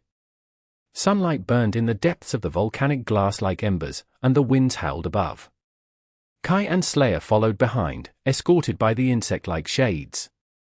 He could have carried them all to the distant mountain through the shadows, but there was a possibility that they had gotten the rules of Ariel's game wrong, and that the being dwelling beneath the clouds would react negatively to the ash domain advancing. So, Sunny wanted to leave himself a chance to react and retreat in case that happened. Luckily, nothing of the sort transpired. This was good news for Sunny, since he planned to rely heavily on their ranged advantage when dealing with the ice hive. The mountain was perforated by countless tunnels that formed a complicated network. Besieging the crystal wasps in their home would be quite a treacherous affair, so Sunny wanted to lure at least some of them out first. Kai's new arrow was going to be of great help in that regard.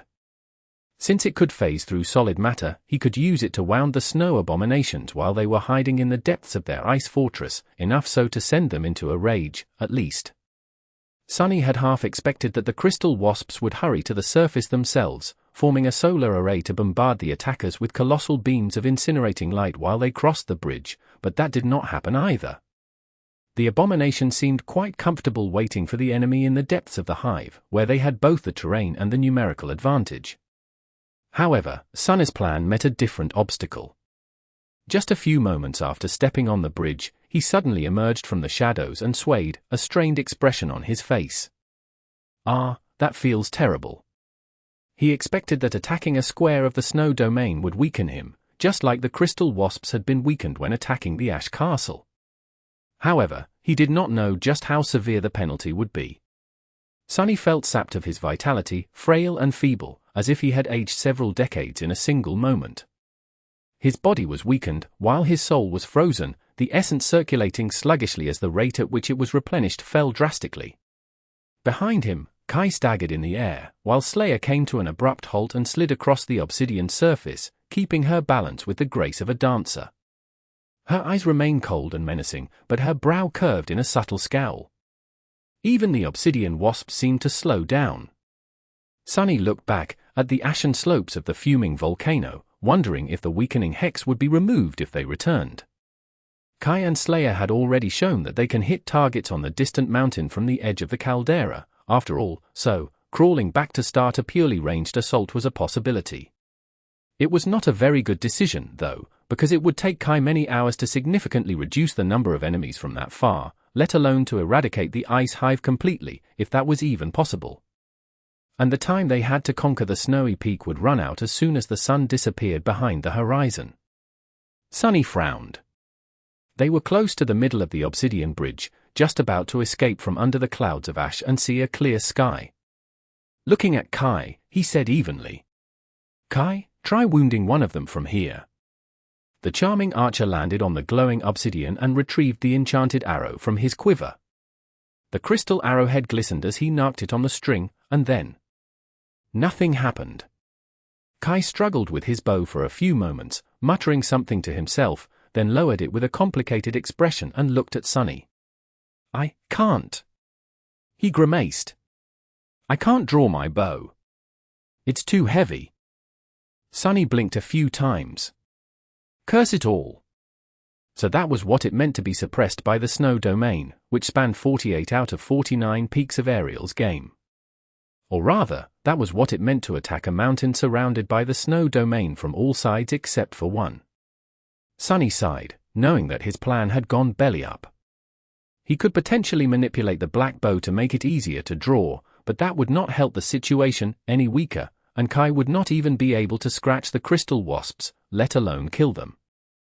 Slayer was in a somewhat better position, but she was not going to be of great help either.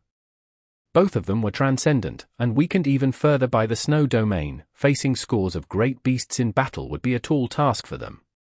I might have underestimated how important the role of the domains is in this game. So, what was he supposed to do? Kai seemed to be thinking the same. "What do we do, Sunny?" Sunny remained silent for a few moments, then looked at the distant mountain with a somber expression. There was only one thing left to do, really. He smiled coldly.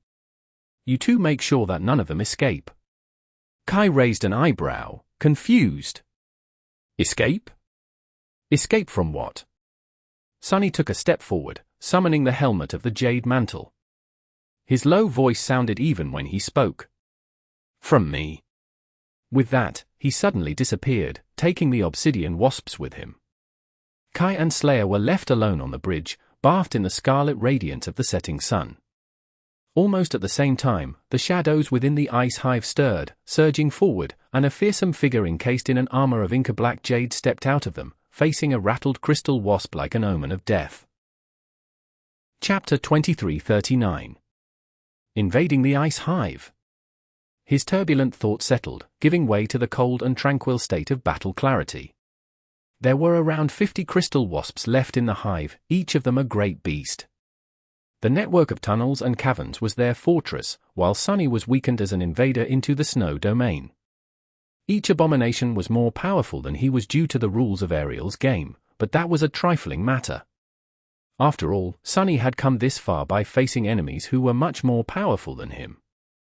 Even if he had enjoyed the ultimate privilege of being the strongest monster on the battlefield as of late, the tenacity of a cunning killer was in his blood. The crystal wasps were mere beasts, great beasts, but beasts nonetheless. They were mindless death machines that only knew the frenzied madness of bloodlust. His intelligence was a deadlier weapon, so he was not too concerned about his diminished power. Their great numerical advantage was a more pressing threat. Even though the tunnels of the ice hive were somewhat narrow, Sunny knew that he could be easily overwhelmed here. He had his shades, of course, but they would simply be torn to shreds if he unleashed them immediately. After all, there were far fewer of them than there were crystal wasps at the moment, and they were being weakened by the snow domain as well. That said, Sunny was in a far better situation than he had been on the Forgotten Shore. Not because he had become infinitely more powerful, his enemies had, as well, but because there were more tools at his disposal. He was going to destroy the ice hive by using his mind, his versatility, and his superior skill. His shadow sense spread into the depths of the mountain, enveloping every corner of the enormous hive. In a heartbeat, he perceived and fathomed every tunnel, every intersection, and every cavern hidden in the ice. He also perceived the location of every crystal wasp guarding the frozen fortress. Some were gathered in vast caverns in groups, waiting. Some were patrolling the tunnels alone or in pairs. Some were busy preparing the fortress for the attack. Sunny did not sense any traps, but he did discover a complicated system of crystal chimes that responded to the smallest movement of air, and would therefore notify the crystal wasps if an intruder disturbed their dwelling. Because of it, the ice hive was permeated by a delicate, melodious tinkling. Sunny smiled. In the next moment, the shadows all across the network of tunnels surged and rose. The shadows did not attempt to wound or kill the crystal wasps, instead, they merely turned into solid walls of obsidian, blocking off countless tunnels. The abominations instantly stirred, moving to destroy the obstructions. However, even with their great power, destroying the solid mass of mystical obsidian was going to take some time, especially because it kept repairing itself. Sunny did not just block the tunnels randomly. Each obstacle was placed strategically, and for a single purpose: he wanted to isolate the crystal wasps from each other. To kill them one by one. After all, even though Sunny was disadvantaged in terms of power, he also possessed some advantages. Among them, two stood out the most: his awareness and his mobility. Let's start. By then, the crystal wasp in front of him, a solitary scout of the ice hive, was already lunging forward. Sunny might not have been faster than a great beast supported by the snow domain, but he was a warrior. The crystal wasp, meanwhile, was nothing more than a pest. The black Odachi was already turning into a long pike. Sunny slammed its butt into the ground and braced it with his leg, turning himself so heavy that the ice beneath his feet started to crack. He channeled his will into the blade of the pike, commanding it to pierce the enemy, and into its shaft, commanding it to remain whole. Then, he commanded himself to hold. The great beast was flying at him at stunning speed, so it had no time to stop. Its own momentum impaled the abomination on the pike, the impregnable crystal carapace shattering as the black blade pierced its chest and exited through the crack between the thorax and the abdomen. Of course, the malevolent wasp was still alive, straining to push its body along the pike's length to rip Sunny apart. He strained his muscles, raising his weapon, and the massive nightmare creature impaled on it. Then, with a hiss, Sunny thrust the pike upward with all his might and pinned the abomination to the tunnel ceiling. Before the wasp could shatter the shaft of the manifested weapon and free itself, 7 black spikes shot from the ground like pillars, obliterating its body and causing the tunnel to collapse. You have slain an enemy. Sunny was already someplace else.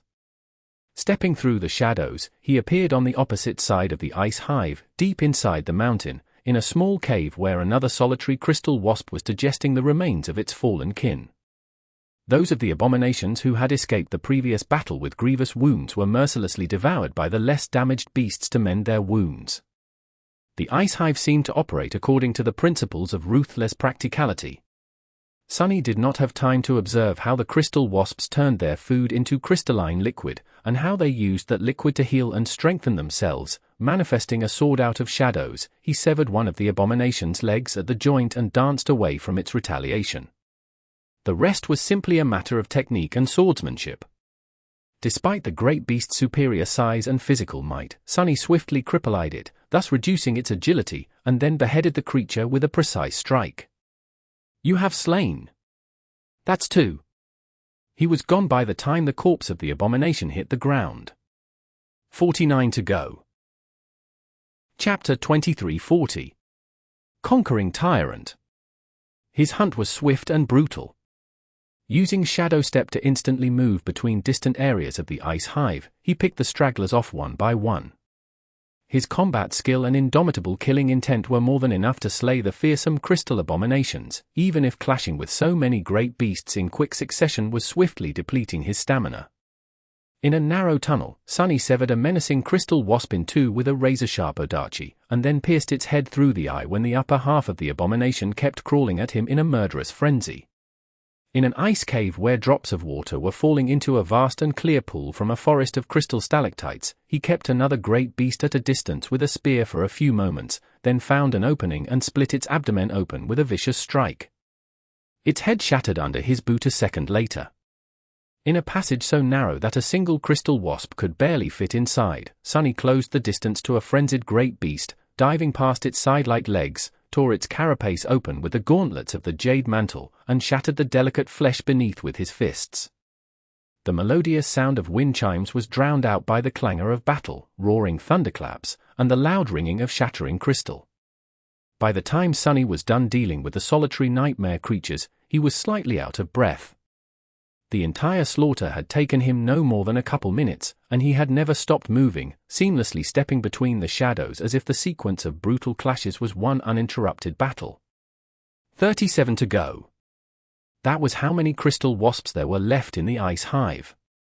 Sadly, things were going to get harder from now on. The rest of them were grouped together, and as he dealt with smaller groups, the larger ones would break through the shadow barriers and fuse. But that was all right. because by killing the solitary abominations, Sunny had made sure that the number of his shades swelled. It had to swell a little more, though. 14 more will do. 14 great beasts, such a trifle. Wincing as if in pain, he assumed the form of the shadow spawn and dove into the shadows, holding a black odachi in each of his 2 pairs of hands. Shooting from the darkness in a large vertical cavern, he jumped onto the wall and ran up its icy length, his claws sinking into the hard ice. Dim, diffused light was streaming from somewhere far above, and the 2 crystal wasps waiting on the wall instantly moved, rushing down to obliterate him. Because of where the source of light was located, their long shadows reached Sunny before the abominations themselves could. He slashed at their shadows with both of his swords, causing the wasps to let out ear-piercing screeches and fall down, crashing into the distant floor of the cavern while convulsing in agony. By the time they recovered enough to move again, he already plummeted down and shattered one with the unbearable weight of his body. There was a deafening boom, and the floor of the cavern cracked as a cloud of ice particles and crystal shards rose into the air. A split second later, Sunny emerged from the mass of pulverized ice, his 2 swords lashing out to pierce the vital points of the remaining abomination. "You have slain." He dove into the shadows, carrying the twitching corpse with him. Emerging in a cave where 2 more crystal wasps were furiously attacking an obsidian wall, he tossed the corpse at one of them and attacked the other. "You have slain." And so it went. I'm tired. Even at this breakneck speed, Sunny felt nervous that he would not be able to slaughter the entire hive before the sun disappeared behind the horizon. What would happen if the Ash Domain's move came to an end before the snow figure protecting the square was slain? Considering how hastily the crystal wasps retreated from the volcano in the morning, nothing Sunny would want to learn. Soon enough, he ran out of pairs of abominations to kill. His lungs were burning, and his heart, both of them, since he was still in the shadow spawn form, were beating wildly. There were a few cracks on the jade mantle, and a few hideous cuts on his body. He did not bleed, of course, but the insidious cold was seemingly seeping under his skin, making him feel even weaker. "Damn it!" Sunny let out a low growl. By then, the obsidian barriers had already fallen, and the remaining wasps, more than 20 of them, gathered in a vast cavern, ready to rush like a crystal avalanche to find and destroy the intruder. But Sunny did not make them wait. Instead, he stepped into the shadows one last time and emerged in the cavern, looking at the 24 abominations from behind the visor of his jade helmet. It felt quite unnerving, to say the least, to be stared down by a swarm of great beasts. "Who are you to dare stare me down, beasts? No, forget it. There's no time for that." Sunny grinned. That should be enough. With that, he turned into a shadow. And from that shadow, a torrent of ash rolled like a billowing cloud, splitting into helical strands to envelop the swarm of crystal wasps. A moment later, the ash solidified into obsidian wasps, close to 50 of them, against 24 great beasts. 2 for each abomination left in the ice hive. Sunny assumed a tangible form once more, abandoning the towering body of the shadow spawn in favor of his own swift and slender body. His smile was cold and cruel. "Didn't I say it? Death is inevitable." His obsidian wasps rushed forward, and he lunged at the nearest abomination as well. Before too long, the ice hive was no more, each of its crystalline inhabitants becoming a soldier in his growing army. Chapter 2341. Cloud of Ash. Now that the sounds of the slaughter had ceased, the melodious tinkling of the crystal wind chimes permeated the silence once more. He exhaled slowly, knowing that the soothing melody would be erased from existence before too long, as well. Not bad, for my first move. He had taken one of the snow figures off the board. Taking a few steps forward, shards of crystal crunching under his feet, Sunny used the blade of his odachi to sweep some of them away. This was where he had killed the last of the crystal wasps, and so. There. Crouching, he reached down and picked up a jade figurine from beneath the shards. It was the snow beast figure, one representing the ice hive. Sunny studied it for a few moments, then hid it inside his armor. Then, with no more time to waste, he stepped through the shadows and returned to the cave where water was flowing into a deep pool from a forest of crystal stalactites. Manifesting a large cauldron, he hastily filled it with clear water and pulled it into the shadows, appearing on the slopes of the snowy mountain a few moments later.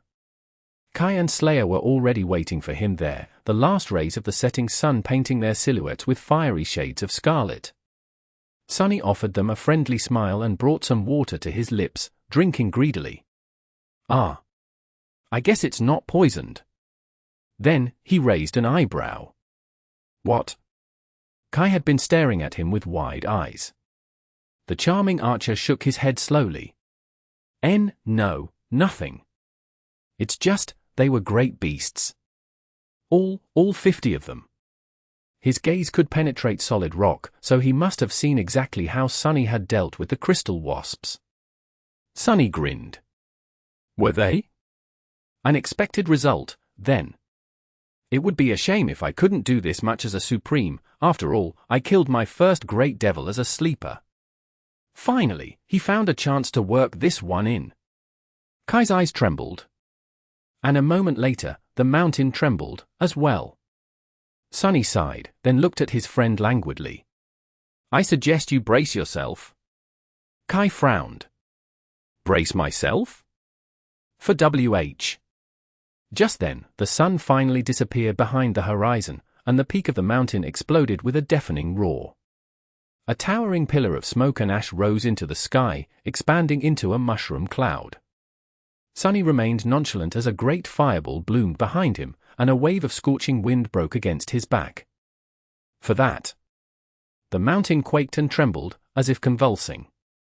Its entire peak was obliterated by the explosion, stone shrapnel and jagged boulders raining from above. A billowing mass of ash was expelled into the sky and spread, obscuring it like a veil of billowing darkness. Great plates of snow were dislodged and slid down, turning into devastating avalanches. Then, the slope of the mountain split, and a flood of incandescent lava flowed from its shattered peak, evaporating the snow. Sunny watched the obsidian bridges turn into torrents of ash as he erected a bulwark of shadows higher on the slope, making the lava flow past the narrow stretch of rock where he, Kai, and Slayer stood. He gestured to the cauldron. "How about a drink to celebrate our victory?" Kai gave him a long look, then scooped some water and drank deeply. Before too long, the snowy mountain was gone, replaced by a fuming volcano. The peak had turned into a vast caldera. The snow melted, revealing weathered rock, and the rock was covered by a layer of falling ash. The network of tunnels created by the crystal wasps had been destroyed entirely.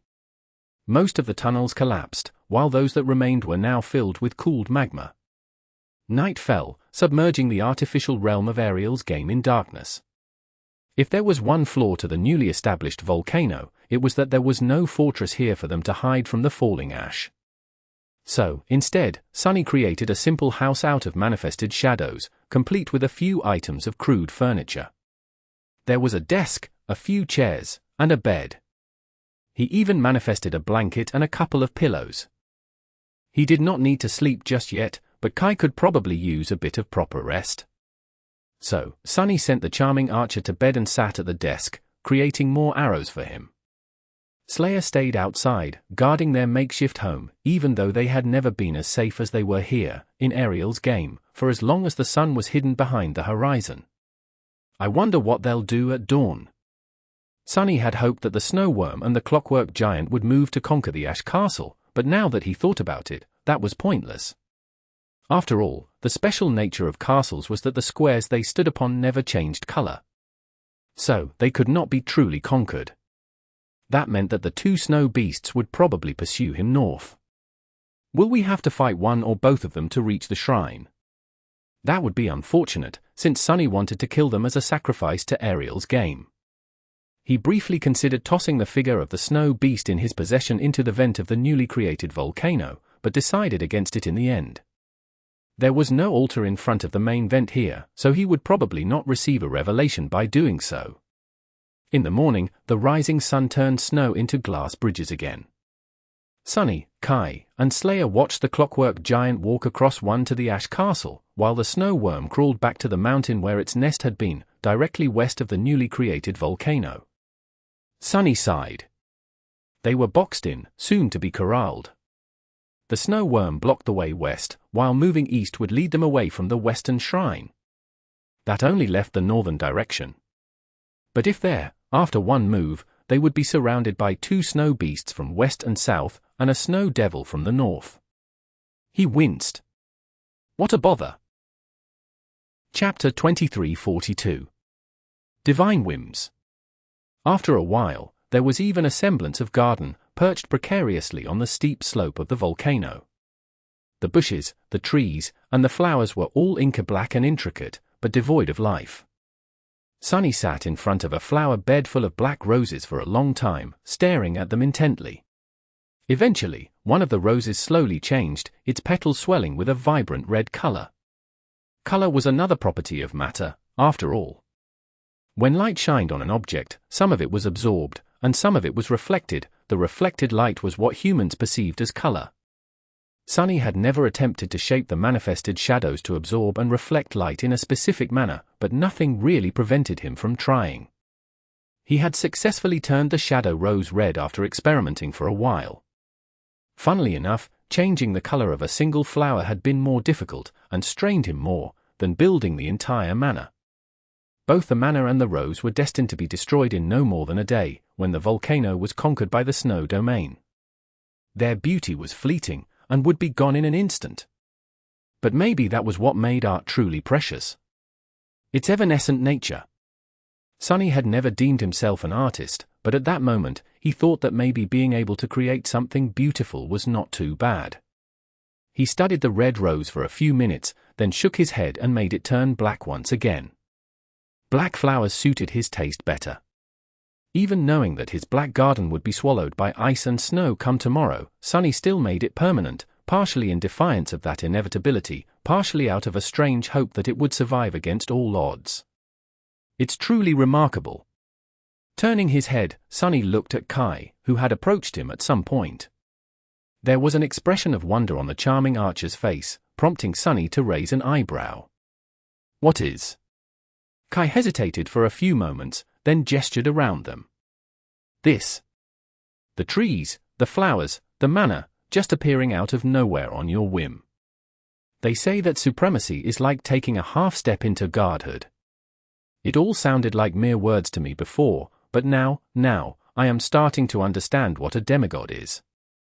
Sunny smiled faintly. Maybe that's because all the supremes you've met before were half devils, at best, instead of half gods. He sighed and then rose from the ground, turning away from the black roses. What do you think being supreme means? Kai considered his question for a few moments. A supreme is someone who rules. Someone who carries responsibility for their subjects, and is powerful enough to bear the weight of that responsibility. Someone whose soul is vast enough to encompass the world, thus becoming a domain, a sovereign. Sunny smiled and shook his head. No. A supreme is simply someone who is daring enough to reshape the world according to their whims. He patted Kai on the shoulder. You are bound to become supreme yourself, one day soon. So, I suggest you start daring. Kai stared at him blankly for a bit, which made Sunny sigh. Stop being afraid of your own power, Kai. Embrace it. His friend frowned and lingered for a while. Eventually, he asked. Even if it turns me into a monster? Sunny chuckled. Especially if it turns you into a monster. How else are you going to survive in this monstrous world, let alone change it? Inhaling deeply, he headed for the manor. His short moment of rest was over, and he had to get back to weaving. As Sunny walked away, Kai suddenly asked, Is that what you did? Sunny halted his steps, smiled wistfully, and then continued walking. Of course. Many times over. Kai remained silent for a bit, then shook his head. Well, I disagree. I don't think that becoming a monster is something to be proud of. So, I refuse. Sunny grinned. Says a guy who killed a dragon, and is now himself a dragon. He kept that thought to himself, though. Instead, he gave Kai a thumbs up. What a daring thing to say. Keep it up. With that, Sunny disappeared behind the door of the manor, leaving the charming archer alone. Well, alone, being watched by Slayer. The murderous shadow was sharpening her swords on a piece of stone, a completely unnecessary thing to do, considering the sublime materials from which they had been crafted, while observing the two of them silently. There was no particular emotion in her inka-black eyes, but the measured movement of a blade across the surface of the stone slowed down for a moment. In the evening, they crossed the obsidian bridge and conquered another mountain in the north. From there, they could see the fourth row of Ariel's game, and the central square of the board, where a snow devil was waiting for them, protecting it. Sunny had expected to see another mountain, but he could not have been more wrong. As he, Kai, and Slayer stood on the slope of another newborn volcano, their expressions were a little strange. Sunny blinked a couple of times. What the hell? In front of them, far in the distance, a colossal tree stood where a mountain was supposed to be.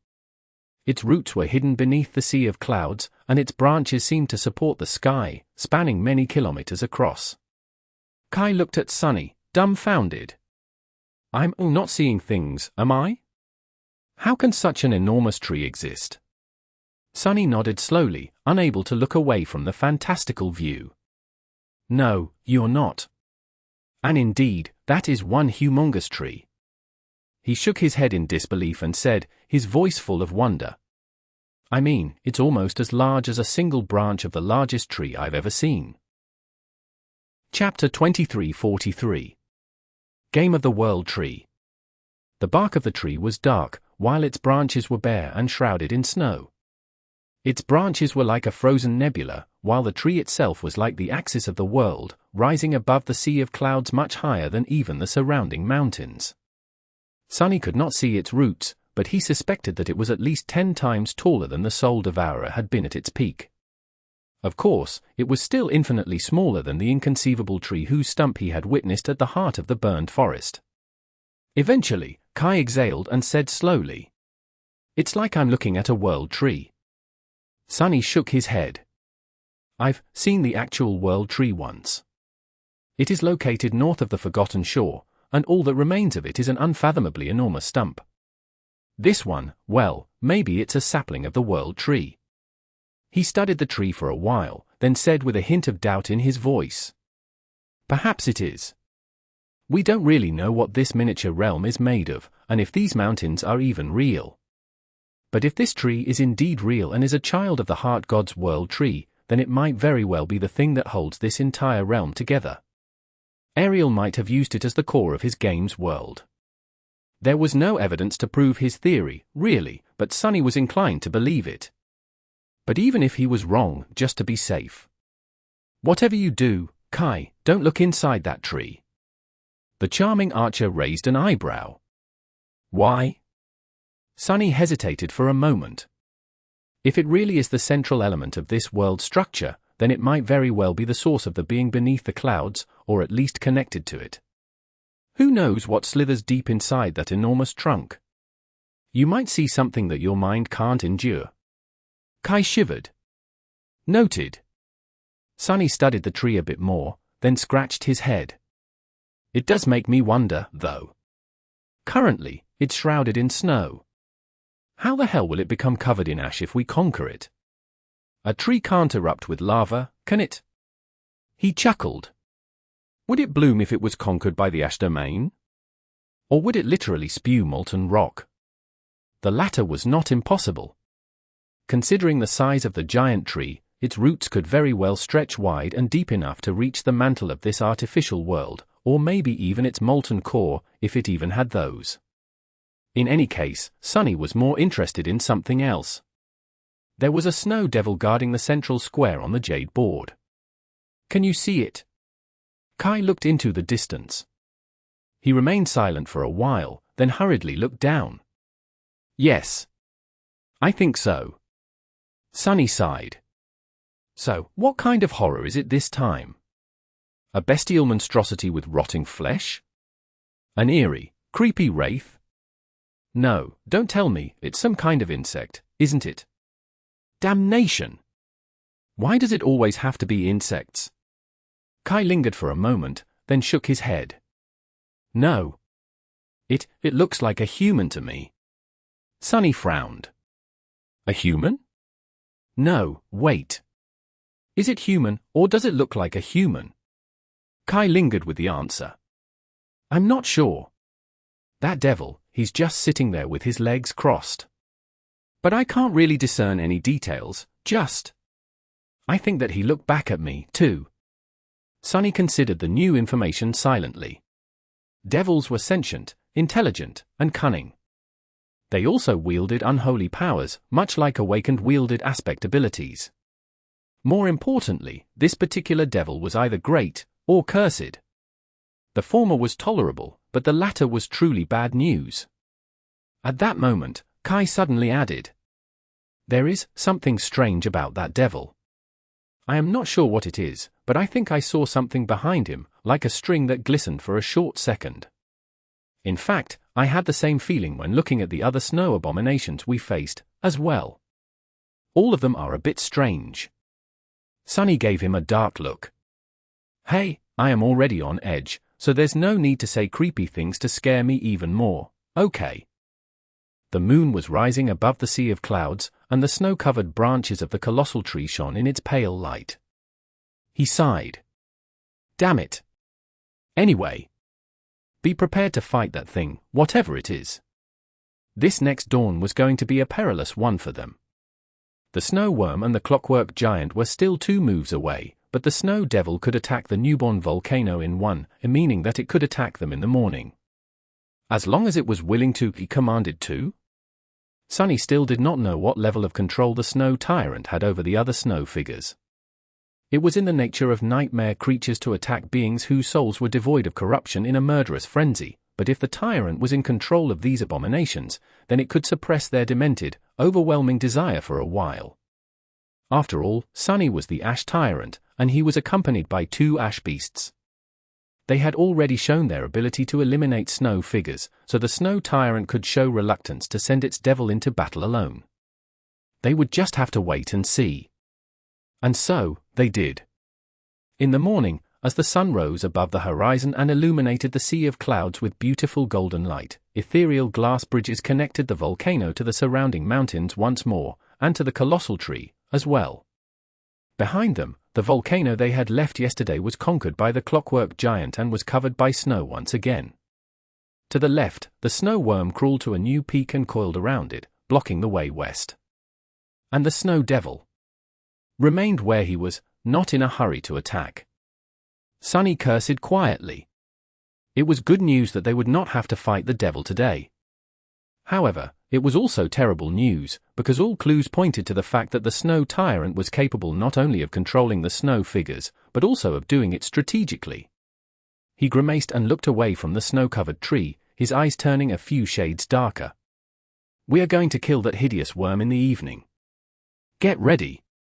It seemed that he would finally slay his first cursed beast. Chapter 23:44. Nature of the Beast. Sunny was calm, while Slayer was her usual malevolent self.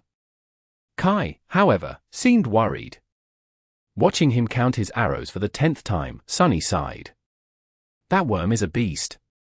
Which means that it is huge, strong, and dumb. Dealing with a dumb beast is not that difficult, however, it is also of the cursed rank. Which means that it is a lesser god. I know that you are a specialist in killing dragons, Kai, but have you ever killed a god? The charming archer slowly shook his head. No. Have you? Sunny chuckled. Not really. I did kill a dead god once, though. Kai took a deep breath, prompting Sunny to smile. It was a minor god, and the Shadow Realm did most of the job. I only dealt it the last blow.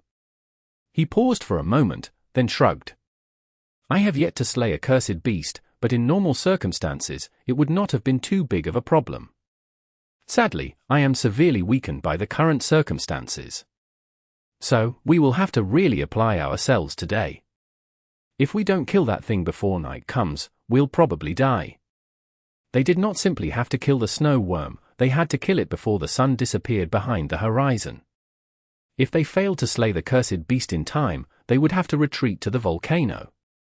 And if they did, all 3 snow abominations would attack them come dawn, 2 cursed beasts and a devil of unknown rank. Defeat was not guaranteed, but Sunny did not count their chances of repelling all 3 abominations high. He smiled. I did watch good old Anvil fight a cursed tyrant once, though. So, I know a thing or two about fighting gods. Sunny considered his words for a moment. Fighting a god, lesser or otherwise, is different from fighting any other abomination. That is because gods exist outside the boundary of absolute laws that govern all of existence. They are not free from them, but let's just say that they have more liberty in interpreting how these laws work, as applied to them. What I mean to say is that the existence of deities, from the point of view of us mortals, is inherently irrational. He shook his head. That is a long way to say that when we engage the snow worm, you should not be surprised when weird things start to happen. Kai chuckled. Weird things? Oh, I think I have developed a high tolerance to weirdness after spending some time with you, I mean. I guess you truly are a demigod, Sunny. In more ways than just one. Sunny gave him an oblivious look. Who? What do you mean? Me, weird. Kai blinked a couple of times. Forget I said anything. He remained silent for a bit, then spoke again. I am curious, though. You and Nephis, you want to become sacred yourselves, don't you? Sunny was a little surprised by the question. He shrugged. I am not sure that it is something that we want. Rather, it is a means to an end. It's something that we have to do. Kai smiled. Doesn't that mean that, soon enough, you will become inherently irrational, too? Aren't you afraid? Sunny scratched the back of his head. Well, I haven't thought about the issue from that point of view before. He hesitated. But yes. I am a bit afraid.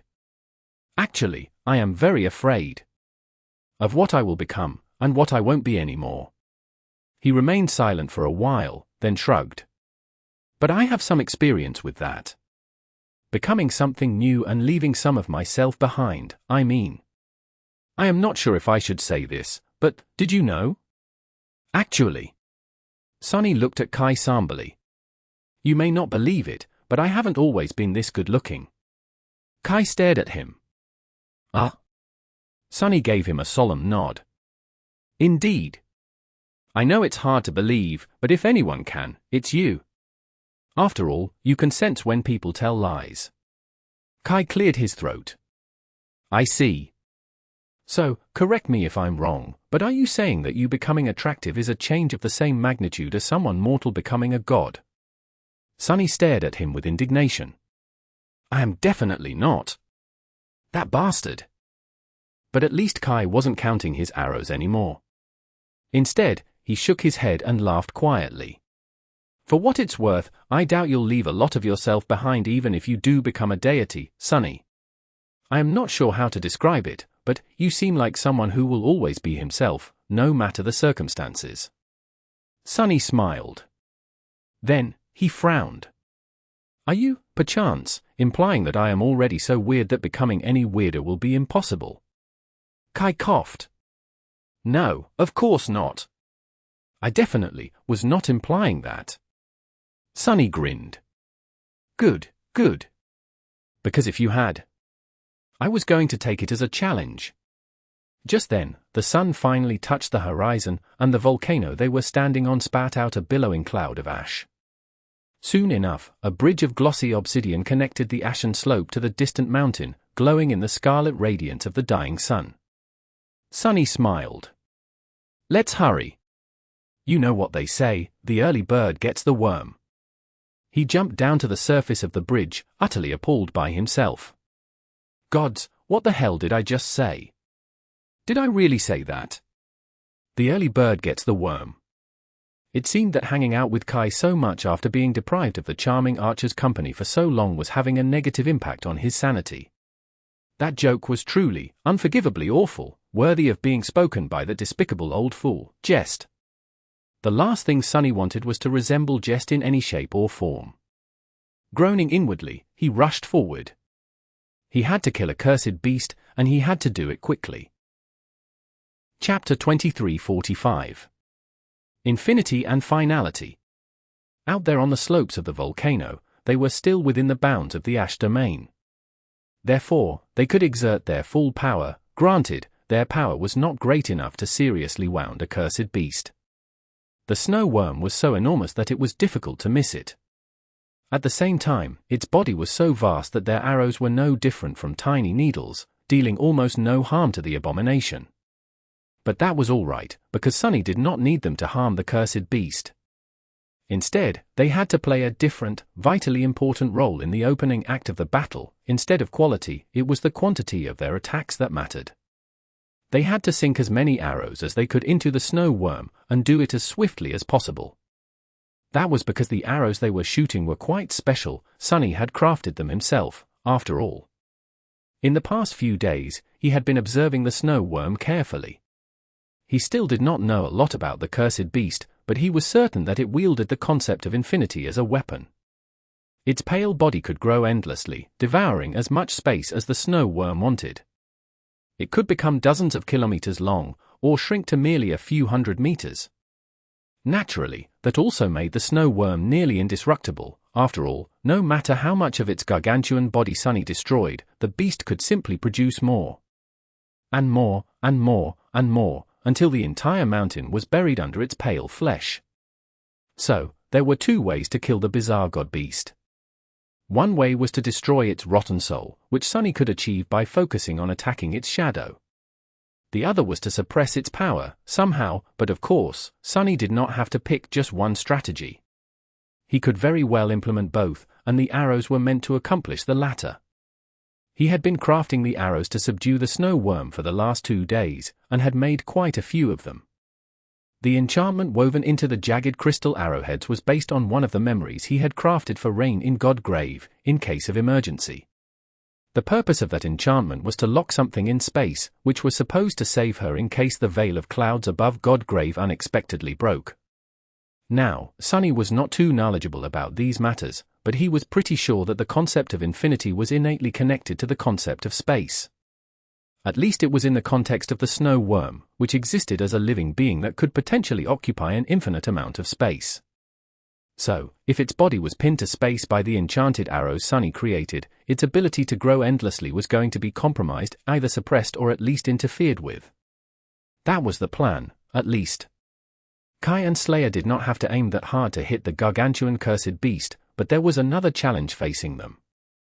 They had to fire off all the Finality arrows Sunny had provided them swiftly, which put great strain on their bodies. The draw weights of their bows were nothing short of startling, after all. Sunny would have loved to stay and enjoy the awesome display of extreme athleticism, but he had his own task to accomplish. While the role of his companions was to debilitate the enemy, he had to actually kill it. While not getting killed, of course. Fighting a cursed beast while only having access to 1/7 of his power felt like a bad idea. But at the same time, it was just a cursed beast. It was just an abomination 1 rank above him. So what was there to feel worried about? As the arrows pierced the snow worm's flesh, the abomination moved. The coils of pale flesh that enveloped the mountain shifted, and its enormous head rose above the peak, opening a colossal maw to let out a low, eerie, horrifying wail. Sunny could not describe it with words. Really, it did not resemble any sound that a living being was supposed to be able to produce at all. Rather, it seemed like something that an elemental force would sound like, sending shivers running down his spine. Before the obliterating wave of sound could fully hit him, tearing his flesh apart, Sunny dove into the shadows and hid in their depths, allowing for the worm's wail to pass above him. But even in the dark embrace of shadows, he felt his very essence tremble, almost coming undone. Been a while since I got hit by a sonic attack, I think? His shadow continued to glide across the glistening bridge at great speed.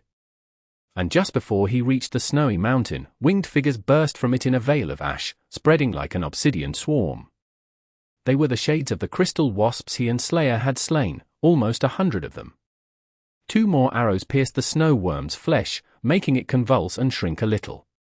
Sunny rose out of the shadows, and the shadows rose with him, turning into a towering figure encased in a carapace of beautiful black jade. Standing 100 meters tall, the Shadow Colossus pulled a 100-meter-long Odachi out of the darkness and looked up at the gargantuan head of the cursed beast looming high above him. The snow worm actually dwarfed Sunny and his titanic shell. The creature's circular maw could swallow him whole. As the swarm of obsidian wasps surrounded the peak of the mountain, Sunny raised his colossal Odachi and pointed it at the cursed beast. "I am going to kill you today, vermin." The snow worm seemed to stare at him for a moment, even if it had no eyes. And then, its maw plummeted down, obscuring the heavens. The mountain shuddered. Chapter 2346. Intricate Control. The moment the snow worm struck, the entire mountain groaned, and the world itself seemed to shudder in agony. Sunny had witnessed truly harrowing power before, but he had never been so close to something so destructive, so devastating. Even if he had not been stripped of his shadows and weakened by the snow domain, he would have been utterly obliterated by this one strike. But of course, only if he was foolish enough to get struck. Not even trying to dodge the gargantuan maw of the cursed beast, Sunny simply pulled his entire titanic shell into the shadows, stepping through them to bring down his Odachi on the pale flesh of the snow worm on the other side of the mountain. The 100-meter-long blade cut deep, but even its great length was not enough to sever the abomination in two. In the next moment, the body of the snow worm moved, slamming into Sunny with terrifying force and throwing him back. Crap! The deep wound he had dealt the cursed beast was already gone, replaced by more pale flesh. The snow under Sunny's feet, meanwhile, rippled strangely. He leaped back, and a split second later, the snow collapsed, falling into the colossal maw that appeared beneath. The snow worm's head shot from below, and then, it was as if a pale wall rose in front of Sunny, reaching toward the sky. That was the neck of the gargantuan abomination, who had pierced a tunnel through the mountain and tried to swallow Sunny by appearing right beneath him. Not wasting any time, Sunny rushed forward and plunged his Odachi into the pale flesh, using the creature's own momentum to deliver it a long, gruesome cut. Almost at the same time, 2 more arrows pierced the flesh of the cursed beast. And then, 2 more. Its gargantuan body seemed to shrink a little, or did it only seem that way? Ah! 2 walls of pale flesh were rushing at Sunny from higher up the slope and lower down the slope. They were the coils of the snow worm, who was twisting its body to crush the enemy. Not so fast. Sunny barely managed to step through the shadows in time. His shell was made from them, but it was too heavy, too massive. It took him far longer to dive into the shadows than when he was in human form, which could do the same almost instantaneously. Still, he escaped with his life. As the head of the snow worm turned in the frigid air and rushed down once more, the obsidian wasps dove from the sky to attack the gargantuan abomination. Scores of supreme shades were a deadly threat to almost any creature, but they were too vulnerable in front of a cursed beast. After all, shades did not possess the will, and worse than that, they were weakened by the snow domain. So they could be easily crushed and sent back into Sunny's soul if he used them recklessly.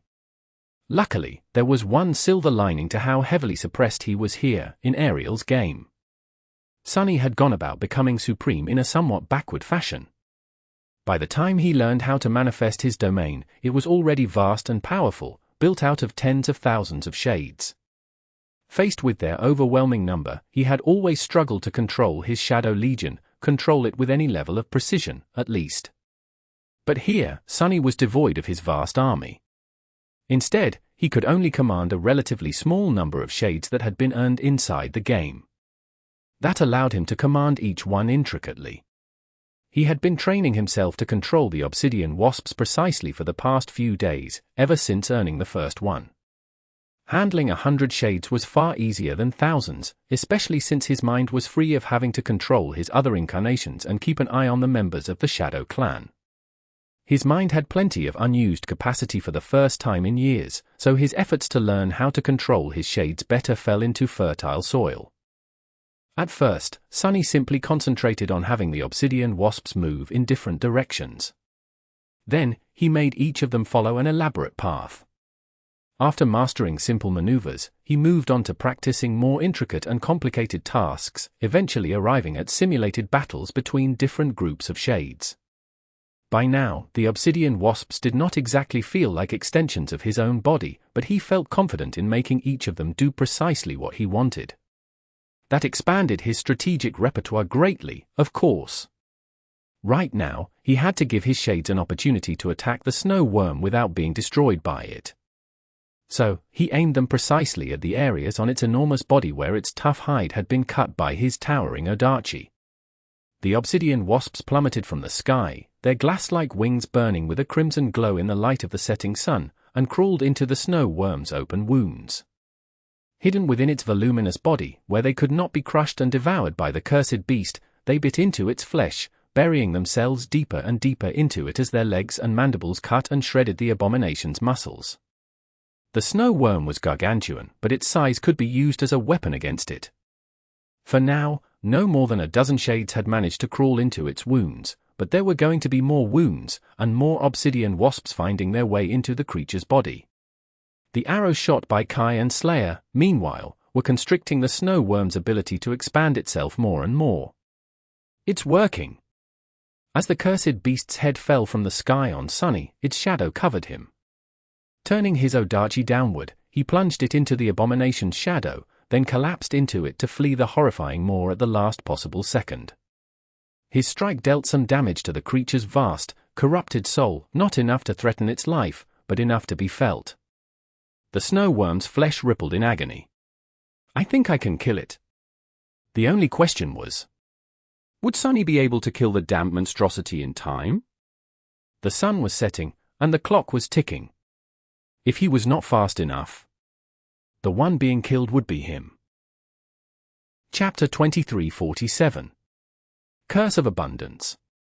The pale, segmented coils of the snow worm were wrapped around the entire mountain many times over, expanding and constricting as they moved at great speed and slowly ground the mountain to dust. Because of their sheer mass and number, the cursed beast was its own obstacle when hunting down an adversary as mobile as Sunny. The snow worm twisted its coils unpredictably to catch and crush Sunny between them. When two walls of pale flesh collided, violent shockwaves sent ripples across the sea of clouds, and the entire world seemed to shake. At the same time, its maw was pursuing Sunny, easily digging tunnels through the mountain or soaring into the sky to plummet down moments later like a ghastly meteor. These impacts were even more earth-shattering. Sunny was being attacked from all sides, from below, from above, and yet, despite the unfathomable might of the cursed beast, he remained mostly unscathed. He was simply too fast and elusive to be caught, moving from one spot to another almost instantly to dodge the terrifying blows. That was why pure might was useless unless it was supported by a keen mind, skill, or at least agility. The snow worm was undoubtedly a creature of harrowing power, but without proper means to channel that power, all it could achieve was thrash wildly and slowly take the mountain apart in its furious, fruitless pursuit of the nimble enemy. Then again, as the battle continued, Sunny got the impression that pure, focused lethality was not exactly the snow worm's strong suit. Rather, it seemed like a creature who subjugated its prey through its sheer abundance. The snow worm was too enormous, too voluminous, too inexhaustible.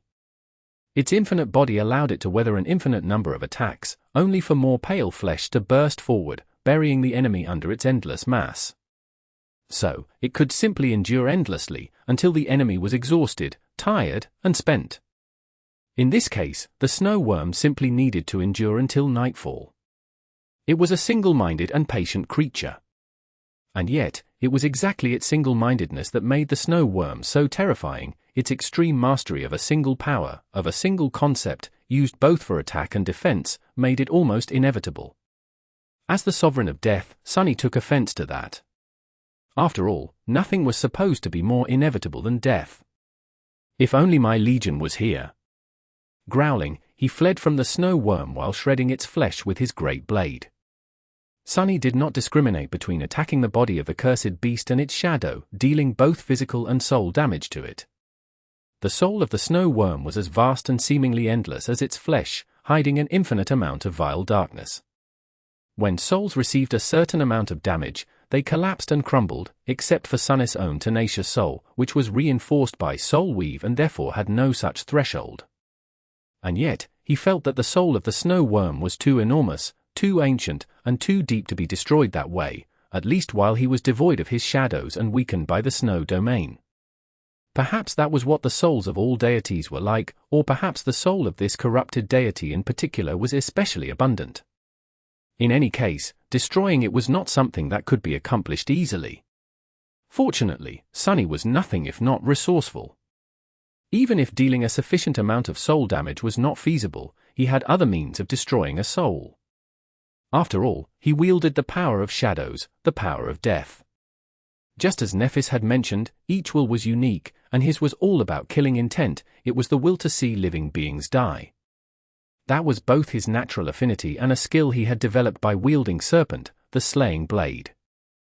In other words, his will was more effective and efficient than it was supposed to be when implemented for the purpose of killing.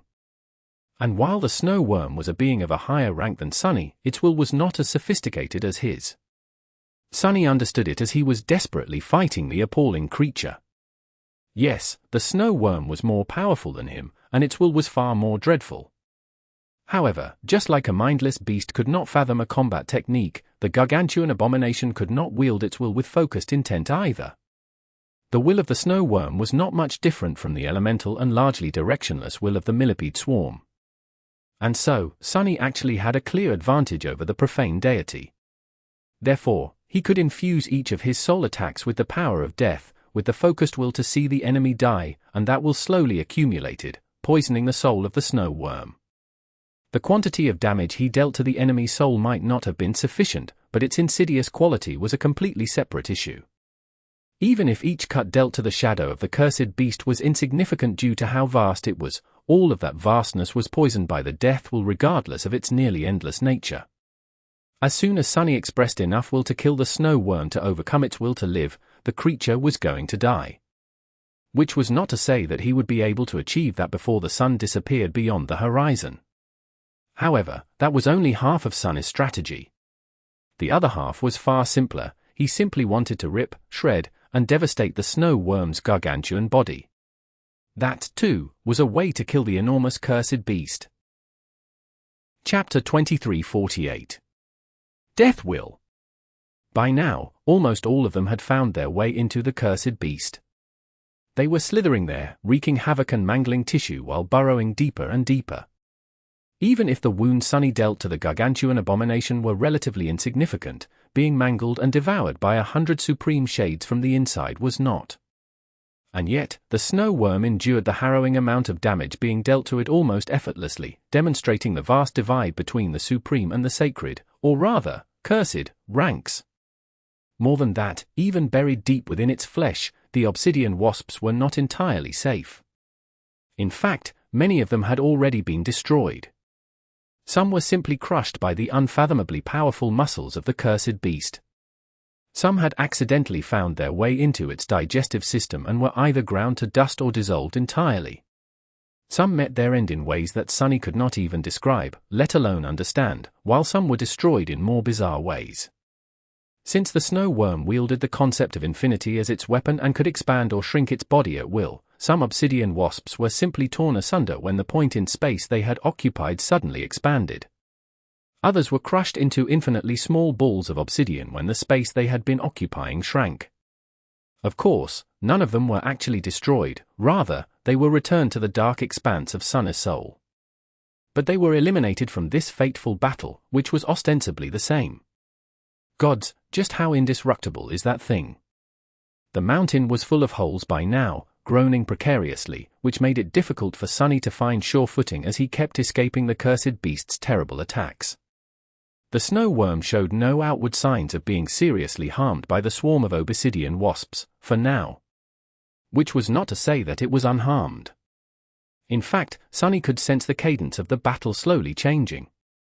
He felt a bit of vicious joy as he realized that his preparations had not been for naught, and that his strategy was working.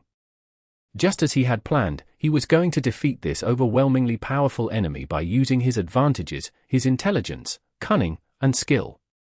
By then, Kai and Slayer had sunk all of the finality arrows he had crafted into the worm's flesh.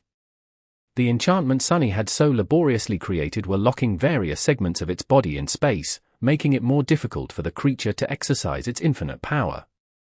At the same time, the obsidian wasps were ravaging the snow worm's insides, while Sunny was poisoning its soul with the power of his deathly will. Kai and Slayer, meanwhile, switched to purely destructive arrows, helping him wound the cursed beast as much as they could. Their transcendent wills were added to his supreme killing intent, tipping the scales. As Sunny poisoned the soul of the snow worm more and more, suffocating the very spark that kept it alive, the creature weakened.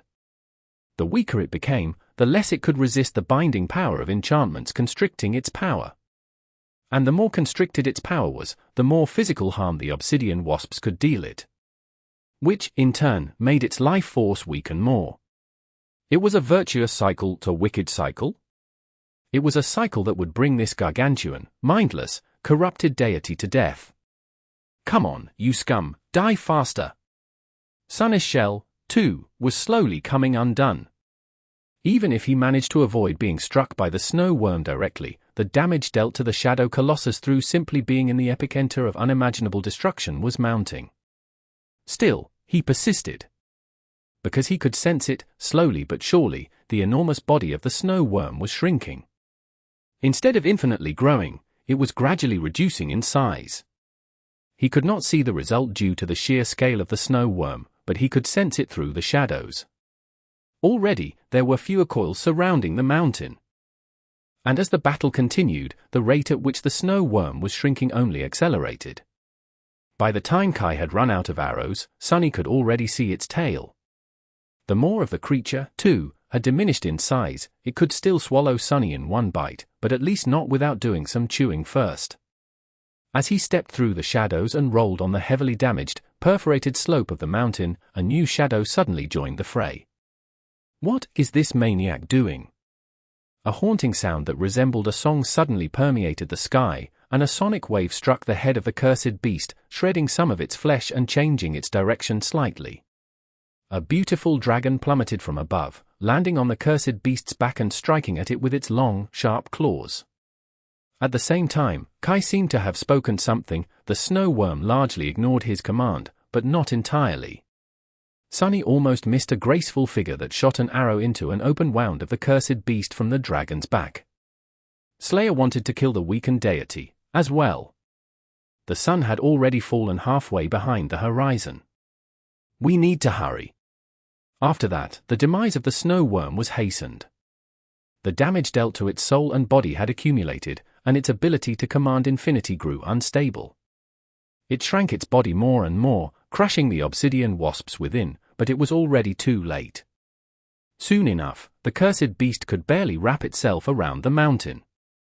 Then, its maw became too narrow to swallow the shadow colossus, that, ironically enough, made it more dangerous, since it could maneuver much better for a short while. So, Sunny abandoned his shell and continued the battle as a human. Before too long, the snow worm shrank to a truly pitiful size, no more than a kilometer from head to tail. Then, it became even smaller, similar in size to Soul Serpent. And then, finally, Sunny exhaled tiredly as he leaned on his odachi, looking down at a pale maggot that was wriggling in the mud. That tiny maggot was the formerly proud cursed beast. Sunny looked at it darkly, his eyes hidden in the deep shadows of the falling dusk. How could something so great become so pathetic? Was that how the gods died? His tone was strangely forlorn. Maybe I'll learn before ending this game. With that, Sunny brought his foot down, crushing the tiny maggot under his armored boot.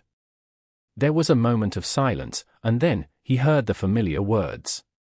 You have slain an enemy. Sunny sighed with relief as the last vestige of the sun disappeared from view. He had killed his first cursed one today. Chapter 2349. One less pawn. Looking down, Sunny did not feel too triumphant. Rather, he was troubled. Killing a cursed beast sounded like a startling accomplishment, and it was, in a sense. However, as a supreme titan, that was what he was supposed to be capable of. The true challenge would come when he had to face cursed demons, devils, and tyrants, the abominable deities who were just as intelligent and cunning as he was, if not more. And then there were beings as harrowing as cursed terrors and titans. Like the vile thieving bird, who had stolen his very fate from him. Sunny did not expect easy victories once he graduated to battling those creatures. Just as he thought about it, a chill ran down his spine. Feeling a cold gaze settle on him, Sunny turned around and looked in the direction of the axis tree. He could not see the devil resting on one of its branches, but knew that he was being watched. I guess we had an audience. Much worse was the realization of just how vast the divide between great and cursed beings was. Every rank was progressively more powerful, and the gaps between them grew exponentially. And if the cursed ones were already this overwhelming, then just how terrible would the unholy ones be? Smiling darkly, Sunny took a step back and crouched, digging in the squashed remains of the snow worm with a disgusted grimace on his face. Just then, Kai landed near him in a gust of wind, having already reverted to his human form. Slayer was not far behind, either, walking over from higher up the ruined slope. The latter was grim and calm, like she always was, but the former seemed stunned. Did we just kill a cursed beast? Sunny hummed nonchalantly. Indeed we did. With that, he stood up and raised a hand, glancing at a tiny gem held between his fingers. It shone beautifully in the twilight of dusk, its radiant depth strangely mesmerizing. His expression, however, was strange. Would you look at that, Kai? This is the first sacred soul shard I have ever gotten my hands on. But why is it so tiny? No, really. Sunny felt cheated. Kai coughed. I don't think that the size of a soul shard matters, Sunny. Sunny pursed his lips, then sighed and hid the radiant gem in his armor. I guess. That said, buddy, I think you should turn back into a dragon. Kai blinked a couple of times, then activated his transcendent ability once more. Sunny hurried Slayer, and once both of them jumped onto the dragon's back, shouted for Kai to fly up.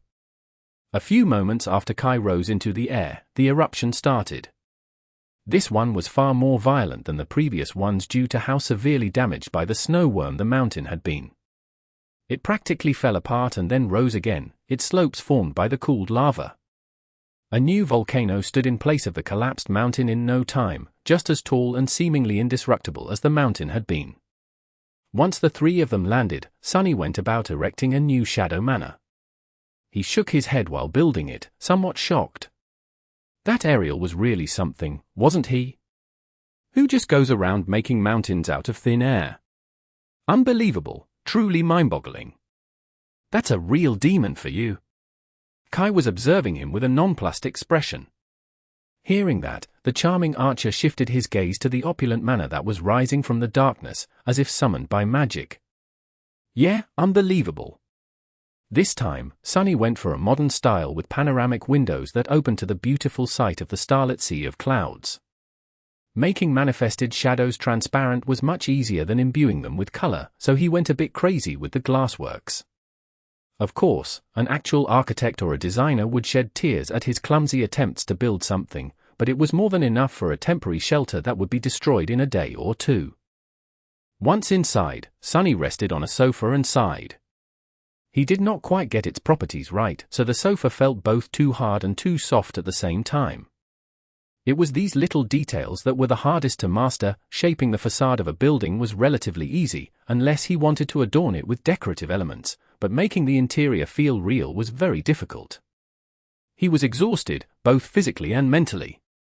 Kai seemed utterly spent, too. After dismissing the outer layers of his armor, the charming archer lowered himself into an armchair and closed his eyes. Sunny took out the sacred soul shard and studied it some more, enjoying the beautiful glow. Do you know why death was created, Kai? Kai looked at him in confusion. Death was created. Sunny smiled. Of course. There was a time when death did not exist. Well, actually, time did not exist back then either. Everything we know as the axiomatic laws of existence was actually created at some point by the gods to contain the void.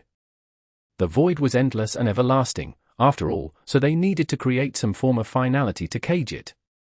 It just struck me as funny that our battle against the snow worm was a bit similar to that. A struggle between infinity and finality. He remained silent for a while, then added. Anyway, it was Shadow God who created death, and nobody, not even the gods, liked him very much because of that.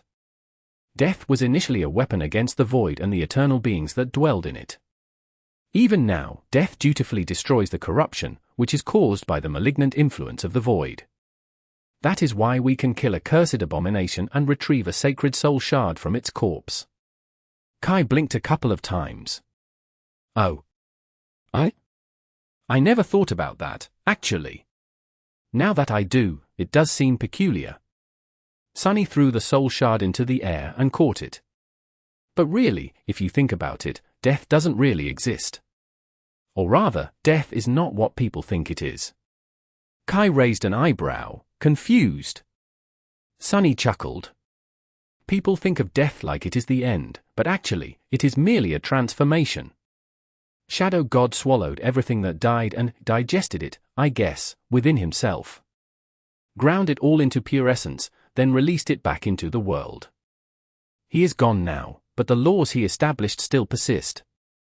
So no one ever really disappears. They just become something new. Kai smiled faintly. That is a soothing thought, I guess. Sunny let out a quiet laugh. Yes, but I've been thinking, what does that make me? After all, I am somewhat of a thief. The things I kill never reach the shadow realm. Instead, they simply remain in my soul forever. He scratched the back of his head. Maybe I can learn how to digest them, too. But if there is a way to do that, I have not learned it yet. Kai let out a long sigh, leaned back in his chair, and closed his eyes again. So, you want to learn how to digest dead beings? After swallowing them? I see.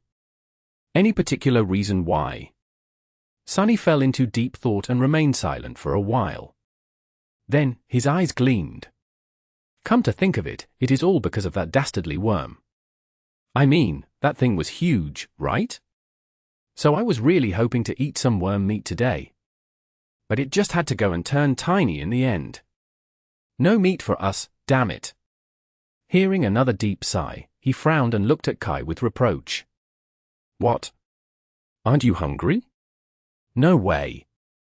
Even if you're not hungry, I am. There was no answer.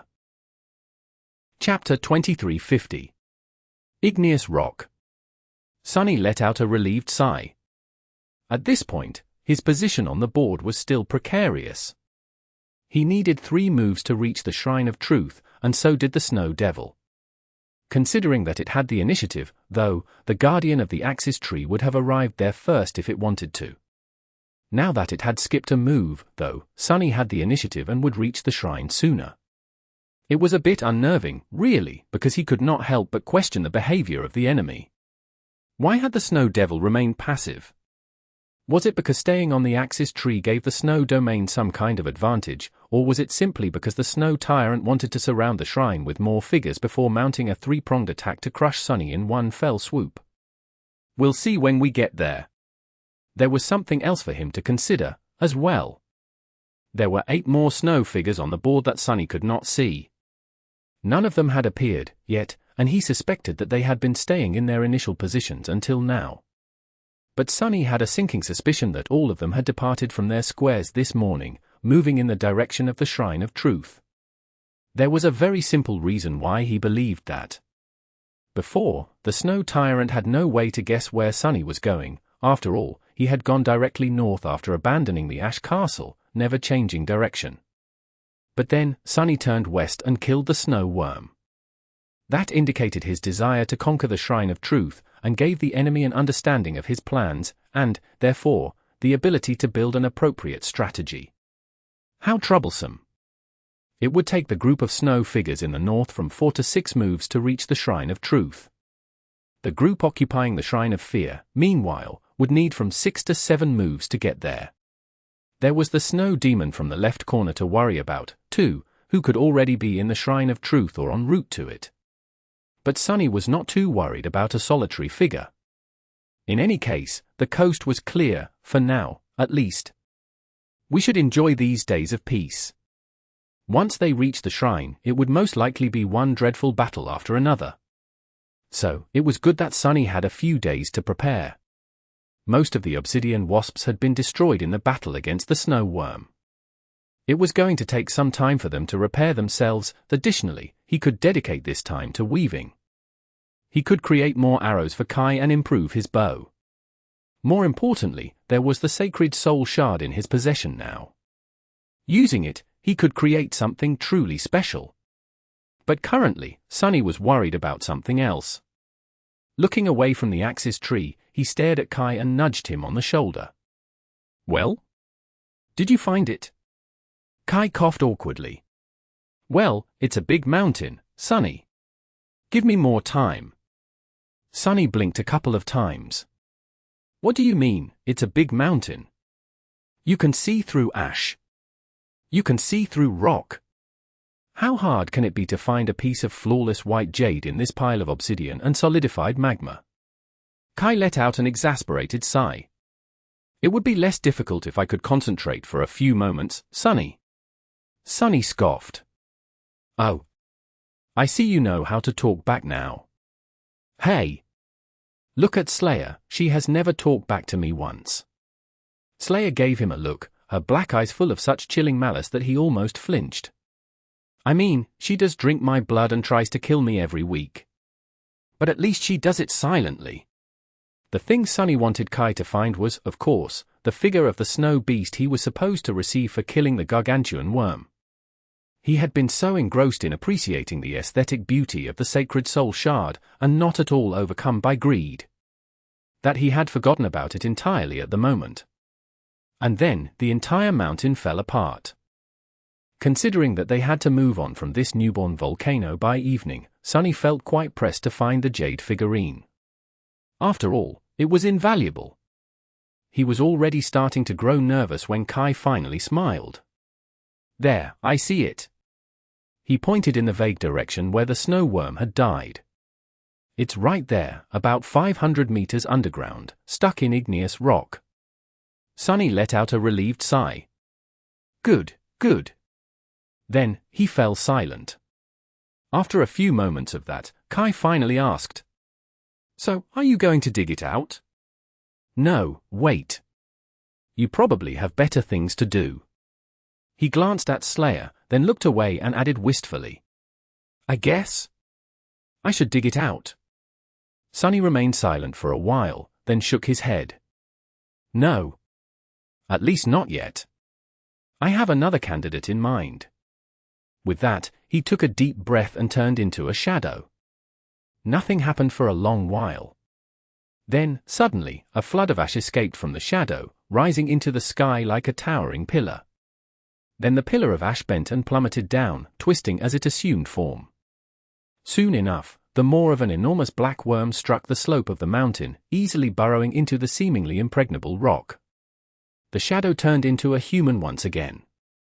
Sunny gave Kai a faltering smile, trying to hide how strained every fiber of his being was.